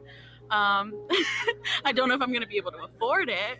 I don't know if I'm getting financial aid because I'm struggling academically. What else? I'm lonely, but it's okay because I have really great friends. I like being alive. But I'm confused. Pretty much, I'm really there's confused. Truman from the home team come in the territory. I want to say Tribalism fine, bullshit. but I'm doing good now. In a way. Definitely better than like 2 years ago. Okay. Why? How are you feeling 2 years ago? Depressed and not in a good place. I was going to, maybe I shouldn't really admit it though. But let's just say I probably wouldn't have been alive by now. And yeah, I don't know. What changed? I told my dad how I was feeling, and then like he just said, "Let's go for a walk," and I'm like, "Okay, I'll just go for a walk." And then we just like talked about it and stuff like that. I'm like, well, I guess I need to like start doing things like, well, if I die, then I guess I'll have to. Well, who's gonna take care of my birds, and who's gonna Well, if your birds die, draw also. my art? And I have to do Your that. art. You don't need to draw your art. I think I'm okay. You're making I false think I'm okay. rationalizations to motivate I've yourself. been better and I've been Desire worse. generating. I think At what cost? today I'm having a day of like self-reflection. So worse would probably be, I'd say a few years ago, I was in a really terrible relationship. I think I didn't really know who I was. I didn't really want to be alone. Well, if there are other species in space, we probably do have an obligation to annihilate them, but I don't think he really thinks that. He's just saying it because I say that we have an obligation to, and so he's basically just trying to say transhumanism is necessary to do that, and he's just being a silly Billy. Either way, I don't think we have an obligation to go out to space and try to wait around and do all that shit because it's unlikely to have occurred. It's unlikely to occur. If we could guarantee that we could have that chance, if we guaranteed we had the technology and already found them and like all that shit, then maybe we'd have an obligation to try to prevent their suffering. But that's like, you know, big old ifs. Like I don't know why the fuck anybody would risk all of humanity's suffering on big old ifs of like, what if there's alien life out there and we can like reach them, bro? Like we can help them, man. Like, I'm not gonna allow rape and torture and like all of that shit. I'm not gonna allow warfare and like drone strikes and starvation. I'm not gonna allow like all that stuff that go on Earth just because there might be aliens out there, bro, and like we can like Star Trek technology them, man, and like save them, bro. And I'm not gonna no. So the great human race can take over. He wants to annihilate other species so human race can take over. And he's not even a benevolent. It's not even like he wants to do it. So he's like, oh, let's eliminate their suffering. No, he's just like, nope, humans are better than Aryans. Take over Aryan planets. Yes. Fucking Christ, I hate humanity, bro. Oh my God, this is why I'm a misanthrope. This is why this is why I want to die. This is why I wish someone would just come into the house right now and cap me in the fucking head. What, Marco? Where are you? You don't understand, bro. Where I want to bitch to you, even though you're a cat and don't understand what's going on. You just need to like understand my vibe right now. Christ, there are literally people that are just like literal interstellar fascists. Holy fuck, interstellar fascists, bro. What the hell? Interstellar eugenics fascists who really want like ethno worlds, not even ethno states, they want fucking ethno worlds, bro. Oh my God, I'm alive in hell. This is hell. I'm in hell. You know what? My brother might be right. Maybe this is a simulation. Maybe this is a fucking simulation, guys. This is a fucking hell world. I'm just joking. But fucking Christ, I fucking hate being alive, guys. You understand? I mean, you definitely do understand if you're anti-natalist. I'm just joking. You understand what I'm talking about. Holy fucking Christ. Interstellar space fascists. That's like some Star Wars bullshit. These guys watched Star Wars and looked at the Empire and was like, you know what? They're pretty based. I think, not realizing they're based off of literal Nazis. Like, they were like, oh, look at them. We do need the galactic order. Christ. Oh, God. Lordy. Being alive is pain. Let's just click play on this video and like watch other people be in pain instead of thinking about how people literally want to generate pain in the future in such a mass scale that it would literally shatter our minds to process it for a second. I think the last few years after that, I've been okay with being alone. Like, I would never even just be sat here by myself. Like, that's weird. I would never think of doing that. So even that in itself was when I was worse, probably. I think better is just any time after that. So I feel like there's still some way for me to go, but I'm not there yet. I'm doing okay right now because I care deeply about someone. For once, it is returned into the same amount, and so it makes me really happy and gets me through most of my days, and so that's why I'm okay right now. That doesn't sound like I battled through many struggles in life, many trials and tribulations, whether it's gangs, violence. I mean, we already see he thinks he's so great, he must procreate. He's like some hillbilly at stadium with big figures cheering at his home team. Yeah, basically, he's straight up like exactly like some tribalism home team bullshit. Like straight up, I live in one of those cities that have like a stadium for like a major football team, the Green Bay Packers. So I know what you're talking about, the fucking football, fucking cheesehead motherfuckers and all that shit. There's literally just fucking cheddar everywhere about like how great their team is. Yeah, I understand what you're talking about. And he's basically one of them, but for like the human race and like specifically the white race. Because yeah, he's all about humanity continuing on. But even better than that, we've heard he doesn't want to adopt people because he doesn't trust other people's genes. So we know he's all about the good old whatever is in his family that's so special, you know. So basically, he's a fucking fascist, eugenicist motherfucker. Propagate my genes, they're so special. Me with my fucking glasses that I don't even have 20/20 vision. Yeah, you're so special, bud. I have literally 20, whatever. I have better than 20/20 vision. I forgot what it is. It's like, yeah, I apparently have better than 20/20 vision. He's sitting here with like fucking doofy ass glasses on, just like, I'm superior, my genes, I must pass them on. Yes. Yeah, fucking weirdo. I fucking hate you, Prophet. No, I don't hate you, Prophet. I don't have enough energy to hate you. But when it comes down to it, when I'm talking about you, I have enough energy to hate you in those moments when I'm talking about you. But I don't have enough energy to actually like actively hate you. So, when it comes down to it, I just dislike you enough to be like aggravated by like the way you exist. Drugs. No offense. But now where I stand, I'm truly blessed where I'm at. I completely changed my life, a complete 360, and this is who I am right now. Like, I didn't do it for anybody else but me, because I've been through a lot, but I know that's not going to lead me to anywhere good. How am I doing? I think I'm doing better than I thought. Sometimes you just don't give yourself credit for what you have accomplished, really. Terrible.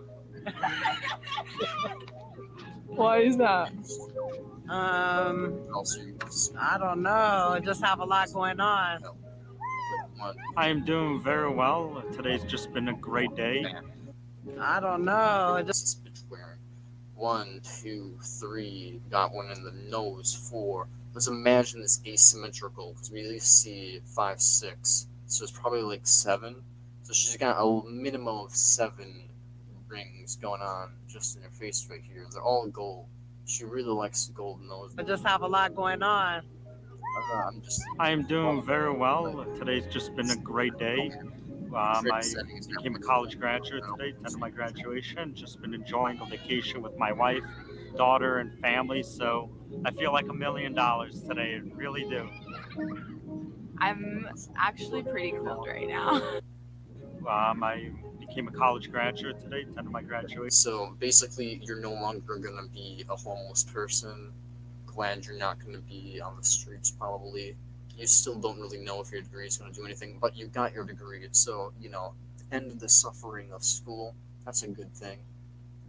Just been enjoying a vacation with my wife, daughter, and family. No longer being stressful. That's good. Yeah, it's a relief sensation. So I feel like $1 million today. I really do. I'm actually pretty cold right now. But overall, I guess always good. Honestly, trying to be good,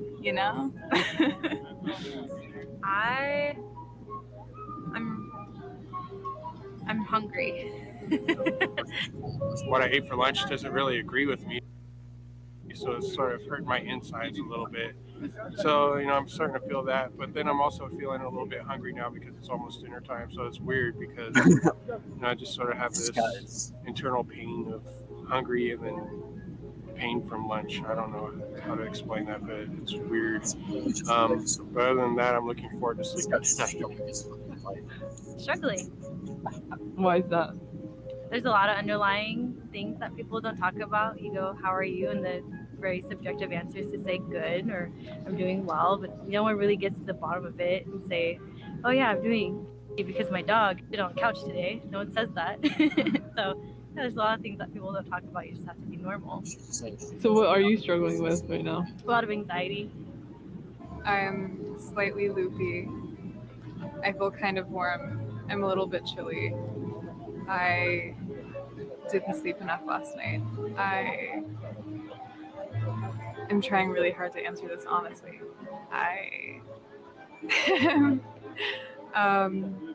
Is there a time limit? How am I doing?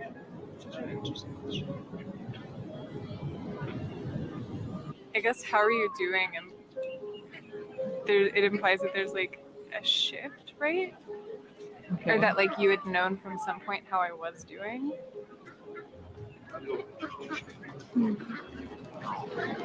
I don't know how I'm feeling. How do you feel? Because it's really hard to describe without going into I feel okay. everything that you don't already know about my life, which is kind of what I was saying about it being like a weird shift. It's like how am I doing is relative to like everything that's happened for the past always.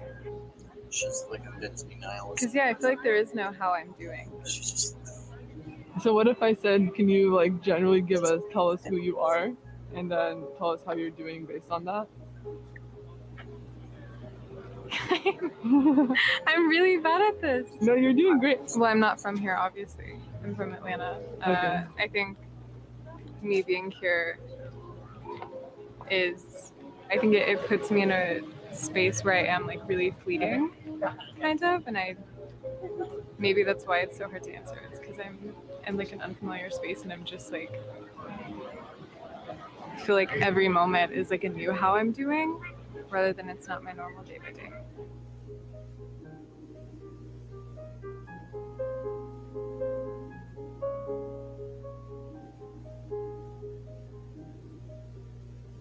Hey everyone, to end this episode, I thought I'd talk about something that's been on my mind.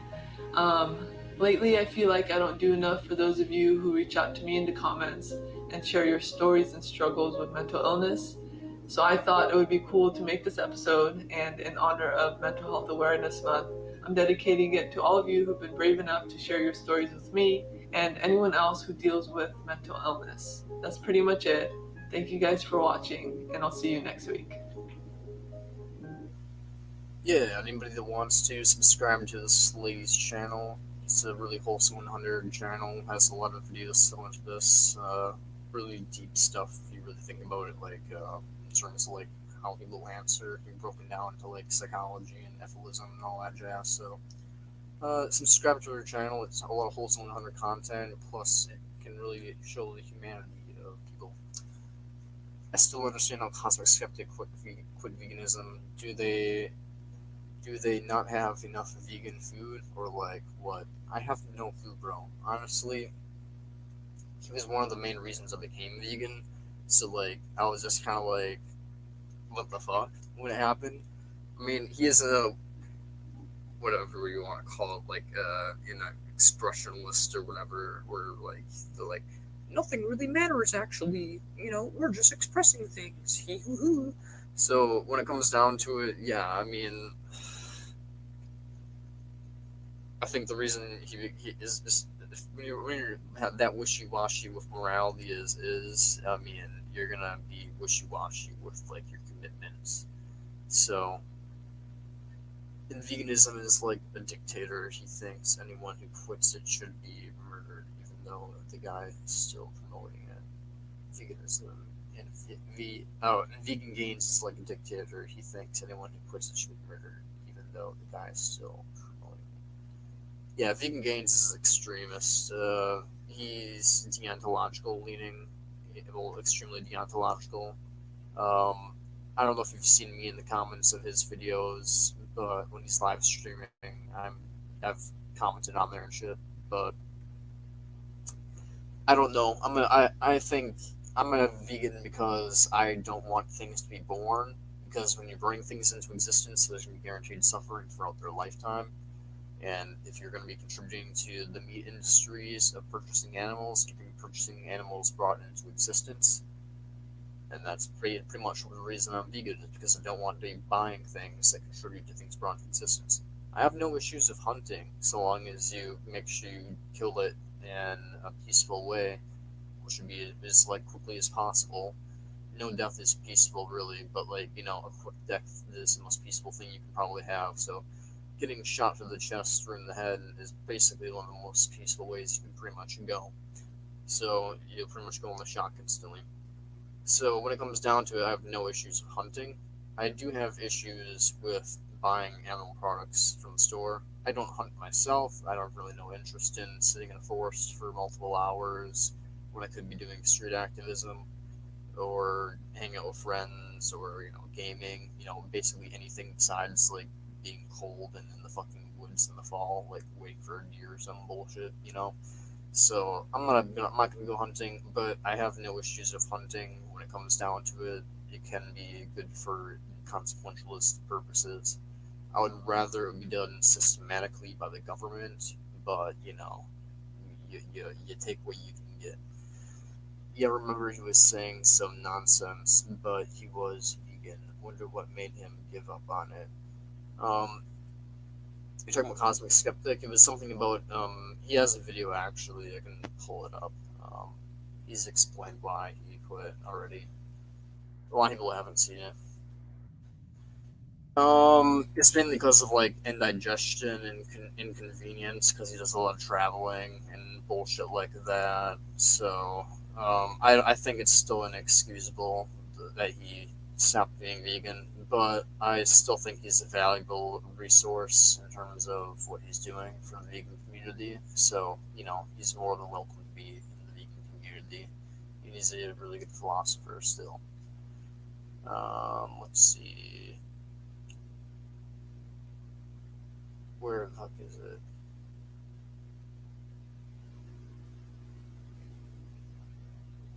Huh.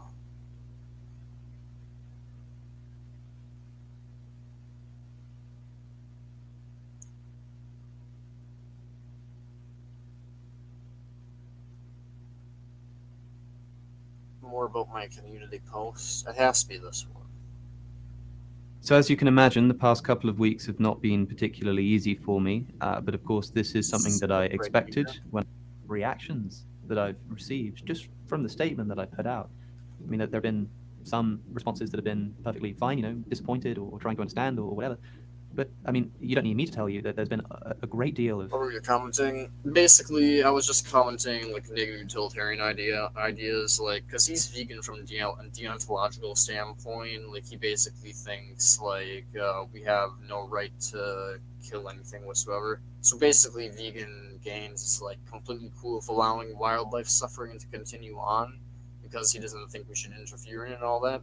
And I'm basically just trying to challenge his opinions on a bunch of things by basically like being like doesn't this imply this and all that jazz. And he was just kind of ignoring my comments, so as one does. But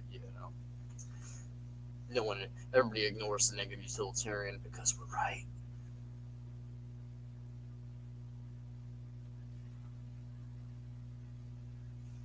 Here I'll just watch the video on stream. I'm basically just trying not to sensationalize this. I recognize that this kind of video can cause a lot of drama, bring a lot of attention, a lot of negative attention to the vegan movement, to animal advocacy. That's really something I'm trying to avoid. I've been thinking a lot about how best to approach this whilst doing the least harm to animals and the least harm to the vegan movement as a whole. So I'm not entirely sure what that looks like, because ideally you would want me to just stay totally plant-based, but I'm hoping to explain some of the reasons why I didn't do that. But crucially, and I should say this from the outset, even though it should be obvious, I'm not some kind of nutritionist. I'm certainly not a nutritional expert there. And my problem is not with the idea that every nutrient that's required to be healthy can be found in a plant-based diet. I think that it can. My problem is with the practicability of maintaining it for myself. So people have been asking, well, what's this magical nutrient that you can only get from an animal product that you can't get from plants? I want to clarify from the start, there isn't one. Every nutrient that you need to be healthy can be found in an adequately planned plant-based diet. I just want to talk to you about some of the reasons why I found it very difficult to maintain a healthy plant-based diet. I also want to clarify that I really don't know what my diet's going to look like going forwards. I don't know if I'll continue to eat these foods or whether I'll be able to abandon them again in the future. I really don't know. So I'm not trying to do an ex-vegan, anti-vegan thing. Farming. Like the fact of the matter is, I still think animal suffering matters greatly. I still want to see the end of factory farming as soon as possible. All that happened was, in practice, in my life, I found it difficult to maintain a healthy plant-based diet. That's it, really. I understand why that would annoy people or upset people, especially given that I'm somebody with a public platform, but that's what this breaks down to. Now, for most of my life, I've had a particular set of health issues, just like most people have some health issues, that I must stress are unrelated to veganism. They're not caused by veganism. I had them before I was vegan. It's nothing like that. But, for instance, one of the most important and relevant here is IBS, or irritable bowel syndrome, which people have to varying degrees. I've suffered with it. I know someone that was trying to go vegan that had irritable bowel syndrome. I think it was just potentially caused by like the lack of vitamin D3 or 6 or some shit like that in their diet, but so it might go away in the future. But who knows? You always go off about the right crap instead of suffering. Who cares about made up terms? You always go off about that rights crap instead of suffering. Exactly, rights is a bunch of made up bullshit. I don't get why vegan gains always talks about rights. It's like they constantly contradict each other. They're like rights are supposed to be this infallible thing that can never be violated, yet they're being violated by everybody all the time. He literally violated someone's rights by purchasing the laptop and computers with lithium that were mined by fucking like people in slave labor, to upload his video basically. So it's like people are constantly violating rights. Yeah, he's just like, oh, rights are a thing and we have to respect them. It's like, no, right? Even if rights are a thing, then it's basically just measuring rights violations against each other, and then we're back into consequentialism, and then we're back into negative consequentialism, and then you're back in negative utility, but from like rights points of view instead of and it just gets complicated and fucked up, and basically it either way ends up in the same exact ballpark of pretty much where it's broken down. Either way, all rights can be broken down pretty much into an effort to be a means/tool of avoiding pain. So, I mean, everything breaks down to negative utility in the end. Everything breaks down to negative utility. Was he thinking about violating of rights when he went vegan? Exactly. With it quite severely for most of my life. It's not been as bad as I've been getting older, but it essentially translates to having some severe stomach problems, as well as, I don't really know how to put it, but you need to make sure you have access to a toilet. For most of my childhood, one of the great miseries of my life was that I essentially wouldn't be able to go anywhere that didn't have an immediate toilet access, because otherwise I'd be absolutely stuck out. And the anxiety of just being there and knowing that that was the case would be enough to bring on the symptoms of IBS, and I'd just be paralyzed by it. This was livable. That is an important thing to stress. It's not like the pain that I experience when I suffer from these symptoms is completely and utterly debilitating. As I say, as long as I'm in a situation where I can deal with it, as long as I have a toilet nearby, as long as I don't need to be doing something important. But the problem is that, of course, when there was something I needed to be doing, so if I was giving a talk or a debate, or even if I was attending a lecture or debate or something like that, or indeed if I was just hanging out with friends in a place that didn't have toilet access, if we were just going for a picnic or hanging out by the river or something, I knew that if I was going to eat something and then go to these things, there was a good chance I was going to run into quite a bit of trouble. And so what I would do is have a very restricted relationship with food in these instances. It meant essentially not eating or eating very... Yeah. Well, those people really need to be alive, suffering, slaving away, and the mines dying of lung cancer slowly in comparison to, living off what would be land that wouldn't have a mine on it, which would instead have, fields potentially, or, I don't know, trees that grow fruit, or, I don't know, just natural shrubbery that they can literally anything besides a fucking mine that literally kills them with in 10 years, while breaking their fucking bones and having them get crushed by rocks and have literal PTSD. I don't know vegan gains. Maybe anything besides that would be potentially better.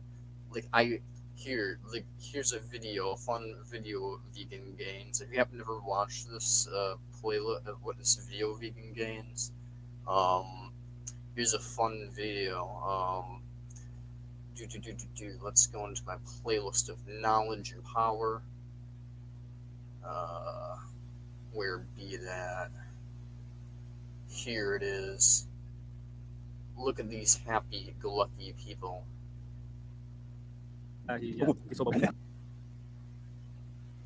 During this time, and right before raiding another baboon camp, I asked Sokolo, the leader of this tribe of hunter-gatherers, what's the most important thing in life? What's the most important for baboon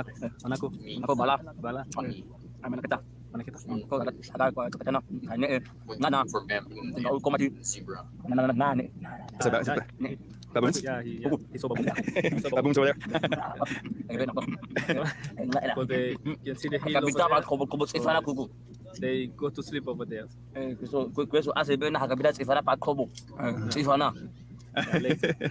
That's good.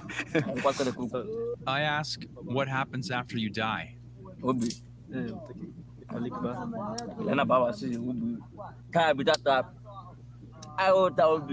The youngest hunter, Babua, joins us. He wants to help clarify some of Sokolo's answers, starting with the importance of hydration. The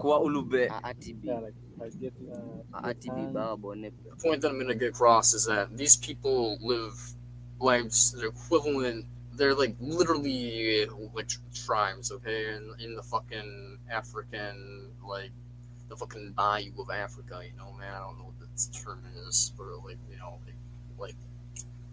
outback. Outback's Australia. Whatever that term is for wilderness, but the term is for Australia. Sorry, fucking Africa. These people are literally just living out there, just wilding out in the wild. And straight up, their lives, comparatively speaking, they're happy. Subjectively speaking, they are happy. They enjoy life. They think things that we would never imagine are the substance to happiness. To them, happiness is eating meat, hunting baboon, and collecting honey. They love hunting, and they love the success feeling, the serotonin release they get from a successful hunt and enjoying a meal. It's basically survival needs. Basically, taking care of necessities is what makes them happy. And they're quite satisfied with life. My point being, literally anything besides being a fucking capitalist slave is pretty much Gucci. So I don't know. I've seen him talk about how like, oh, we're supplying these lithium miners jobs. You're supplying them with literal hell, and they don't realize it because they know nothing besides pain. And he's just like, oh, they need money. They need to buy food. We're literally tearing their fucking land apart and extracting its resources. And he's just like, oh, well, how will they pay for our food that we provide for them? Although, if we didn't tear up their fucking Christ, I hate people, man. Atibi bawa, atibi fachana bi, atibi. Misi kita kote hapo kote seme kwa wacha atibi misi. I ask, what was your happiest day? Bana kona kaya maisha ukuwa manako. Mwisho ukuwa manako kwa butterfly. Kwa furaya maisha kwa mana. Kwa mana kondo abala ko bawo ngalu kwa kete kwa kete. Now with Babua here, I ask again, what happens when you die? Tumapita 10. Amana tumapita. Bamizo aka kwa haini. Oi mabita amana ko bawo amana. Ko mbido. Bobe ko se kweso misiwa tumana aseme amana ko. Ahom. Tumto kwa aka kwa haini au ko mabami. Ko so aka kwa ina mebami wako ishoko ahom.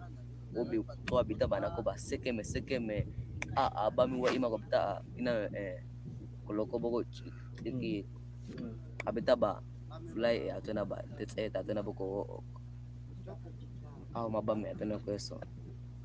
Do they believe that they see their ancestors when they die after?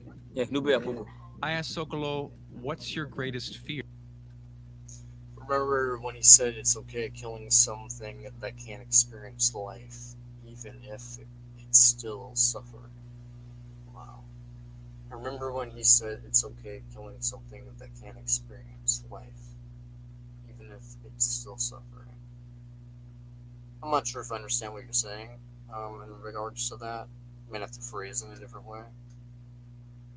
I remember him saying it's okay killing something that can't experience life.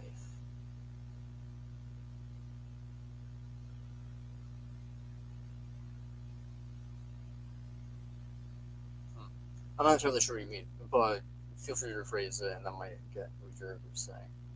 Fear. I'm gonna bahaya.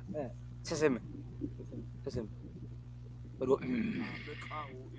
Bekau. Babi ko. Labi. Bekau anakoma seseme ajanjai. Takat. After dancing with black mambas in my other video, I ask, well, what about snakes? Yete kuku. This is a snake bite. Yete bawa. Wow. So this is a snake bite. They cut kuku. after. Bepe kuku. What kind of snake bit him? Fifi mo kobok. Fifi mo. He got bit by a black mamba. Yeah. He did. Yeah. And this is the mark left from a black mamba after. Damn, man, you're lucky. Let's say you see a pretty girl. Yeah. How does that work? If you want to marry her, what do you have to do? This question gets a little lost in translation.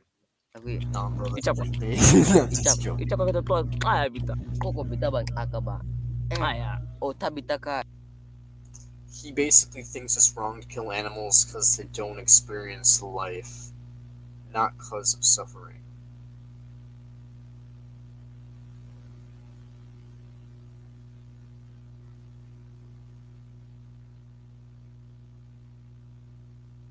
But he mentions suffering every now and then. He basically thinks it's wrong to kill animals because they experience life, but not because they are suffering. I mean, what does that even necessarily mean? Like, so like everybody, I mean, things are constant. Everything's experiencing life all the time. Like, I mean, like, well, we're not allowed to like defend our own selves against like another human being who's trying to take our life just because it's like, oh well, sorry, but they also are experiencing life. So, like, where is he getting moral values from? Like, how do we make decisions that are like tough to make, like trolley problem things, based off of experience? Like, where is he gonna drive like the values from?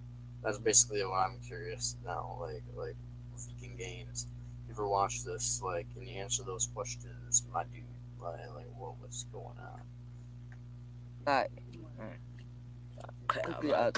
Kama ba otagba kana kwa so mulla teach is a mark.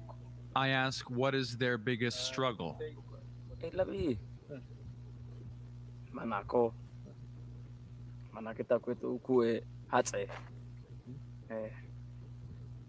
atatoga bikuisi ba yamena fe hamana ina be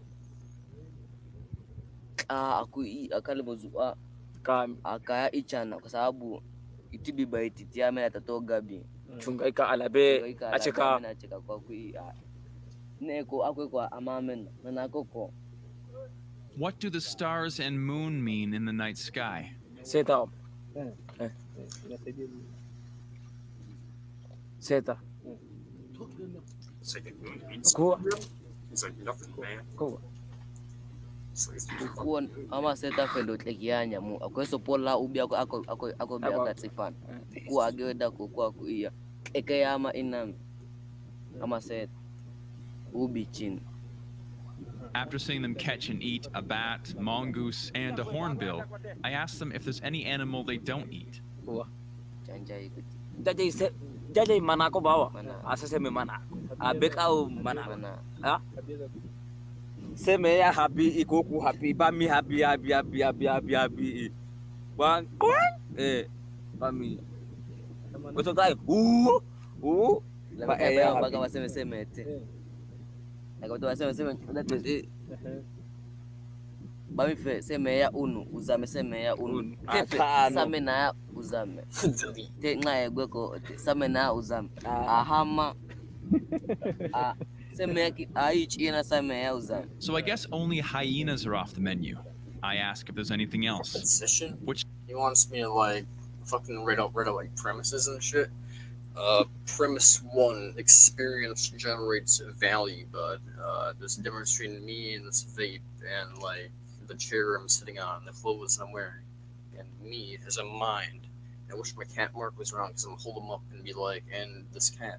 Minds generate value. Experience generates value. But it's not just experience. Now, it's the things that are contained within that experience that are what the value is. Now, what are those values? Pain and pleasure, if pleasure exists and isn't just relief sensations. Now, you have to ask yourself, what value has more value? Pain, pleasure. Premise 2 I got, or 3, one of the, I don't fucking know. Whatever. I would have to write this stuff out and think about it. But moral of the story is, you basically have that as your scenarios, and fucking, basically you can go into like piercing or analogy if I really want to, but next premise is pretty much pain has more value than pleasure, and I can give reasons for that. In conclusion, we ought to avoid pain above all other sensations. Well, I guess that'll be the next premise. We have to avoid all sensations or pain related. Yeah, I guess in conclusion, we have to go extinct or some bullshit. I don't fucking know. The moral of the story is, I'm not gonna write out premises unless this guy watches this video and like actually wants to debate me, which then I guess I would think about it in more detail. But yeah, I'm frankly not convinced that Vegan Gains is worth my time or anybody's time in terms of debating anything of philosophical merit. He's basically just a vegan that does good in terms of convincing people from a deontological standpoint and muscly boy standpoint, like, yeah, man, he became vegan, if I remember right, because he wanted to, like, for health reasons. Anybody that becomes vegan for health reasons probably doesn't have very good ideology. Like it's gonna be very selfish based. It's gonna be based off of me. So you can tell that that's what it is. It doesn't. It's based off a bunch of deontological principles, which he violates all the time, but won't acknowledge in terms of other principles that are related to veganism. And yeah, he just wants to be all Mr. Perfect. He doesn't want to acknowledge that we're all causing unfathomable amounts of suffering, and life is absolutely horrible. We're all basically variants of evil. The only thing we can do to make up for the fact that we're basically just fucking pain-generating monsters is the fact that we can maybe prevent future suffering by convincing people to not procreate, and maybe convince a future generation to extinct animals. That's basically that's the only thing we can redeem ourselves with, is by preventing suffering. We're basically just monsters that just consume and fuck. And in his case, he isn't the antinatalist, so he'd be completely cool with reproduction. So that too. So yeah, I have issues with vegan games. I would like to debate him, but at the same time, I'm not sure it's been worth debating. But yeah, let's continue the rest. Which again is lost in translation. Katena lakin ko ena ba mitain abga kanata nyo ko kaka abga kana ababa seme abam kana bitam shoba chukwa ema chukwa ema. What do you think of city food? Kweso seme ka seme bita kwa kete. They don't like it. Why? Gogo. They don't trust it. The tribe has about 15 dogs that help them hunt. So I asked them, what do dogs mean to you? Komati kwai ku ka ano hako to klo ne bawa abami abe kwa bamia hako ta klo te kogo ko to lipa tisa puna tisa ake so tua so chia so bamia. So cool, man. Thank you. About an hour later, myself and Seven had basically Zabe hunters raided the baboon camp that was next to ours. It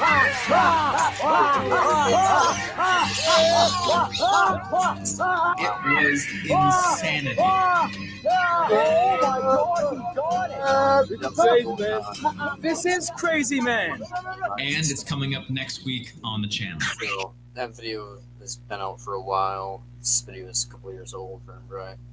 So yeah, give it a watch. They have some cool stuff in his channel. But yeah, basically my whole point of that was that life is generally pretty good, regardless of, in terms of the subjective point. So long as you get your needs met and you're not literally being worked to death, subjectively people enjoy life quite a bit.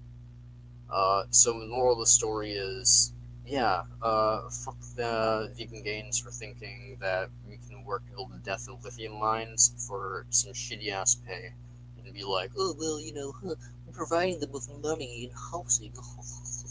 I don't care that they're literally breathing in poison. So.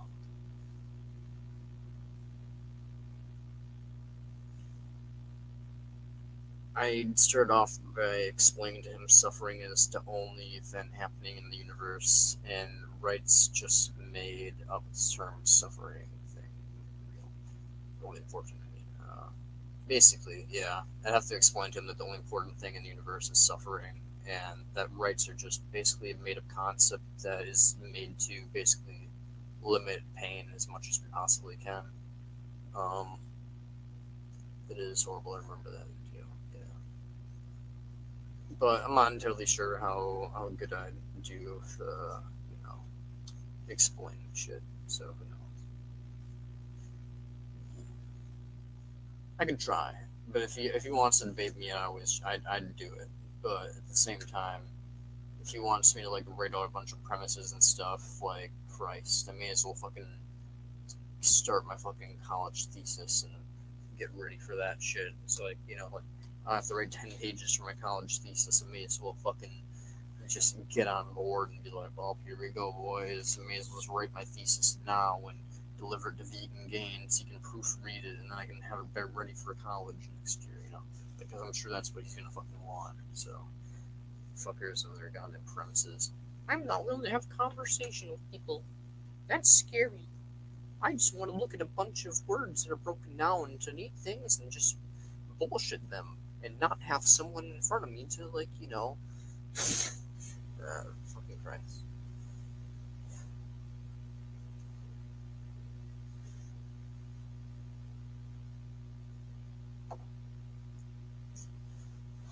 Some better deontological principles than fucking rights-based things anyways. It's like unnecessary suffering-based principles are better than anything on the rights. Yeah, fuck that academic shit. Basically, it's like, come on, guy. Like, you're running a YouTube channel, and it's not like you have like a philosophy major or anything. It's like, you don't need me to be like, oh, the experience generates value. Premise 1. It's like, no, like, just, if you have disagreement about experience generating value, when I say that, bring it up. If you have, I don't think you do, so boom. Now, on the second premise or something like that, or a third premise would be like, you know, hey, the two values that exist are pain and pleasure, but the only one that has value is pain. If you have problems with that, then we can beef that out.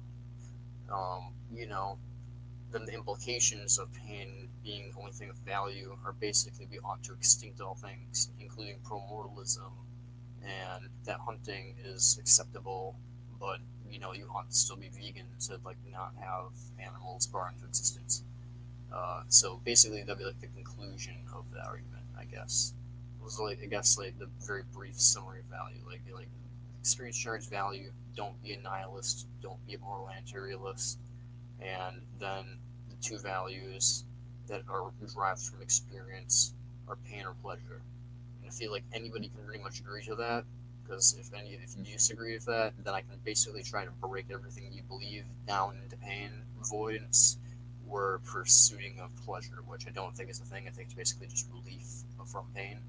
But hey, I can, if you think that pleasure exists, I can, you know, accept that argument and just move on to the fact that really all that matters is pain avoidance. But yeah, it's like, if he wants to do the academic shit, I can. I'm a philosophy major, I can try. I don't want to fucking do school outside of school, man. I don't want to do that. It's like, so it's like, please don't make me. Yeah, who said it should be that formal? We are in academia. What the hell? Are we in academia? It's like, what the hell? It's like, yeah, basically, it's like this is YouTube. I'm not on campus. I'm not gonna start writing premises and stuff. Hell, even when I'm on campus, when I'm having conversations with people in class, like open debate in class, we're not sitting here like, well, here's my premise and here's my other premise. It's like, no, we're having a conversation back and forth with a fucking teachers and moderator. Like, you know, even in college level like classes, we still debate like fucking normal platonic human beings having a discussion. We're not just like, oh, here's my premise. Here's my another premise. Here's my fourth premise. And conclusion. Can you attack premise 1, 2, 3, or 4? Or is the conclusion absurd?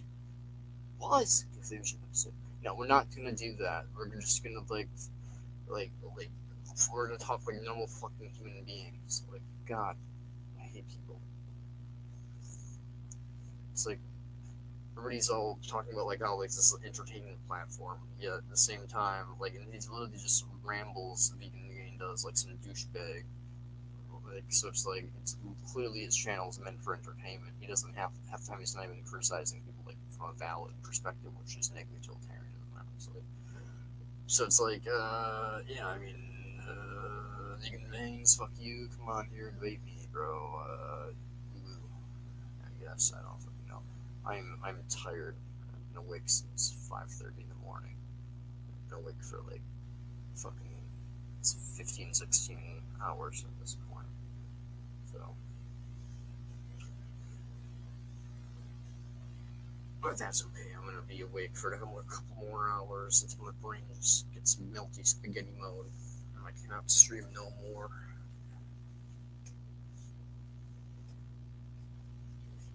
more so than it already is melty spaghetti mode, because I'm like high, and you know, I'm always high to be fair, except when I'm at work. But that's about it. Yeah, who said it should be that from? It's right in the comment that was right there. Let's go back into the good old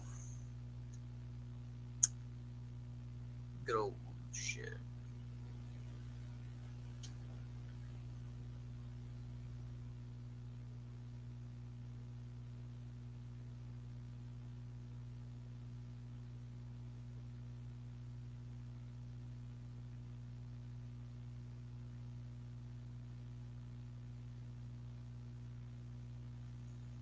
No, I basically think you can defeat his argument really easily. You just basically ask him, as most deontologists are, like, you just pretty much ask them, would you kill one pig to prevent the killing of 10,000 pigs?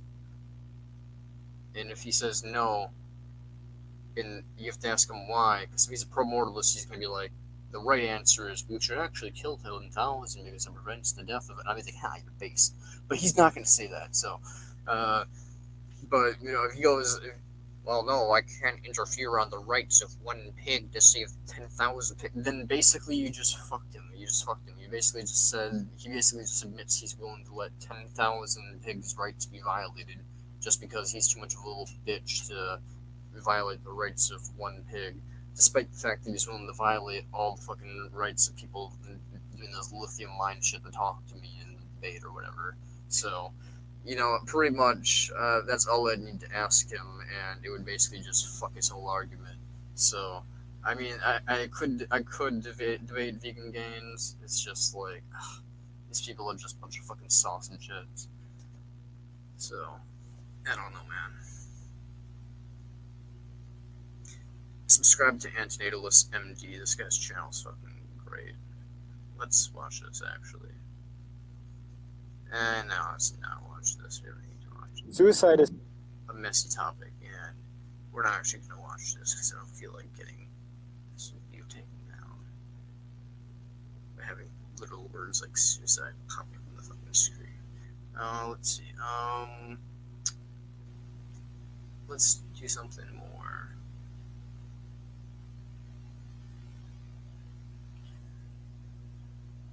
Or less.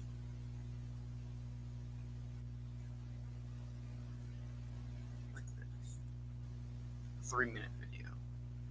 Spark conversation.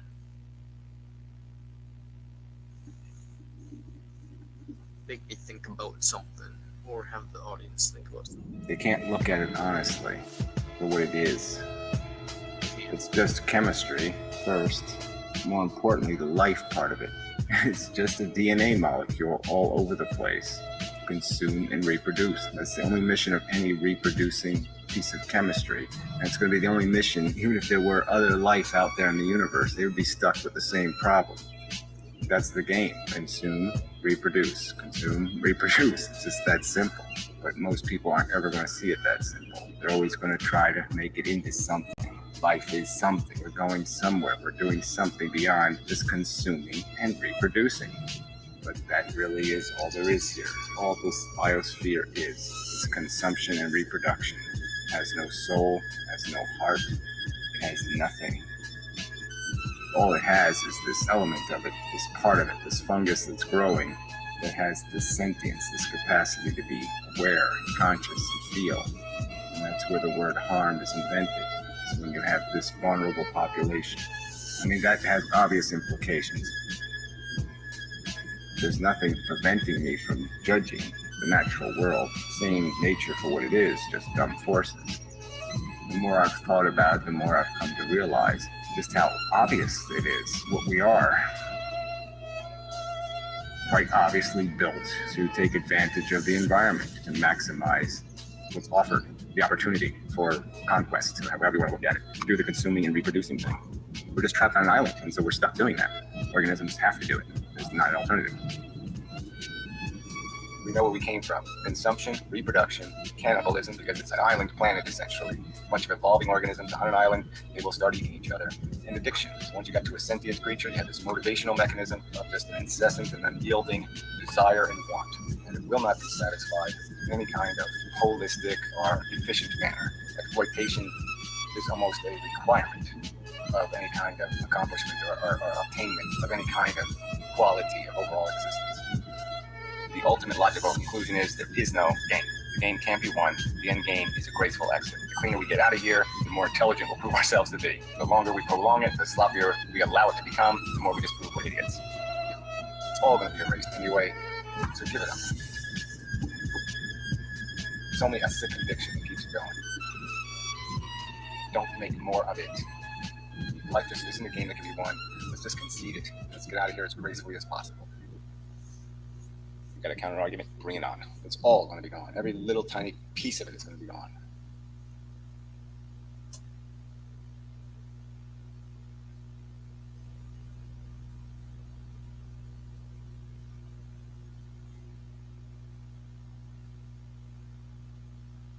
We put more stake in longevity, the actual fact of living, than we do worry about the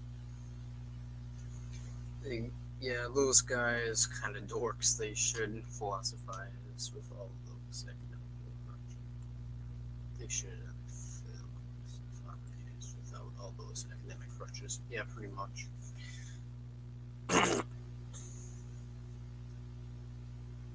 We'll put this based comment on the screen.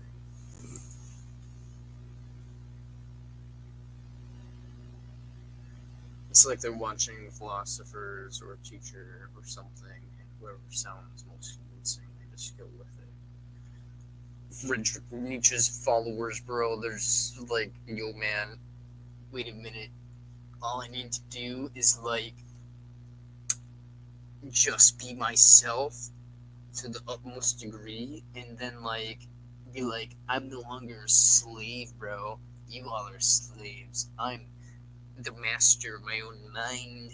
And then basically, yeah, it's pretty much like half my teachers are just like Nietzsche's fuckers that just like suck his cock. They're just like, oh, bro, be your own master, don't be the slave.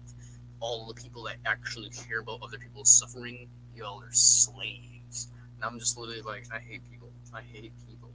Literally people are just like being like me back when I was in high school as like an academic career.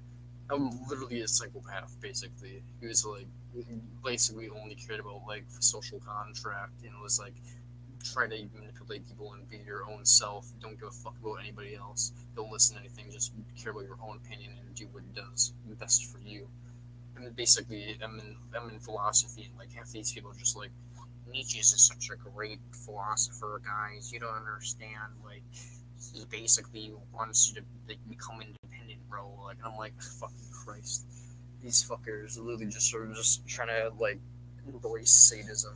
I honestly don't do a philosophy degree, guys. You'll just hate being alive. Like, you'll hate everybody. You'll hate your teachers. You'll hate your classmates even more than you'll hate your teachers, and you'll just hate yourself for going into the degree.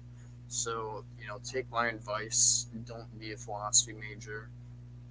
Just, you know, at this point, if Doom Wizard's correct, the plan's fucked. So, you know, don't waste your time with school. Just like big chill. Like, work part time in a job that pays like at least $15 an hour, and you know, big chill with your life. You know, that's what I say.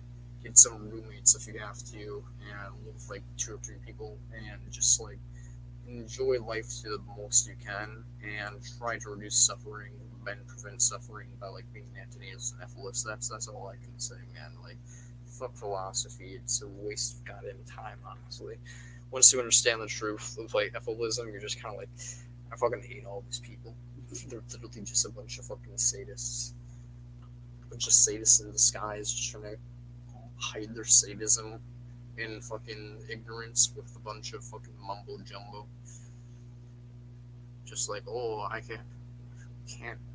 want to be able to violate some rights, but I don't want to have a responsibility to end all animal suffering on Earth. That would be a little bit like crazy, and that'll be an inconvenience for me. So therefore, mumbo jumbo, something about something about violating rights despite the fact that I do it every day. Bullshit. You know, that's pretty much all I hear when people talk. It's just a bunch of crap that comes out of their mouth. I'm a little angry right now, so I'm gonna go and take a hit of my jazz, and I'm gonna be back in 5 minutes after I respond to this comment. Yeah, and they put that academic stuff on a pedestal. Academia can't tell you the truth. They're not allowed. Pretty much, they're literally not allowed to tell you the truth. Just like my psychologist is not allowed to say that like some people actually have bad lives, and they're not allowed. And some people's lives just are not worth living. She cannot admit that to me. It's just basically like against her career to like admit to me that some lives on this planet are so horrible that even if the person living it thinks they ought to go on, they ought not to go on. Like there's some lives which are so bad, so torturous, so miserable that even though their biological urges push them forward, they're better off dead. And I couldn't get her to admit that. And it's just what people are. It's just like people. It's exactly what you just said. They're not allowed to say the truth. People aren't allowed to talk about the hard shit about life. They have to be positive. They're paid to. I go to a Catholic college, so you can imagine how bullshit things are there. Yeah, Catholic colleges. Ooh, it's the best. I fucking hate being alive. I'm gonna be back. Okay. I'm gonna be back. Hey, Marco. Look at him. He was on the coach the whole time. Adorable. Here you go, big man. I'm sorry for waking you up.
Yeah, basically, my dude. When it comes down to it, they can show you a bunch of shit, but when it comes down to it, they're not going to get past this full skeptic stuff. All they do is just show you different perspectives, and none of them are like right. Like me saying experience generates value. There's something different from a fucking chair than that. There's like, oh, you're kind of right though, and I'm like, yeah, that's literally it. Like, come on, guys, fuckers, like there's a difference between us and fucking chairs. Even if we're not the ones in control, even if we're just observers, our observation of pain has value. It is quite potent. So I don't fucking. Philosophy is kind of a joke, not gonna lie.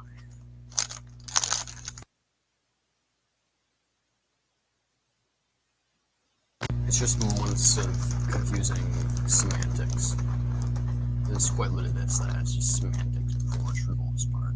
You're just gonna like dance around with words and we're not use them. It's frustrating and annoying. The only good parts are like ethics classes, and even then it's just like.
So this story right here drives me crazy, and this is not something that you're going to hear a lot about elsewhere. In fact, when I was looking for this last night, I only saw the New York Times article on it. I didn't see articles from other people or from other outlets. Now, maybe that's changed to this point, but it's kind of amazing that this isn't a huge deal. But of course, that's what you get with a shitty mainstream media. So credit to the New York Times. This is very important reporting.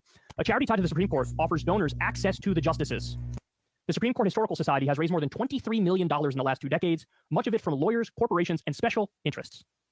So look, when people think of the Supreme Court, you think of like, if you're naive, let's say, you would think of like very intelligent, intellectual, serious people in their robes who went to law school. They're massive nerds, and they try to be as objective as possible in delivering, justice and interpreting the law and the Constitution.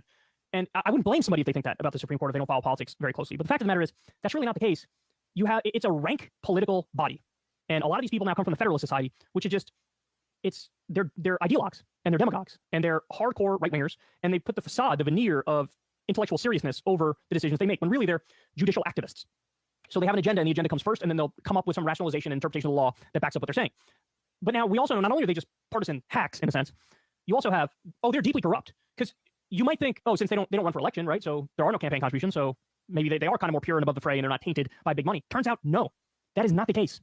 In some years, Chief Justice John G. Roberts does the honors. In others, it might be Justice Sonia Sotomayor or Justice Clarence Thomas presenting the squared-off hunks of marble affixed with the Supreme Court's gilded seal, hewed from slabs left over from the 1930s construction of the nation's high court and handed out in its magnificent Great Hall. They are a unique status symbol in a town that craves them. And while the ideological bents of the justices bestowing them might vary, there's one constant. All the recipients have given at least $5,000 to a charity favored by the justices, and more often than not, the donors have a significant stake in the way the court decides cases. The charity of the Supreme Court Historical Society is ostensibly independent of the judicial branch of government, but in reality, the two are inextricably intertwined. The charity's stated mission is straightforward: to preserve the court's history and educate the public about the court's importance in American life. But over the years, the society has become a vehicle for those seeking access to 9 of the most reclusive and powerful people in the nation. The justices attend the society's annual black tie dinner soirees. I don't know how you say that word. Basically, you can just buy Congress. You know, if you have money, you can donate to Congress. You know, as one does, and you know, they pay you back for the laws that you wish to have.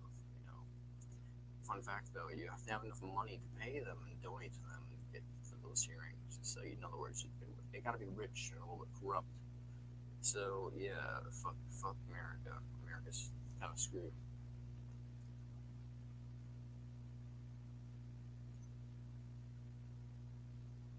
I love this video, it's hilarious.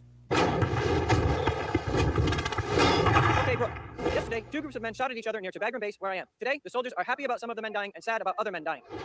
Sergeant First Class Aaron Tomlin is only sad about 4 of the dead people. It's a long, tough day here. We lost 4 good men. No, 27 men died. 4 American soldiers and 23 Taliban soldiers. Well, I wasn't talking about the Taliban. But they are dead. Yeah. Well, you are not sad about them. You have to understand. We're like brothers here. We're like brothers here. Am I like brothers here? No. I mean, the men I fight. My brother's name is Robert Falk. He lives in Lansing, Michigan. He is very good at Jenga. Okay. This makes no sense. You said that 4 soldiers die and it makes you sad. But you said when Taliban soldiers die, it does not make you sad. I asked Base Commander David Hawkins to make it make sense. The last thing we resort to is hurting anyone. But you have to understand.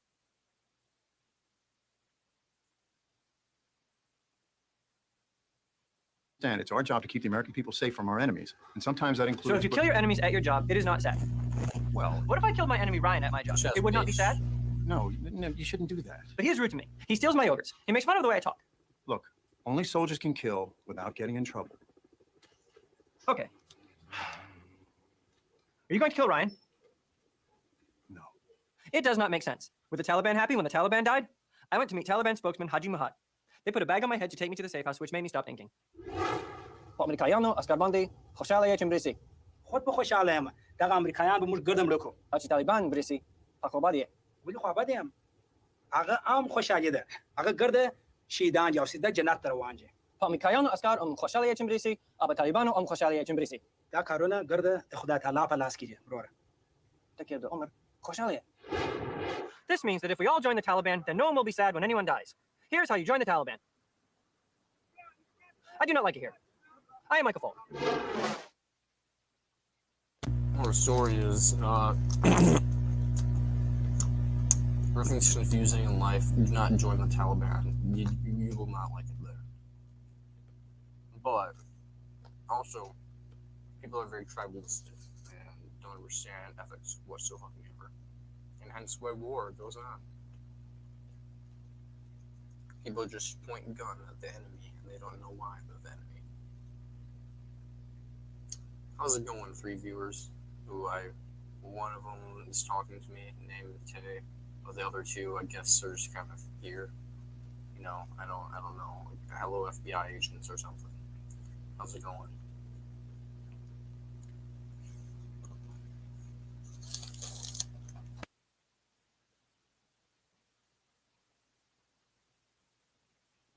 Actually, you say quite a bit of flags in this stream that would probably get us flagged, so like if you're FBI agents, completely understandable, like frankly.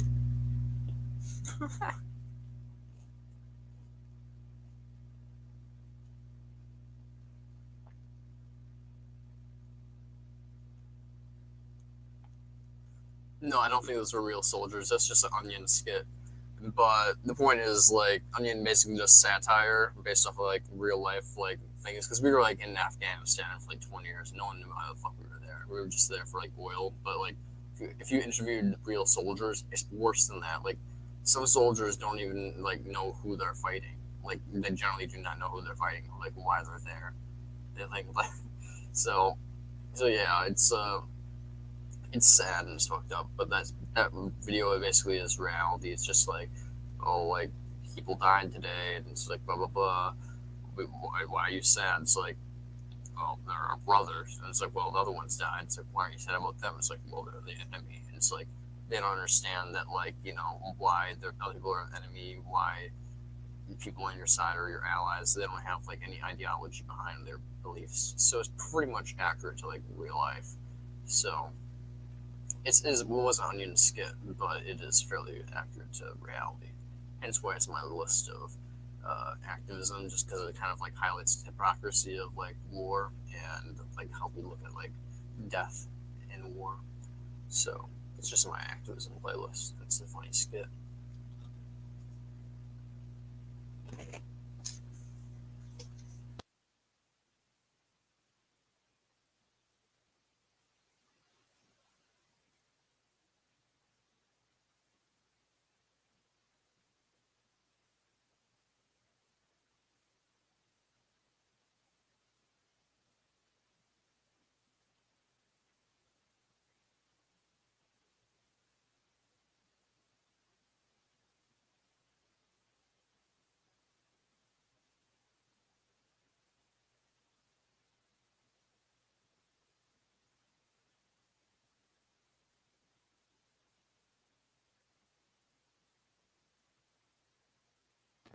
I'm gonna share a channel Black Sheep Academy.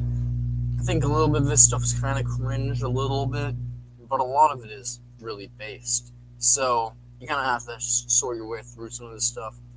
For the most part, pretty based stuff though going on. I think this is a good video. It's my list of things because I think it's an important topic. Understanding relationship dynamics with your friends, especially being antinatalists. You probably shifted your friendships a lot and feel like there's like you're friends with people, but also feel like you're not friends with people, and you don't quite understand like how it works now that you're vegan or antinatalist and your friends are. You know, I feel like this kind of going through this might help you. You know, just a little bit. Our relationships, season 1, which is our first subject, and episode 3. So we're going to talk about friendships in brief, of course. Friendships are basically what? They are things that happen over time. Okay, you meet someone, you vibe with them, you talk with them, and then it sort of builds up later. So you start with the basic friendship, right? And then it becomes a different kind of friendship. So you meet someone when you're young, especially, and you just vibe with them, and they're like, oh, let's play cricket, let's do this, let's play football, maybe let's do things together. There is no exchange as such, except for an exchange of energy and an exchange of fun and stupidity and all. Then you grow up, and then you have different kinds of friendships. Okay, so you have business friendships. Okay, then you have historical friendships. Like these are the ones that you have. These are the kind of people that you have made friends with when you were a kid, but when you grew up, they were just there. Maybe you don't get along with them. If you had met them today, maybe you would not have gotten along with them. But they are historical friendships. They exist for a reason, because you have a past together, because you can discuss things together, and there are certain things that they understand that nobody else will understand. And maybe if you knew the historical friend since for 20 years and someone else for 20 years in a very different context, they would not understand each other's context. So understanding you, historical friends are extremely important for yourself, in the sense of understanding your childhood, in the sense of understanding what you did back then, etc., etc. Okay, then of course business friendships, I don't need to enunciate on this. Many friendships are business friendships, in the sense of we transact with certain people. Okay, we go down, we go meet the shopkeeper, that's kind of a business friendship. We talk about his life, but we're not really interested in him. He's not the friend that we need. It's just a way to pass time. It's a way to get curious about someone's life and then move on. Right, then you go, of course, to your intense friendships. When you have intense friendships, that is when, from basic, then you slowly go towards intense, where you guys vibe at a certain level, right? And over time there is a certain intensity that is there. So as we had discussed in the last energy part, right, where you start with a basic friendship, say you are a 6 and someone is a 4, and you all vibe very well, okay, and the energy room is very comfortable. And then when you get intense, you can go up to. Yeah, I agree actually, especially as a utilitarian. We have a lot of duties to prevent suffering. We have a duty to prevent more suffering than we generate. And unless your friends are also antinatalists or vegans and stuff who are all willing to get involved in activism, really they're probably just going to be distracting you from what you ought to be doing, which is trying to spread the word, like I'm doing right now. So, yeah, 100%. I 100% agree with you. It's generally a waste of time to have friends, though it is necessary to have a good, healthy mindset and healthy mental state to be able to go about your activism. Otherwise, if you're down in the dumps and you can't get out of bed, that sucks. You can't actually do what you need to do. So you need to potentially have friends in order to like keep yourself out of the dumps. So having friends might be somewhat necessary, or have like some other social life might be necessary, but overall, friends are distractions, so they're not very great for utility purposes. To 15 in the energy room, but there's constant intensity, and sometimes that intensity can get too much. Okay, there are some intense friendships which cannot last for more than 2 hours, in the sense of when you meet that person, after 2 hours you get tired of them, then you're like, okay, now I want to go home and sleep, or after 2 days you get tired of them, but you still love that friendship, you still miss that friendship. That is what an intense friendship is. Okay, and intense friendship can be continuous intensity also. It can be between a husband and wife, why not? Okay, so intense friendships are rather rare. And then, of course, there is the trust and need based friendship. So, when you trust somebody, that is one kind of friendship where you're like, okay, I trust you with these number of things. And there's the other, which is need based, in the sense of they need something, you need something. Okay, try not to keep it one way. Now, trust and need, what is the exact difference here? When you trust somebody, right, you're trusting them with certain number of things. Do not trust just because someone is a friend. You cannot trust them with everything, because they may not be capable at certain things, they may not be able to do certain things well, and they may be able to do certain other things well. So remember, you have to categorize your friendships. You have to know who you can trust, who you love unconditionally, conditionally, etc. These are all different kinds of friendships which we will discuss on love, liking, trust, etc. There are some friends you can live with, there are some friends you can't live with, there are some friends you go for coffee with. Okay, there are some friends you love or you get into a relationship with, girl, boy, doesn't matter. Okay, so that these are various types of things, and in the next chapter we will get into the percentages, how to calculate these things in your life. What happens is, you assume that friendship is just one monolithic thing. You assume that a relationship is just one monolithic thing, that I want everything from this person, that this person will give me everything, trust, love. That never works. That never works, because some people are strong at some things, other people are strong at other things. One important thing that you have to do when you're a friend is accept utility, accept the usefulness of a friend, accept that certain friends are useful for certain reasons, other friends are just there for fun. And remember, every relationship you get into, you are getting something out of it. You cannot have an unselfish relationship. Okay, then it is not a relationship, then it is some form of abuse. Either they are abusing you or you are abusing them. So once you accept utility, all friendships will become much easier. Okay, you will realize which friendship is where, and you can categorize them. You can make more categories than this, it does not matter, categories do not matter. You have to just know one very important thing: which friend lies where, which relationship lies where. And that clarity itself will remove all the other nonsense from your life, and you'll know what to do with who.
Thank you. My mic was muted. I was just talking and my mic was muted. As I was saying, yeah, I don't know how vegans tolerate people saying meat's tasty when they're bringing up veganism and they call them friends. I'm crazy for this. Yeah, basically, my friends, as I was saying, I have some friends who are completely. Most of my friends are not vegan. I've only had one vegan friend, and it's the reason I'm a vegan is because I met her. Unfortunately, she took her own life on February 7th, 2023. So I don't have any more vegan friends. All of them are, the only one that I had is dead. So when it comes down to it, her death really motivated me to get really into activism. And yeah, frankly, it's been really hard to hang out with my other non-vegan friends since her death because it's just like, she was so frustrated with the world. She saw so much pain in the world. She saw so many like animals suffering, and it tore her apart. She was such a caring person, and she hated that I hung out with people who were like hypocrites and like you know, said racist things as jokes and stuff, but not really as jokes. You could tell, and like just because like I like to hang out with them as like friends, but like they're clearly not good people in terms of like objectively speaking. And it's just like, you know, I've known them since like I was in the 4th grade, you know, it's like knowing them my whole life. And it's like, you know, they just happened to be growing up like in conservative religious families. And so it's like, and, you know, a couple of them aren't conservative, but like, you know, they're moderate or like a little bit left, but they're not antinatalists and they're not vegans. And it's just like, I'm hanging out with all these people that are like complete, like unethical people who are like objectively better.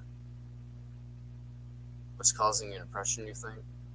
I think what causes my depression is a mix of just, I wasn't uber depressed until I became an atheist. Once I basically realized that there was no like objective cosmic meaning to things, I became really depressed and kind of was just like, well, I'm just some like fucking psychopath in this world of like a bunch of egoistic maniacs that are just like tearing each other apart and just running on autopilot and stuff. And then eventually I became antinatalist and ethicist and became even worse, my depression. So the only thing keeping me alive was pretty much a promise to that person who's now dead to basically stay alive till the age of 25, or, you know, unless they killed themselves, or I found a purpose to live. And guess what? I found a purpose to live. Negative utilitarianism is the only reason I'm alive anymore, because frankly, my promise to stay alive has expired with their death. So, yeah. That fucking sucks. But when it comes down to it, I get through life. So, plus my depression is a lot of things. Just the nature of life and the meaninglessness of all things. And especially recently, the death of my friend. So,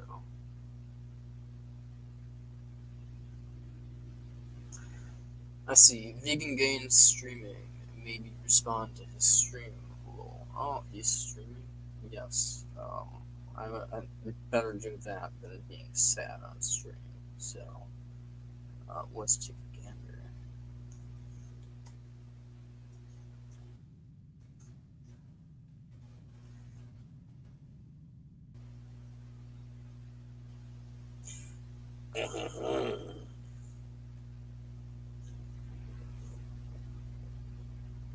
What are you doing? Oh, he has a kettle. If you want to incorporate that part of the movement of shoulder extension so that you use that other function of the tricep, you have to bring your arm up. It doesn't really matter so much where you finish. Like, you're always going to finish with your arm down. But you want to bring your arm up and then, you know, have to pull it back. Actually pull this thing down right away. And I'm gonna walk back a little bit so I'm away from the bar. I don't want to be so close, so I'm doing this, and I basically have no choice but to have my elbows in this position here, because what happens when our elbows are here, whether using the rope or the straight bar, when our elbows are behind, we're so close, we end up, and I see this happen all the time, we hit ourselves here. Like, we're literally in the way of full range of motion. And you can even be in this like super duper crazy like hinged position, but it doesn't matter, because when you're done, there's Yes. something always in the way because your elbows are behind. That's So- like the biggest mistake I see all the time. That's Is not elbows very are here, close. partly because we're stronger here. We're stronger crammed together, so it's easier to sit here and load the weight up and be like, I just do this, and it's like sweet range of motion. right? So what we want to do is we want to nice make work. sure that we think about that bottom range of. I don't think I really agree with that. If you like really load a tricep pushdown super heavy, and you only can get like 5 or 6 reps, I don't think you'll find most people getting in that position. Bro, let's talk about fucking With a straight arm pull down, where the weight is That's what he wants to talk in front of us a little bit, right? So we're going to create that by, again, just putting it down, stepping out a bit, and let the weight, again, pull you into position. Just like when we did bicep curls, if you watched out this video. If you haven't, it's right here. All right, so at the bottom of my range, if I let the weight just kind of pull me, it will pull me out this way, right? It's going to pull me out. So I want to let it pull me out so my elbows are slightly in front of my body. So if you look at it, no matter where I'm at, I can do the salsa, nothing. I'm not in the way. Fully extended, my triceps are locked out, and I'm not in the way of myself whatsoever, right? This is how we want to be. We don't want to be back here. We want to be here. Even talk to you guys right now, being in this position, my tricep is starting to burn. Why? Because I'm depressing and I'm engaged in the tricep at the bottom range. You're not going to be able to finish the movement in that position. I get what he's saying, but it's always going to come down into the same spot, like pretty much right in front or right against your thigh. You just don't have enough leverage there to keep the weight in that spot. This man's if you're going to be lifting particularly heavy. Now I'm going to have that slight little hinge because I don't want to be standing straight up like this, right? We don't want to be in this position because my back's starting to hurt. We want to be in a little active, athletic position with our hips hinged slightly so we can get over top of the weight. So I have a little bit of a bend over top of the weight, and I'm pushing on the weight. You can look at me right now. I'm literally, if you look at the weight on the cable, I'm pushing it down from here. Now, all our job now is to make sure that we stay in this position. If I cut off my elbows and down, I should look the exact same way when the weight is all the way up here and the weight's all the way down here. So, yeah, I'm going to do lifting tutorials, so there's somebody who can give good advice, like Johnny Shreve. when I'm here, letting the weight come up, and while I'm letting the weight come up, just like when I was doing bicep curls, I'm going to continue to push my elbows to the floor. And that's going to help you avoid from your shoulders doing this. The next issue that happens with a lot of people when they do. Can you react to Frank Tufano's tattoo for me real quick? Basically, it's just a horror show. It's, reality of people just tearing each other apart. It's a constant, as Schopenhauer says. He did not get a tattoo. As Schopenhauer says, that's just a marker. Is this true? The lion tears apart the gazelle. Let me take a look, Clean Alley. The Joe Rogan experience. The pleasure is gained. We've already reacted to this a few days ago. No, this guy's completely and utterly full of shit. He's misrepresenting research and cherry-picking bullshit. Far negative value in nature. It's just... Bro, stop staying up so late, you're gonna get the ligma disease. It's not healthy. Go to bed early and not at 5 a.m. Poo poo. Arrah. 777 quatuor decillion 777 tridecillion 777 duodecillion 777 undecillion 700. I'm just gonna mute that for a second because Christ, this stream is somehow more annoying than mine. Yeah, I can't imagine I'm the most amusing person in the world. Okay, let's see if it's done. Quintillion 7 fucking god. 177 trillion 770. I'm honestly glad that they're trolling him. 777. Frankly, I was gonna say it was a waste of money, but frankly, it was worth it. 5. I went to bed at like Just took it. Just thinking shit. like 4. Yeah, like 3 or 4. I couldn't sleep last night, and then I went to make food and shit, and then Jasmine was having a bad day at work, and then she called me, and then I had to get up and bring Finn and go to her and shit, and then by the time I got back home and was like settled in bed, it was like 3 or 4. I only got like 2 or 3 hours of sleep. That's why my voice is fucked up right now. But thanks for the donation, dude.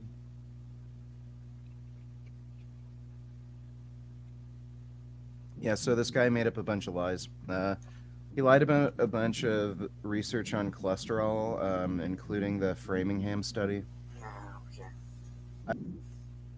Anyways, yeah, what do we all want to talk about? I mean, I'm in the stream, I suppose. It's almost 9 o'clock at night. Not that I go to bed anytime soon. Honestly, if I end the stream, I'm just gonna get bored and I'm gonna start the stream back up again. So there's no point in me ending the stream. So,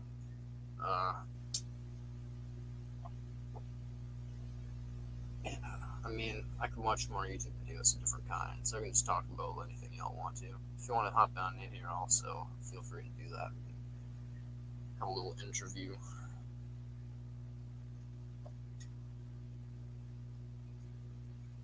Where are people watching me on?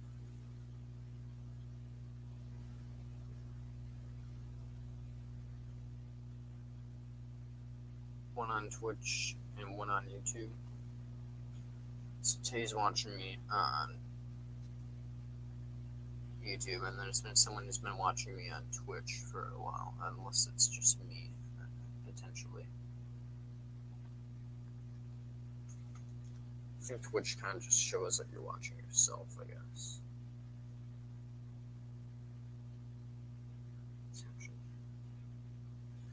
Jim will then respond.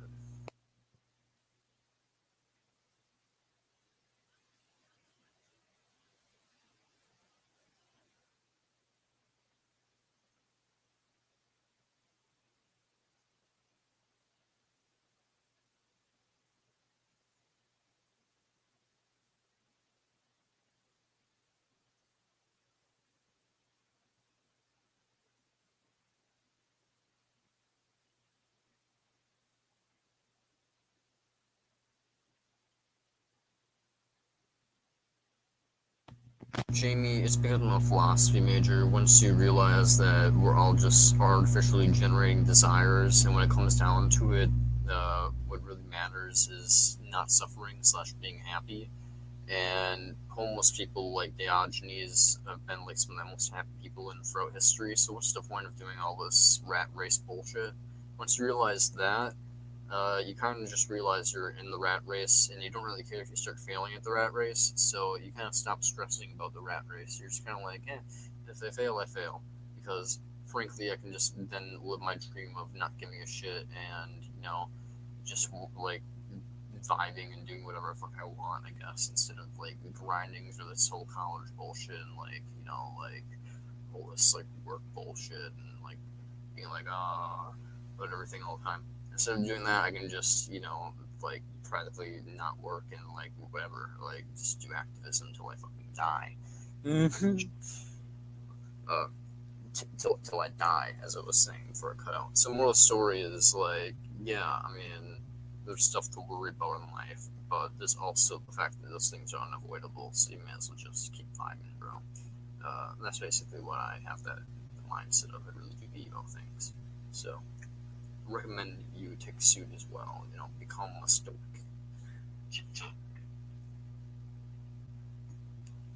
There, he's sending a message to Jim Fan.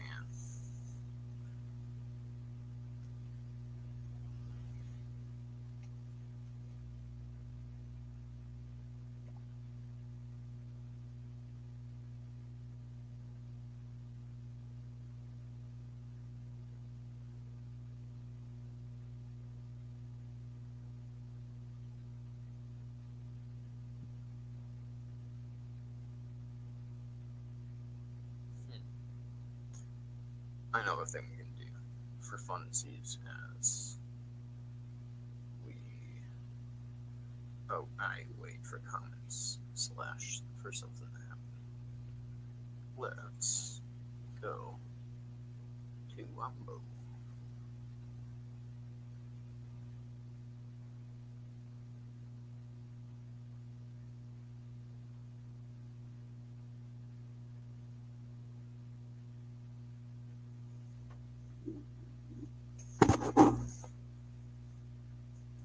How many are you trying to make Ohio? Let's not make this. Let's avoid.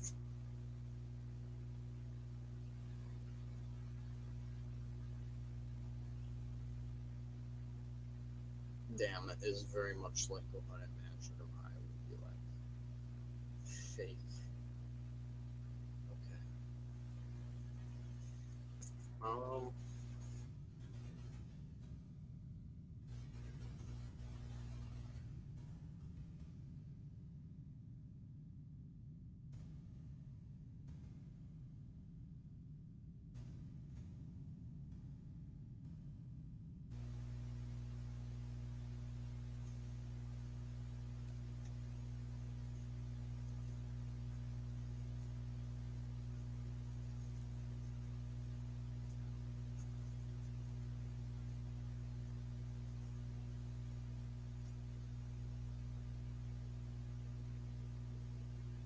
I only got the waterfall part right. I don't know if I got the crystal part right.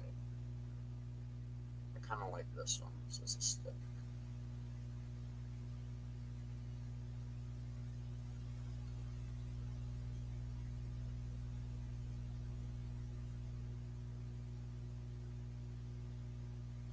That was probably the closest one to crystal. Let's see if we can get realistic V2 to do anything.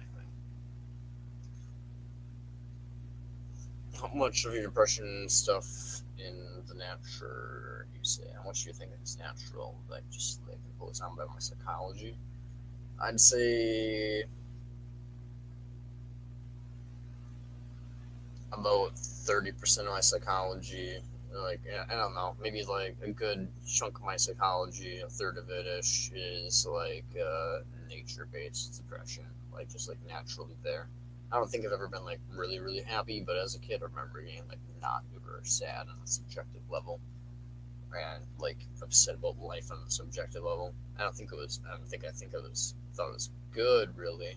I thought I had like kind of negative, really thoughts that kids probably didn't have that are like deeper and more philosophical in nature as a kid. So, I mean, how much stuff happening in the wild affecting? How much stuff happening in the wild affecting? Much of your depression stuff in nature.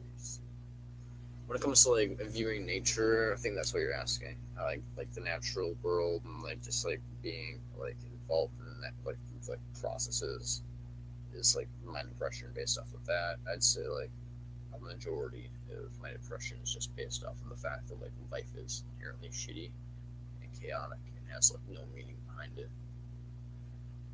and there's so much suffering for no apparent reason.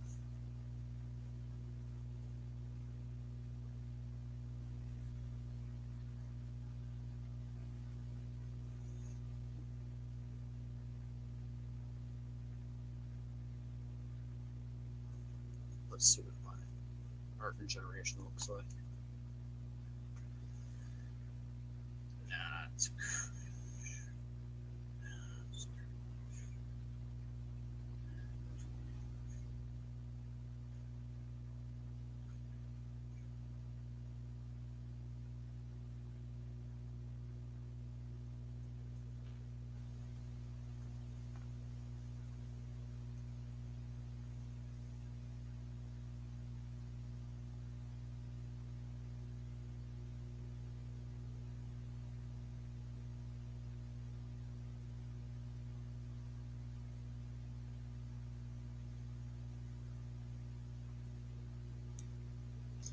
I'm in Dream by Wombo.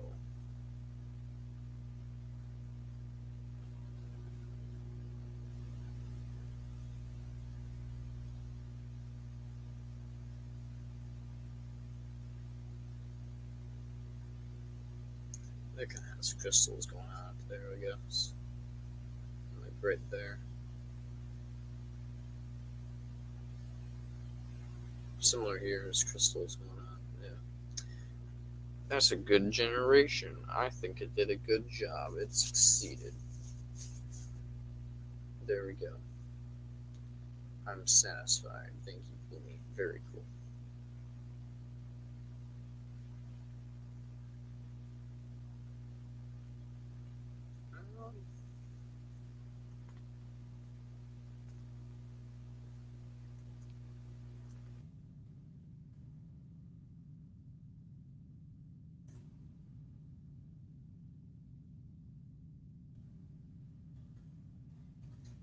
Just see what happens. And put it into toast. Just like the earth. Toasty. Get some weird biblical looking shit going on. I have no clue what's happening.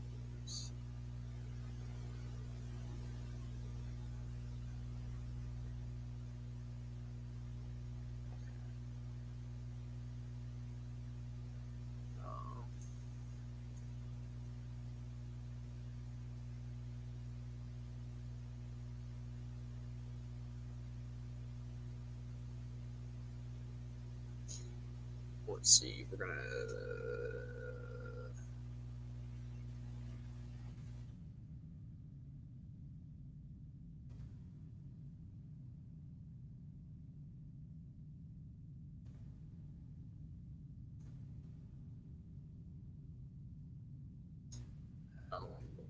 but Norway seems like a fun place. Let's see.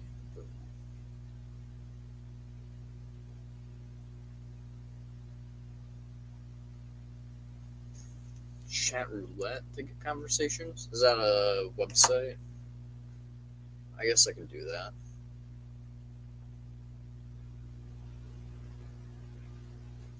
Roulette for prompt. Any landscape, basically. Decaying landscape. That's pretty aesthetic. I like that. Two-story house. Kind of gloomy. Person walking. Yeah, it's aesthetic. I like the shooting stars going on over there. The dead trees.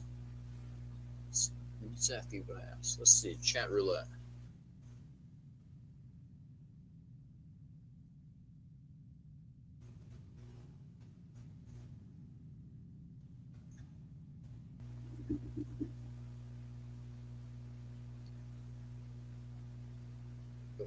Let's go like this.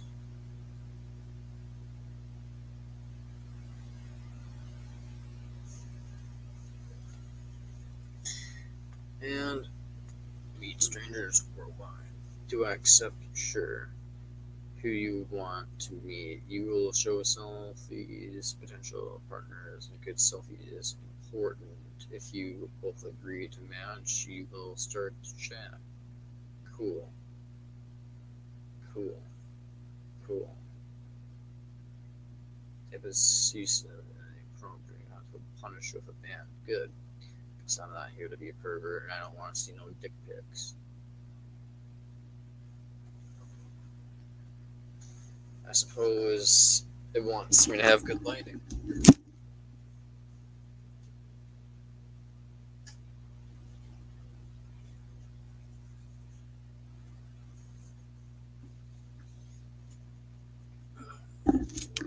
Yeah.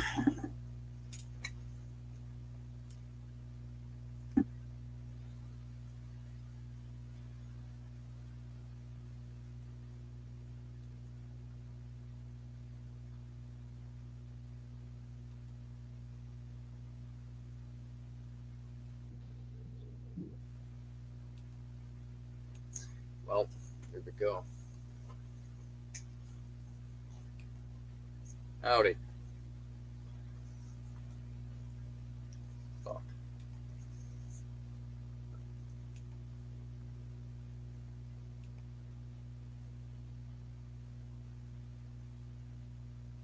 Like that. You fucking hit my knee though.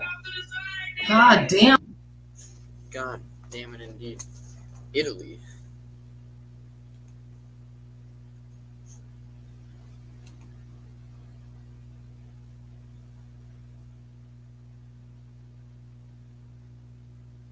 You know my last name valid, man. Come on. And My last name world valid. And you know your license is valid. I'm still trying to get Drop it. So I ain't gonna lie. Well, okay.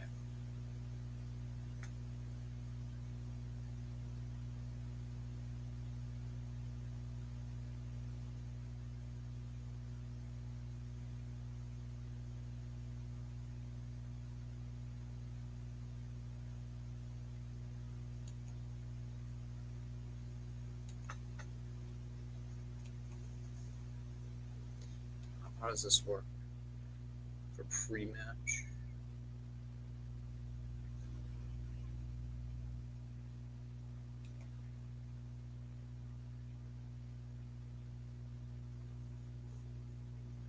I have no clue how this app works, honestly.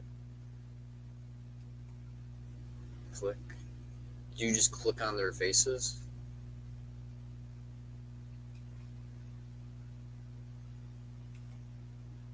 Hello? Hello. Hi, how's it going? How are you? I'm hanging in there. I'm looking to have conversations about veganism. Oh, I don't care. Oh, well, eat my ass. There we go.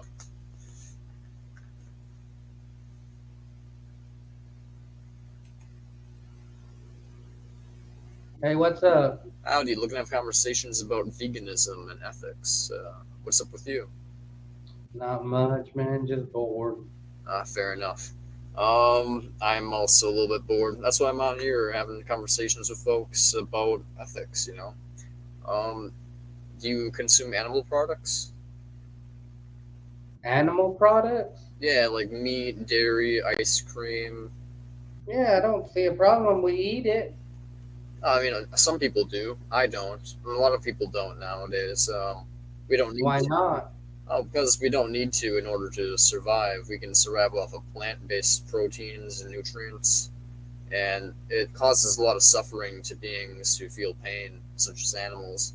So it's like, why cause them needless suffering, you know?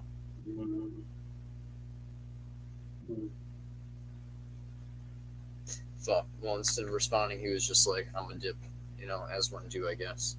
So, not surprising, but disappointing. Oh, fuck. Christ. Oh, I guess clicking on them skips them. Okay. Hello. I understand now. Everything makes sense. It's all coming together. Howdy. Wait a minute, am I looking at myself? Okay.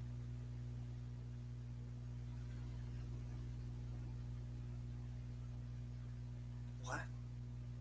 Oh, they're just clicking no on me.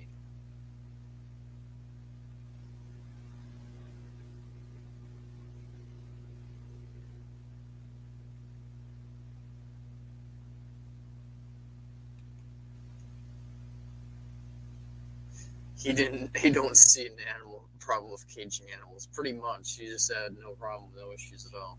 He was just cool with it. Gucci.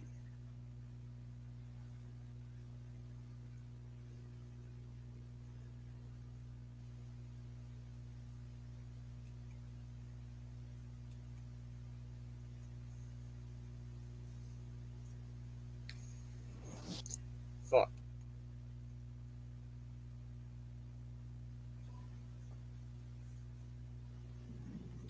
Howdy. I love you too. Thank you. Appreciate. Awesome. I'm looking to have conversations about veganism. Have you heard of veganism? What's that? Communism? Veganism. Have you heard of antinatalism? Oh, vegan. Yeah, yeah. Like the people who eat veggie and fruits and green foods. Indeed, right? yes, yes. Are you vegan? I am. Are you vegan? Yes. I'm a virgin. You're a virgin? That's tragic. No. Yeah. I'm so sorry for your unfortunate You're vegan? circumstances. I am vegan. Wow. That's cool. I hope that I'm vegan. I hope that you lose your veganity. I don't fucking know. Have a good one, I guess. What?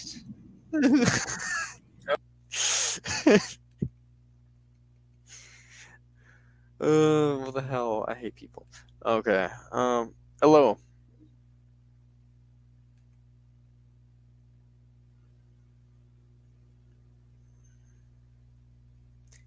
Hello.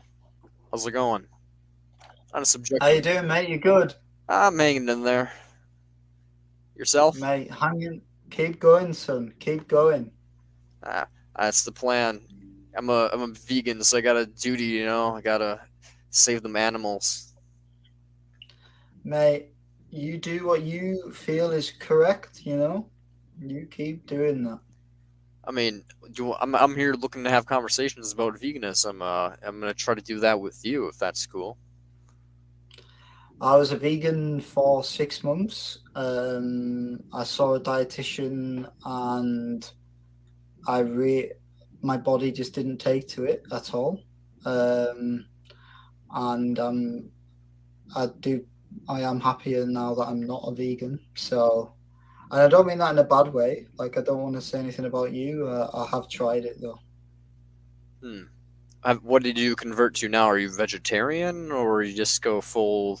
No, I went fully back, and there's zero regrets.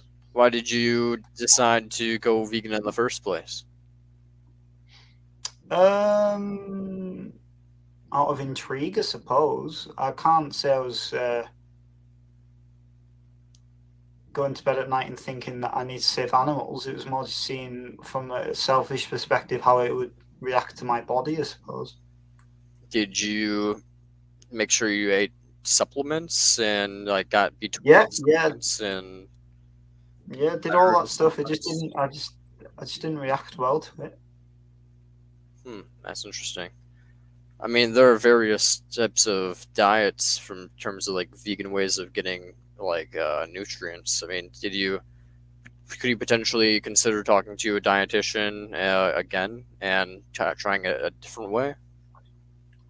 To be honest, no, and I think because it didn't feel like it worked for me, and this is very anecdotal, I think humans, especially where we lack research in, is our own diet. And I'm not saying, I think we have become, in one way or another, very absolutist on what is the best diet for humans. Like, I genuinely think we don't know, if that makes sense. Like, and I don't mean that in a slight against veganism or being carnivore. I just don't think we know. Like, it can be from habit as well, and the diet the previous generations have had. It's a very difficult thing to how would I say this, to measure, I think. And that's and it proved that to me when I tried to go something completely different to what my dad, my granddad, my great granddad, my grandma, my great grandmother, my mother, they've probably ever done in their lives, you know. And like there's heritage behind diet as well, I think. Perhaps. I mean, our gut bacteria are used to certain environments of food, so I don't think it's necessarily genetic, but I think it's more just our gut bacteria. But I think that's like that gut bacteria. Like, I don't know. I suppose could it be passed on? I don't know. Like, perhaps, maybe. But, yeah. But when it comes down to it, I mean, do you think even if I do give you that, there might be for some people, not everybody, but for some people, deficits in health from going vegan? Do you think that essentially we have the right to inflict suffering and then eventually death needlessly upon animals to sustain our lives? Like, what are we doing with our lives that warrants bringing animals into existence for slaughter? I suppose like I don't think that. Like, I don't. But also, like, I don't also think that's a good argument in a sense, because it's what we do to ourselves, in that, if that makes sense. Like, we do this among fellow humans. It's just who we are. I can't buy into that argument in a way. I don't know what it is. I just can't, and I haven't explained that well at all. Well, do you think it's fine for things to do what they do just because it's natural for them? Like, ducks reproduce by, like, raping each other a lot. Like, is that fine just because it's natural in, like, what they do? Similarly speaking, is it, like, fine for us to have our diets just because the majority of people do it, or if it's natural or the best thing for us? Like, it's the best thing for ducks to reproduce the way they've done, hence why evolution selected for it. But do you think it's right for ducks to do what they do? Similarly, do you think it's right for us to eat the way we eat? I think that's a very different. I think that's again, quite a false comparison, comparing us to ducks, because ducks don't have that level of consciousness that we do. So, of course, the fact that we can even ask that question means it's in a way redundant. And then the fact that we have this consciousness to realize that maybe what we're doing could be fundamentally wrong doesn't therefore make it easier for us to change our habits. And because we're probably, by any measure, we're the only thing on Earth that has a consciousness. I disagree about that. I mean, all right, it was sentient, should we say? Like, I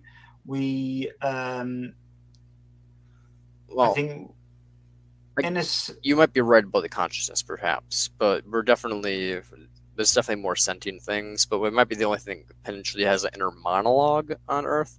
But not even all humans have inner monologues. So that's true. No, but that's true. But let's say we are, like, yet we're still. Imagine that we're still on a path of destruction despite this all-knowing thing inside us. And I'm not saying this sounds like an excuse, like, oh, let's do whatever we want. I just think it's so difficult to, like, even comprehend for us, and that sounds like a real cop out when I say it like that. And I don't like saying it like that. It kind of does to me. No, you are right. I don't like saying that either. I don't like the comparison of, like, ducks having sex or raping. Like, I just think that doesn't mean anything to me. I think the best argument, like, vegans have is this idea of, like, human consciousness of killing, whether that is the correct thing. Oh, I have no problems with killing. Killing is just a transition into non-existence. I have problems with people bringing things into existence which has suffering attached to it. I have problems with suffering. I don't have problems with death. Death is simply the transition to non-existence. Because it depends how I think you only define suffering in a physical sense, though. I think. No, mental suffering is also included in the definition of suffering. I mean, you can suffer mentally or physically, and similarly, some of being pained. To me, what is wrong, what is bad, and what we ought not to do is to generate discomfort, pain, or suffering, or torture. Do you not think humans bring people into this world with mental suffering without even knowing that it's happening? Yeah, and I don't think humans should reproduce either. You don't think humans should reproduce? No. Okay, I need that. I need that explained. It's unconsensual. No one consent to be brought into the world. It's unnecessary to live a good life, to have a child. So basically, if you put those things together with the given fact that all things that are alive will feel pain, discomfort, suffering to some extent of their life, and for some people even torturous levels of suffering, it's just kind of a gamble, but you're going to experience some level of suffering in your life. basically, given the fact that it's unnecessary to live a good life, to have children, and the fact that it's not consented upon by anybody, you're pretty much unconsensually inflicting unnecessary suffering upon another being. So if that's not the definition of unethical, then, I pretty much, you'd have to propose one to me. But, when it's unnecessary to cause the suffering, to prevent a bigger suffering, which is not, having a child is not to prevent more suffering. It's just to, have a child. So pretty much. I feel like that's quite a narrow viewpoint, though, because I think, in a sense, despite suffering, life is quite a precious thing. And do you think bacteria is precious? Yeah, in a sense, yeah. Of course it is. It's what it. I know that sounds a bit like silly and mystical and voodoo, spiritual, whimsical stuff. That is all wah nonsense. To me, yes, it does sound like you're making bacteria have value where there's no value. It's simply a thing that has no experience, no knowledge, no pain, no suffering. It doesn't know anything. It's just running on automatic processes, destroying other bacteria, consuming them, producing. But why? No, but you've done it from the bacteria's perspective. I'm saying, for me, it's a precious thing because it allows me to be alive. Like, if bacteria didn't exist, I'm not functioning as a thing. So it's like, a tool. I'm talking about the whole system is precious. So it's not whether it's just me or the bacteria. Everything is. So it's precious to you as a tool. It's a commodity to you, and hence it's just as precious. It's precious, just like an Xbox is precious to you. So life isn't actually precious to you. It's just precious because it keeps you alive. No.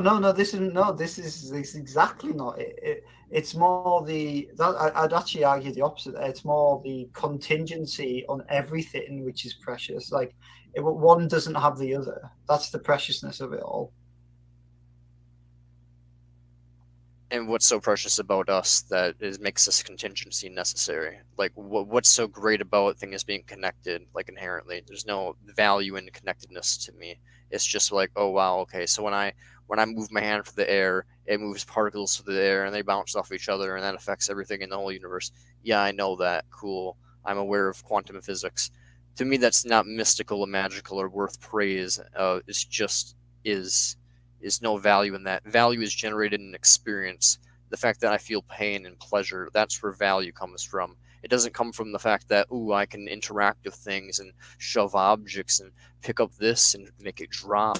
No, value doesn't come from the fact that physics is doing physical things. It comes from the fact that minds are experiencing things and having positive and negative sensations. Yeah, but it also comes from the fact that the physical is like that physical thing has to happen to get that experience. So they're both intertwined. They're not just two single things.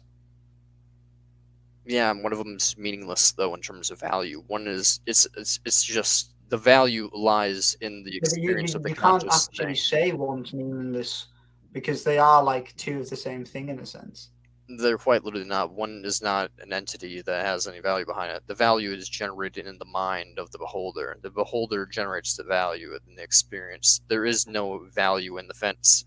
If a tree falls in the forest and there's nothing to be crushed by that tree or be shocked by that tree or be like, oh wow, that's a pretty cool tree falling there, then there is no value in the fact that the tree fell. Objects don't have value in the fact that they're doing things unless a beholder is like affected by that object. Okay, so but doesn't this track back to what I was talking about with consciousness in terms of why it is a valuable thing, about experience being valuable, which you then saying it wasn't about 5 minutes ago, because you were saying, why do we need to be conscious? Like, why does it matter? No, I mean, like, sentience matters, experience matters. Like, you don't need to be like having an internal monologue. This internal monologues are much different than being sentient. Like, being self-aware and being able to feel pain are different. Like, when I say experience generates value, what I mean is like in the philosophical sense of like, you never heard of like Nagel and his idea of like what it's like to be a bat? No, I haven't. Go on. It's basically the idea that like there's something that what it's like to be a bat, and it's different than what it's like to be a human, and we can never comprehend what it's like to be a bat as a human. But there is something what it's like to be a bat. Similarly speaking, there's something what it's like to be you, and something that like to be me, or like to be a dog, or any mammal basically, or bird, or like reptile, or fish even. Things that experience things. But once you get down to like bacteria and plants, I don't think there is what it's like to be a plant. I don't think there is like experience in plants essentially. There's no pain, there's no sensations going on. There's just chemical and signals going on, but those signals really don't mean anything to the plant. They're just automatic responses that are occurring. Similar to how if I like hit my knee really hard, my foot goes forward. That's what's going on in plants, like essentially. Just like instinctual signals that occur that have nothing behind them. But when there's no experience behind it, But when it comes down to it, there is something to be like a plant. So there's something to be. There isn't something to be a plant, but there is something to be like a dog, a cat, a bird, a fish, anything that has a brain or like nervous system of some sort, anything of that nature. So that's what I mean by experience. Like sentient beings generate value. Like, things that have experience generate value. But I think you've just changed the definition of sentient there, because didn't you just say only humans are sentient when you agreed with me, but now you've just extended that to animals? No, I think I accidentally mixed my words, but I think all animals are sentient, but only human beings are conscious is what I meant to say. Okay, which was what I was originally saying. Yeah, okay, my bad. No, mate, don't worry. I am not equipped for this argument at all. I'm trying though. Yeah, you're doing good. I think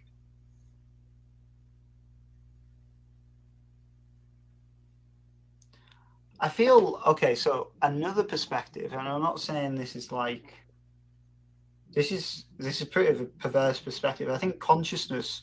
We have an assumption that consciousness means we should be doing good, but that's actually just like probably factually untrue. Like humans having consciousness, if anything, has probably made us like good for ourselves, but not necessarily good for the planet. I mean, yeah, as I said, like value is generated in mind, so I don't think there's anything to be like good for the planet. If you mean like good for other animals and other beings, that's what I mean. Yeah. Then I would agree. Yeah, it's like on average, the human expansion of like society has greatly harmed other beings. If you really think about it on the net whole, though, the expansion of humanity has probably been a good thing. Just because the fact that we're turning everything into concrete jungles basically means there's less life to be suffering and dying and tearing each other apart. As Arthur Schopenhauer once said, if you think about the gazelle and the if you think about the gazelle and the lion, when the lion's tearing apart the gazelle, the lion's getting relief to satisfy its hunger as well as taste pleasure, But the gazelle is in pure agony as it's being torn apart. And when you ask yourself what is more valuable there, it's more like. So why? But then why are you a vegan then? If you're sort of making the argument that, if I've interpreted this correct, having a concrete jungle means there's like less animals, therefore there's less suffering. Yes, but if you're a vegan, all animal life. Yeah, but then if you're a vegan, aren't you wanting to preserve animal life? No, the reason I'm a vegan is because I do not want. Basically, I'm pro hunting, so I'm vegan. I'm vegan in the sense that like. I guess like I'm like a weird vegan. I'm like vegan in the sense that I'm technically a vegan because I don't hunt myself, but I am pro hunting. I'm technically a vegan, but when it comes down to it, I'm not a vegan for the reason most people are vegan. I'm vegan because I don't want to contribute to supply and demand of bringing animals into existence, because birth is the catalyst for all suffering, essentially. So when we're paying for animals to be brought into existence, it causes them to be suffering needlessly. Right, and your argument would be we bring more animals into suffering due to eating meat rather than being right. Okay, I get it now. Sorry, rather than just and then building. Right, I get that now. Yeah, if we would like just do our thing and like also hunt meat in the wild and all that and like farm plants and all that, then I think that would be great. We would be extincting a bunch of animals while at the same time reducing a lot of suffering and getting our meat that we want to eat. And it would be kumbaya in terms of suffering reduction. But that's not what we're doing. We basically have these isolated plantations essentially where they're like forcefully breeding animals into existence and slaughtering them, at fraction of their natural lifespans, and they're in horrible conditions the whole entire time. And they're basically just being like tortured essentially, and even on the best of farms, where they're not being tortured, I mean, it is still, there's going to be some suffering in their life, and it's needless to have them experience that suffering. And they're not depriving the non-existent of any pleasure by not bringing them into existence. So I think obviously you're much more articulate and thoughtful on this topic than I am and maybe ever will be. And I've tried. Well, we've had a nice conversation about it. My impression, though, is does it affect your mental health? This sort of stuff. Yeah, I mean, once you're aware of the level of suffering going on and how people aren't really doing anything about it, it becomes saddening. And I mean, you kind of realize a lot of your friends and stuff are like technically not good people in terms of like their actions that they're doing, and they kind of like will mock you and stuff, and it becomes like just generally like life becomes more like unbearable basically once you become like vegan and antinatalist and ethicist and like want to like believe that you have a moral duty to like try to engage in convincing people of extinction, but that it's basically never going to come about. It is generally pretty stressful and saddening and depressing. I mean, it doesn't help that like one of my friends recently committed suicide, and it's just like like life's just really hard. People are like, you know what, I'm going to bring more people into it. And and for a fact that 1 in 3 women get sexually assaulted. 1 in 3 women are going to be basically just like your friend, completely fucked up. But people are just like, you know what, I'm going to take that gamble. My daughter's not going to be the one that gets raped. That's going to be my neighbor, and it sucks to be them, but and I'm going to take the gamble. It's not going to be my kid. But then it turns out to be their kid, but hey, it's just a gamble of life. She celebrated her 6th birthday at Chuck E. Cheese or some shit, and that makes up for the fact that she got raped and has clinical depression for 20 years, So, I mean, it's just like, yeah, once you have these mindsets and you kind of have this new lens on life, and you realize that there's like so much suffering going around needlessly, and there's like this huge cost to our own happiness, essentially. So. Okay. I don't have much more to add. It's been a really interesting conversation, and thank you very much, mate. Yeah, I hope I can inspire you to think about some things. Well, I hope I can inspire you as well. Thank you. It's both ways. And all the best with everything, and I really mean that. Yeah. Yeah. What's your name, by the way? My name is Tom. Tom, I'm Brant. It was nice to meet you. Nice to meet you, mate. Thank you. Take care. Cheers.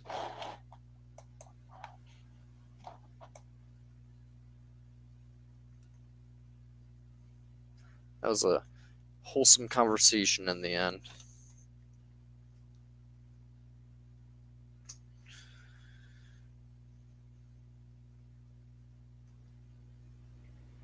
Howdy. What's up, cuz? How you doing? I'm looking to have conversations about ethics. I'm game. Awesome. I'm an antinatalist, so I believe it's wrong to reproduce. Have you ever heard of that before? Or?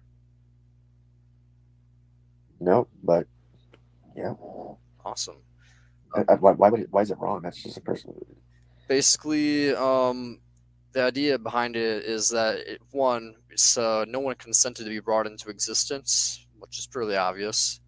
2, there's a bunch of suffering that will occur in our lives naturally, and various amounts of pains and discomforts that will occur in our lives. And 3, no one needs to have a child to live a happy and successful life. So given it's unnecessary to have a child, there's guaranteed harms that will happen for you, but especially for that child while having a child. It seems to me that it's an unconsensual imposition of harm against another being.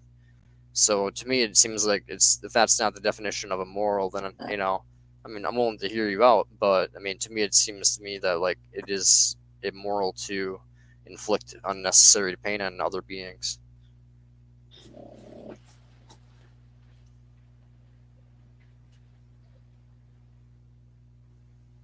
I'm just trying to get my thoughts, dude. I was not expecting that. Like, that's fucked up. No problem. No problem.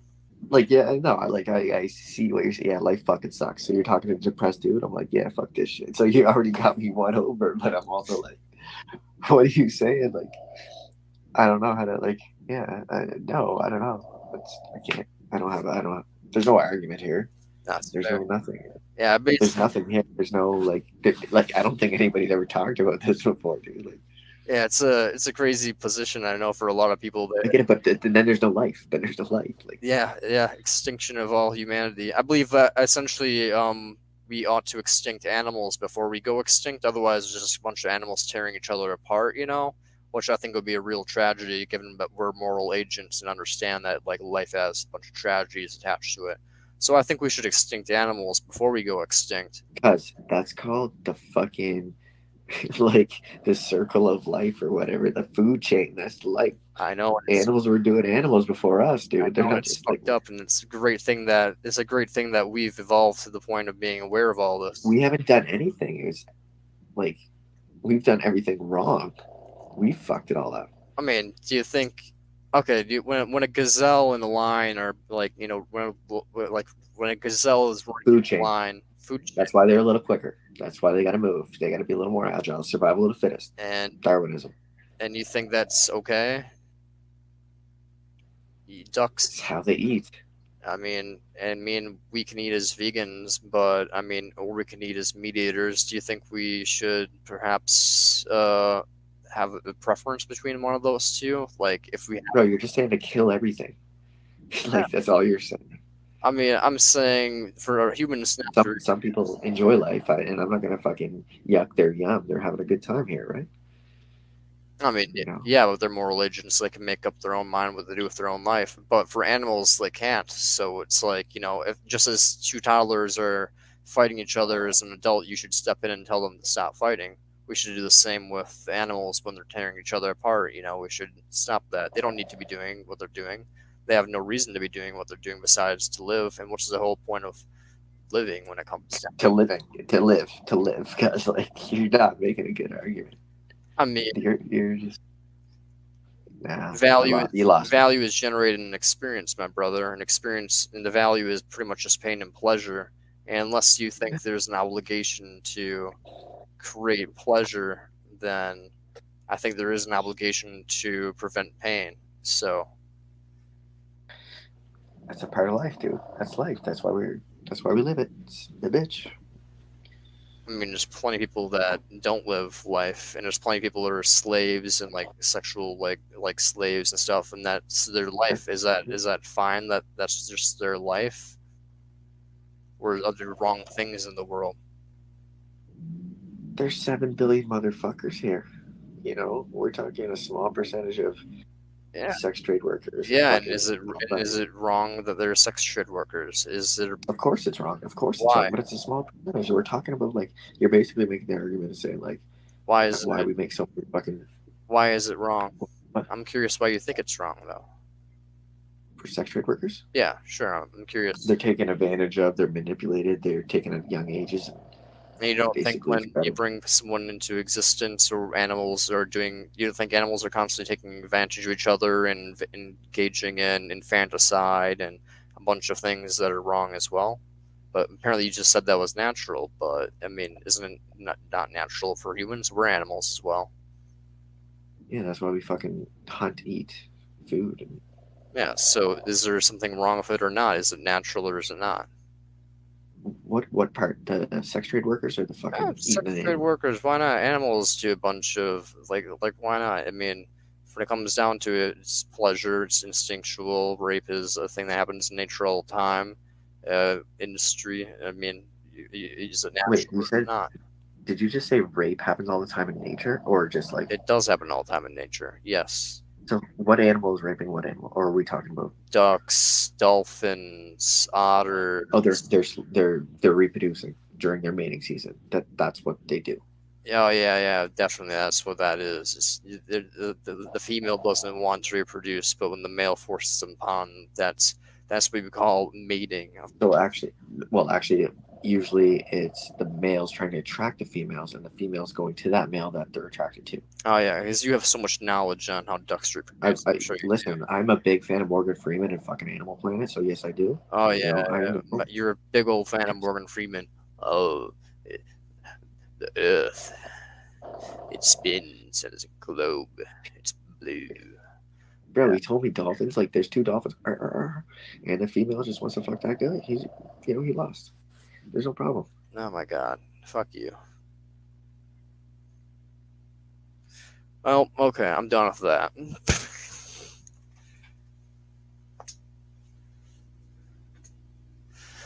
Well, I think we found out who is likely to be on the sexual predators list in the future. It's that guy. He doesn't give a shit about things being raped and murdered. He's just like part of nature, bro. Sex slaves, it's just how it is, man. Some people are sex slaves. It's 7 billion people on the planet. It's literally 8 billion, but okay, 7 billion people on the planet. Who cares? It's just a small portion of them that are sex slaves, man. Like that's not gonna be my daughter. Even though 1 in 3 people get cancer, when there's plenty of people that get abducted every year. It's like constantly. If you're in a big city, your phone's probably getting Amber Alerts every other fucking week. You know, if not worse than that. So it's like what the fuck is people, man? I hate people. They're so ignorant. They're ignorant, or they're sadists, or like that fucker, and the mix of both. He doesn't have a fucking clue about. I've watched Animal Planet by Morgan Freeman.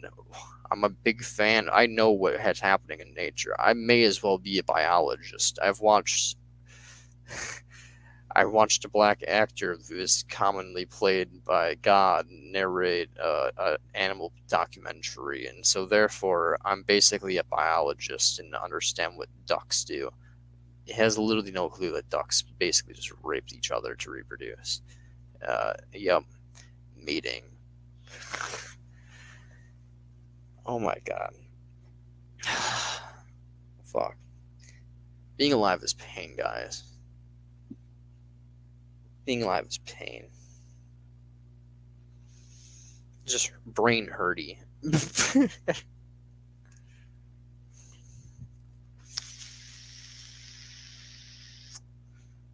Brain hurty.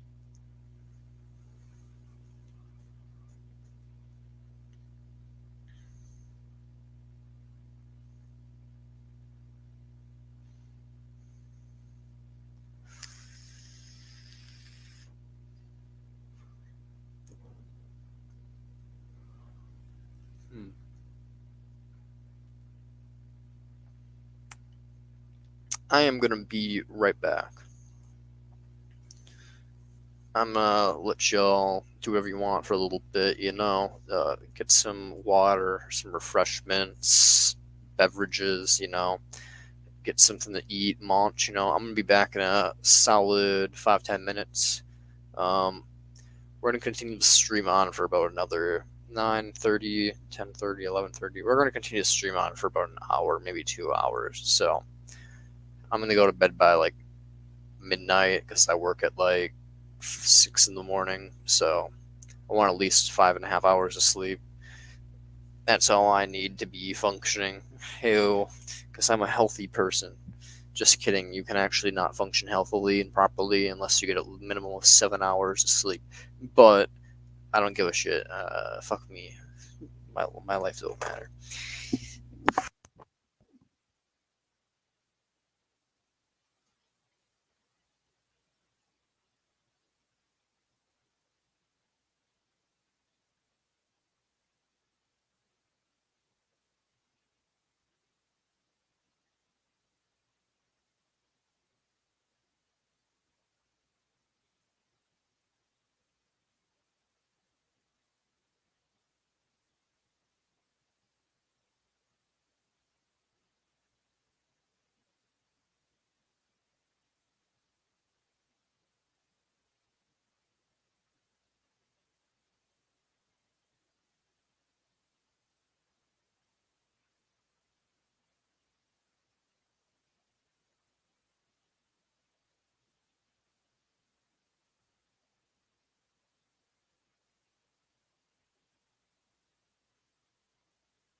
Yo, don't know how again if you were all gone, but ew. People are getting brainwashed. It's some kind of beautiful circle of life and circle of death, really. Straight up, man. Every time everything fails, fast, life and beauty is born, everything exhales, swathed in death reigns upon the earth. Yep. Some Saran shit. Or not Saran, Sefe. Forgot how the quote goes, but.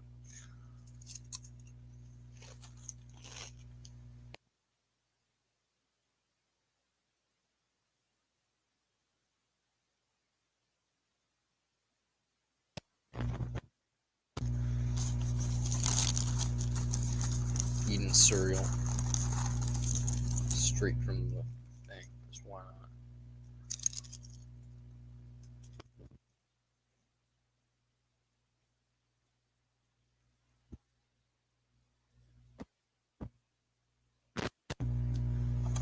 Well,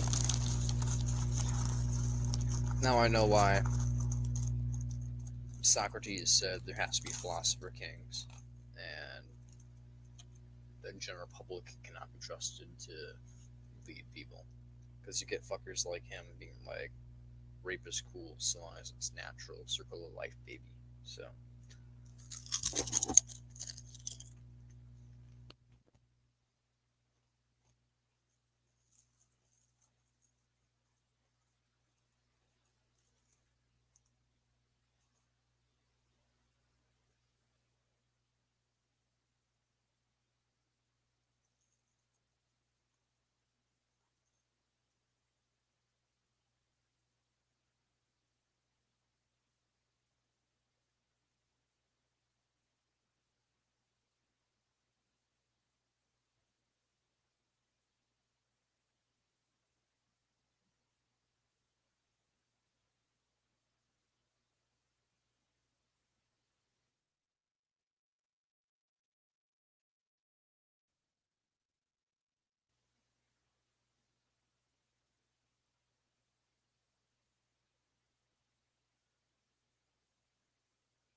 Hey, how you doing? Good on a subjective level. How are you? Good. Awesome. Can I ask you a serious question? You can. Would you fuck me? Only if you keep the mask on. Wow, your audio is fucking horrendous. You're right, I know. Why is it so horrendous? I think it's just your face like reverberating off of my sound. That was really what you just said, huh? Yeah, I didn't really have anything to come back with. No. That was it. That was your dig, huh? Yep, that was it. My face is reverberating off of your microphone. Yep. What kind of potato chips are you eating? It's not cereal. It's cereal? Cereal, my dude. Yep. Is it cereal or is it surreal? And it's a little bit of both, honestly. I'm eating it without milk, so frankly, it's Yeah, but is it cereal or is it surreal? cereal. No, it's called cereal. Yeah, you can pronounce whatever you want if you really feel like it. No, that's not how this works. Life just you can't just Okay, well, I just kicked a fucking puppy because I can, because whatever you want. Oh, kicking puppies has pain, and pain. Do you have any value. bodies in the basement? You have a weird body on your face, bro.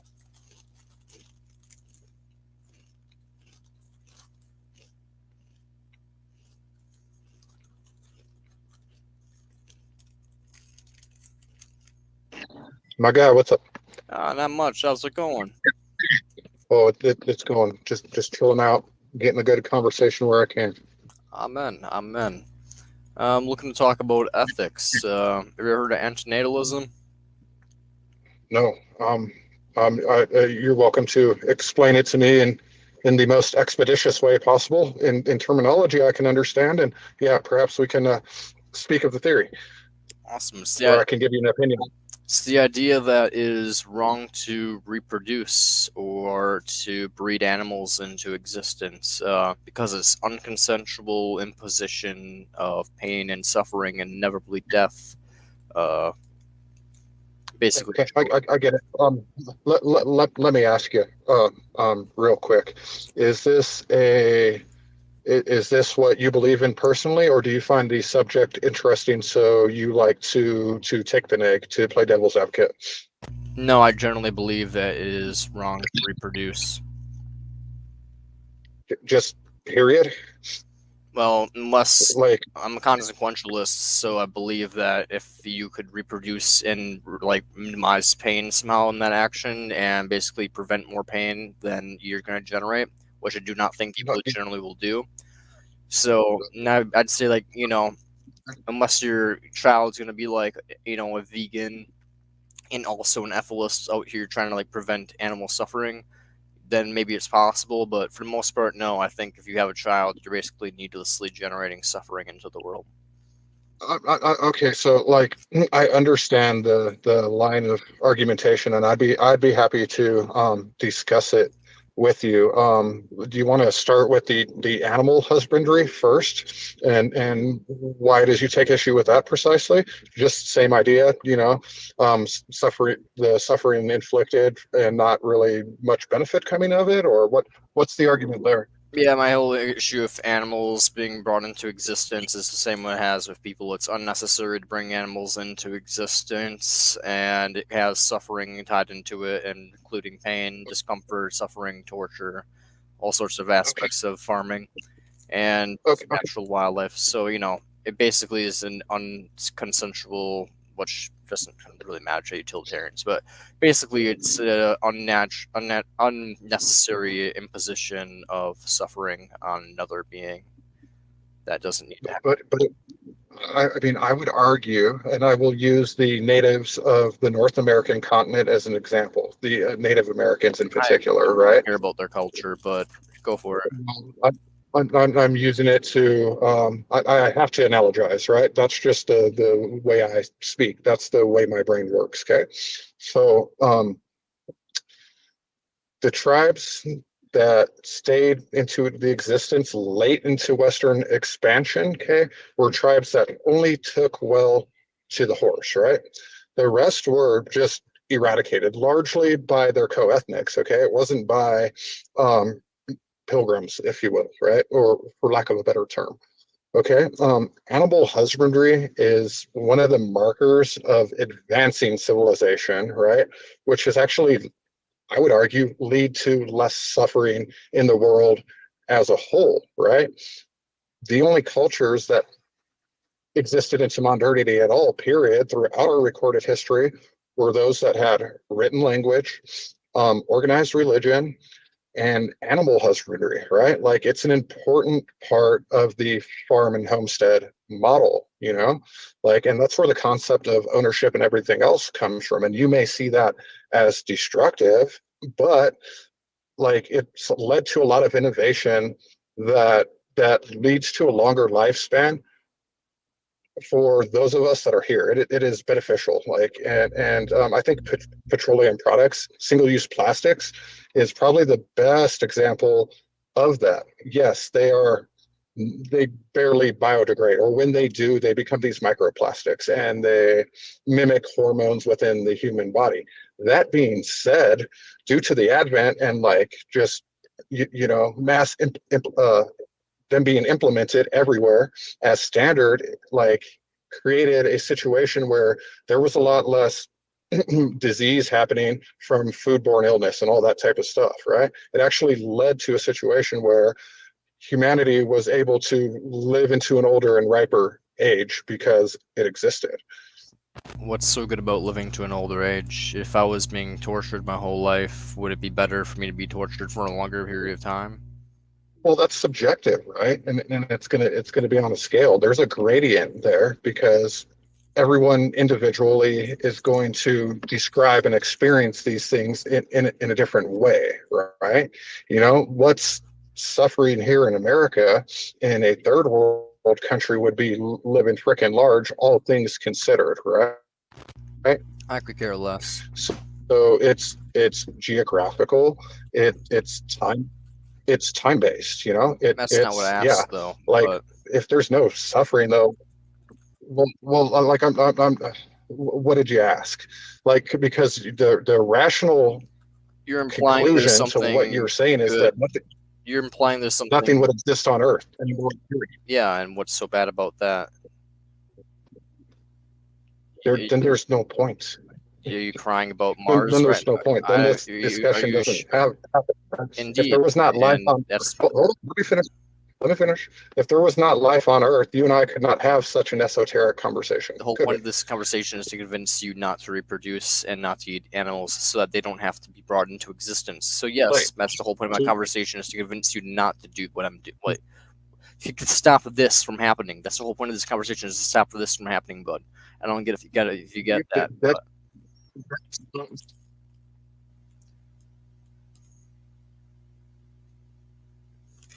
never mind, he cut out.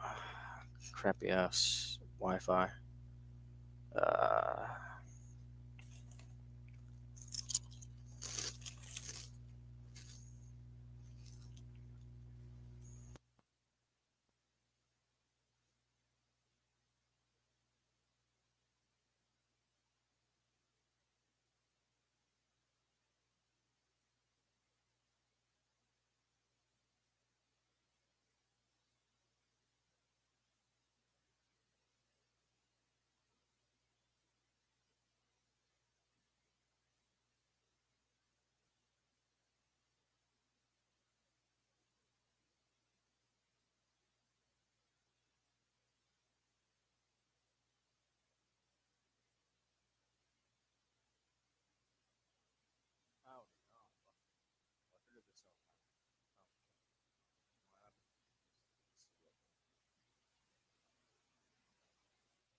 Hello.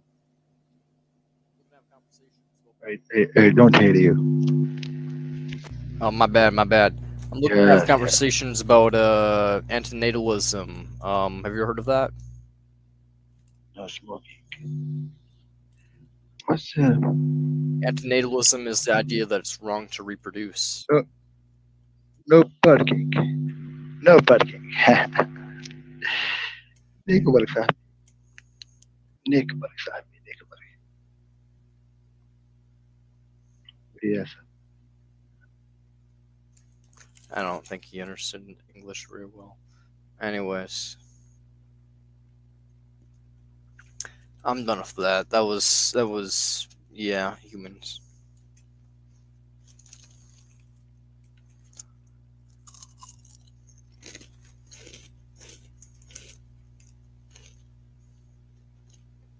I don't know, man.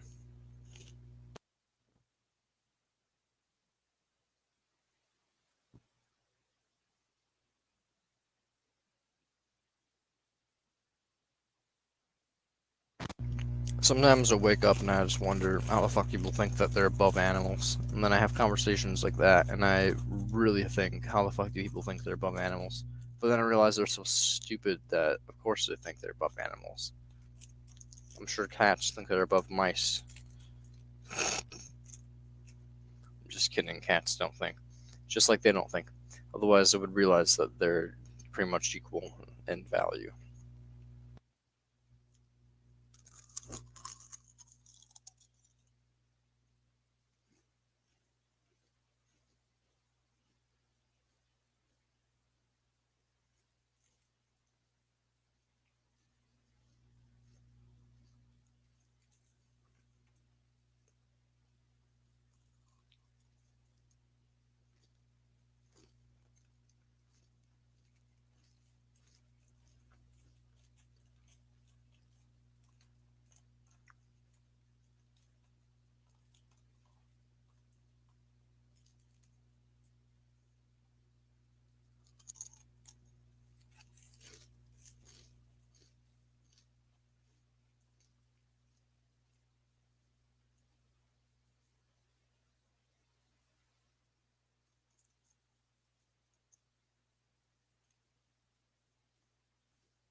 I mean,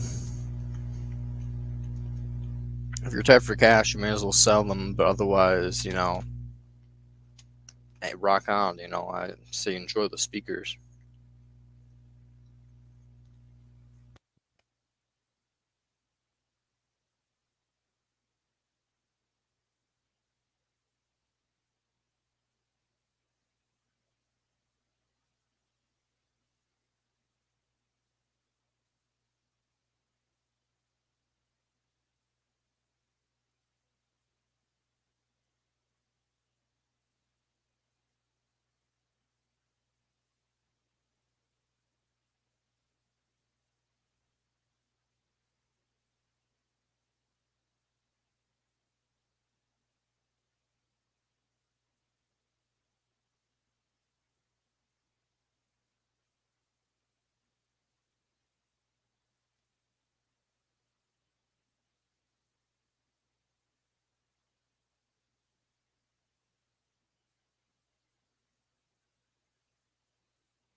Yeah, I'm not sure if it's really something so good. I think I'll try listen to sets like this at a store before opening it. No, that's fair. Listen to a store and find out if it's worth it, and then if it's good quality and worth keeping, then boom, bam, boom, you got yourself a nice thing. If not, then you may as well sell it and get like a couple dollars. Why not? Buy yourself something nice, something actually worth owning. Or donate to charity, whatever you want it, so free wins, why not donate it?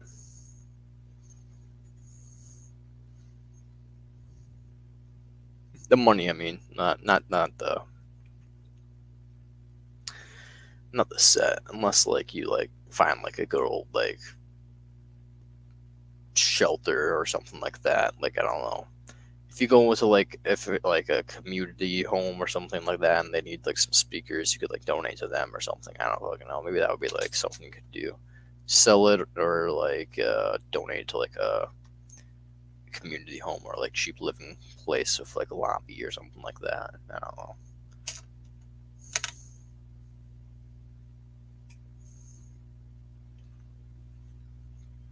I'm fine for my speakers, but maybe it's something special. I'm not sure. Oh, I see what you're talking about. Okay. Yeah, yeah. Okay.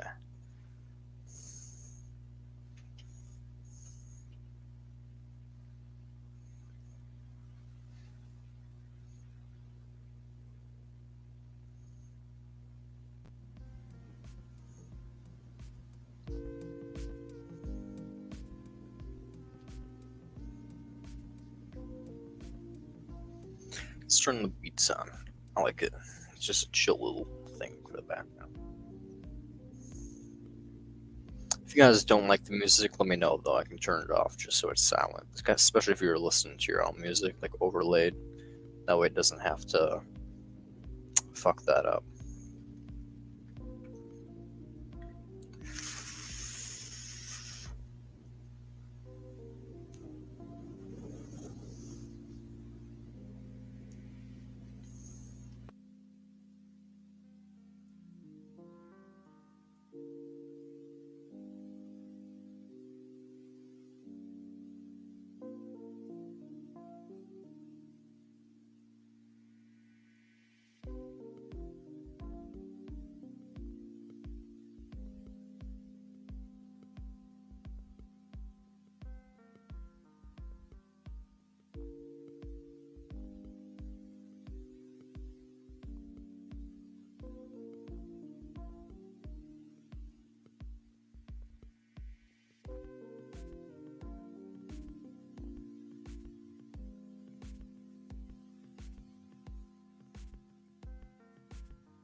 We have a Telegram group here with all of the answers for app of the Coca-Cola, and that's who I wanted. Ah, fuck yeah.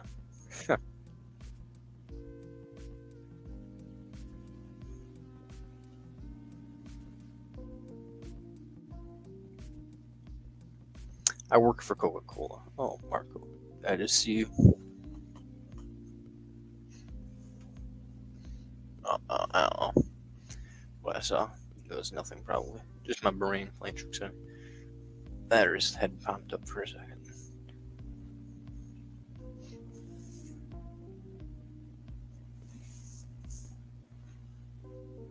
Oh, big boy.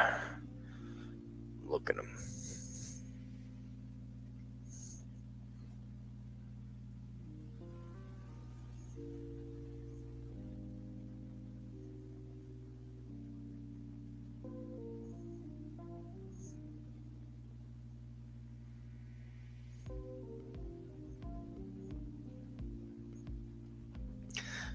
I'm going now for the Nintendo Switch. Ah, I see. Fuck yeah. I don't own a Nintendo Switch, but Nintendo Switches I heard are pretty fun. Like Zelda is a bopping game by the looks of it.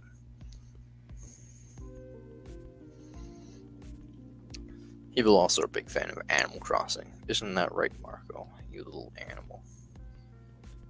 You like to cross all the roads around here.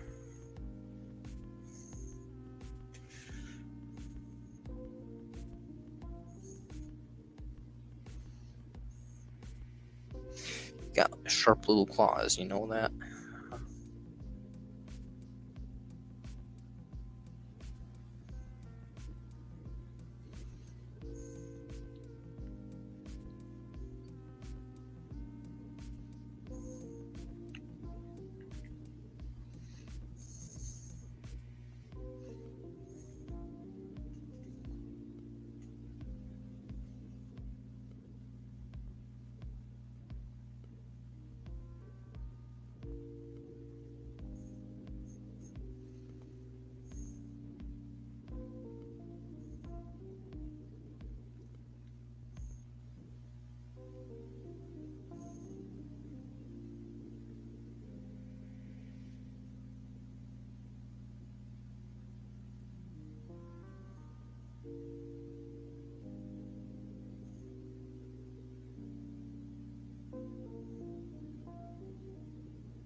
Howdy, howdy.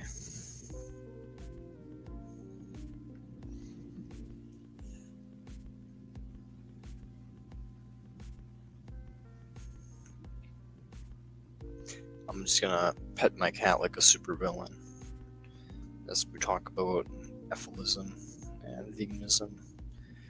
How are y'all doing this subjectively fine evening?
Yeah, you can see yourself in the reflection, can't you? Yeah, it's you.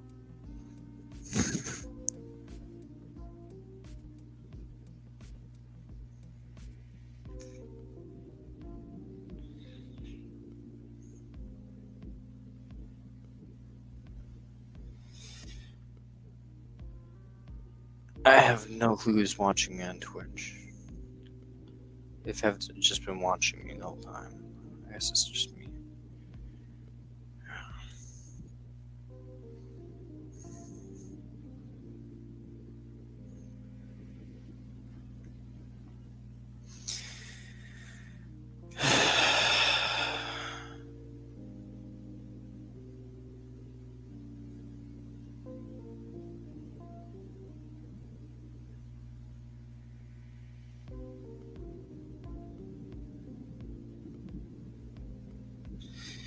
Marco, why are people the way they be?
Welcome to Trust.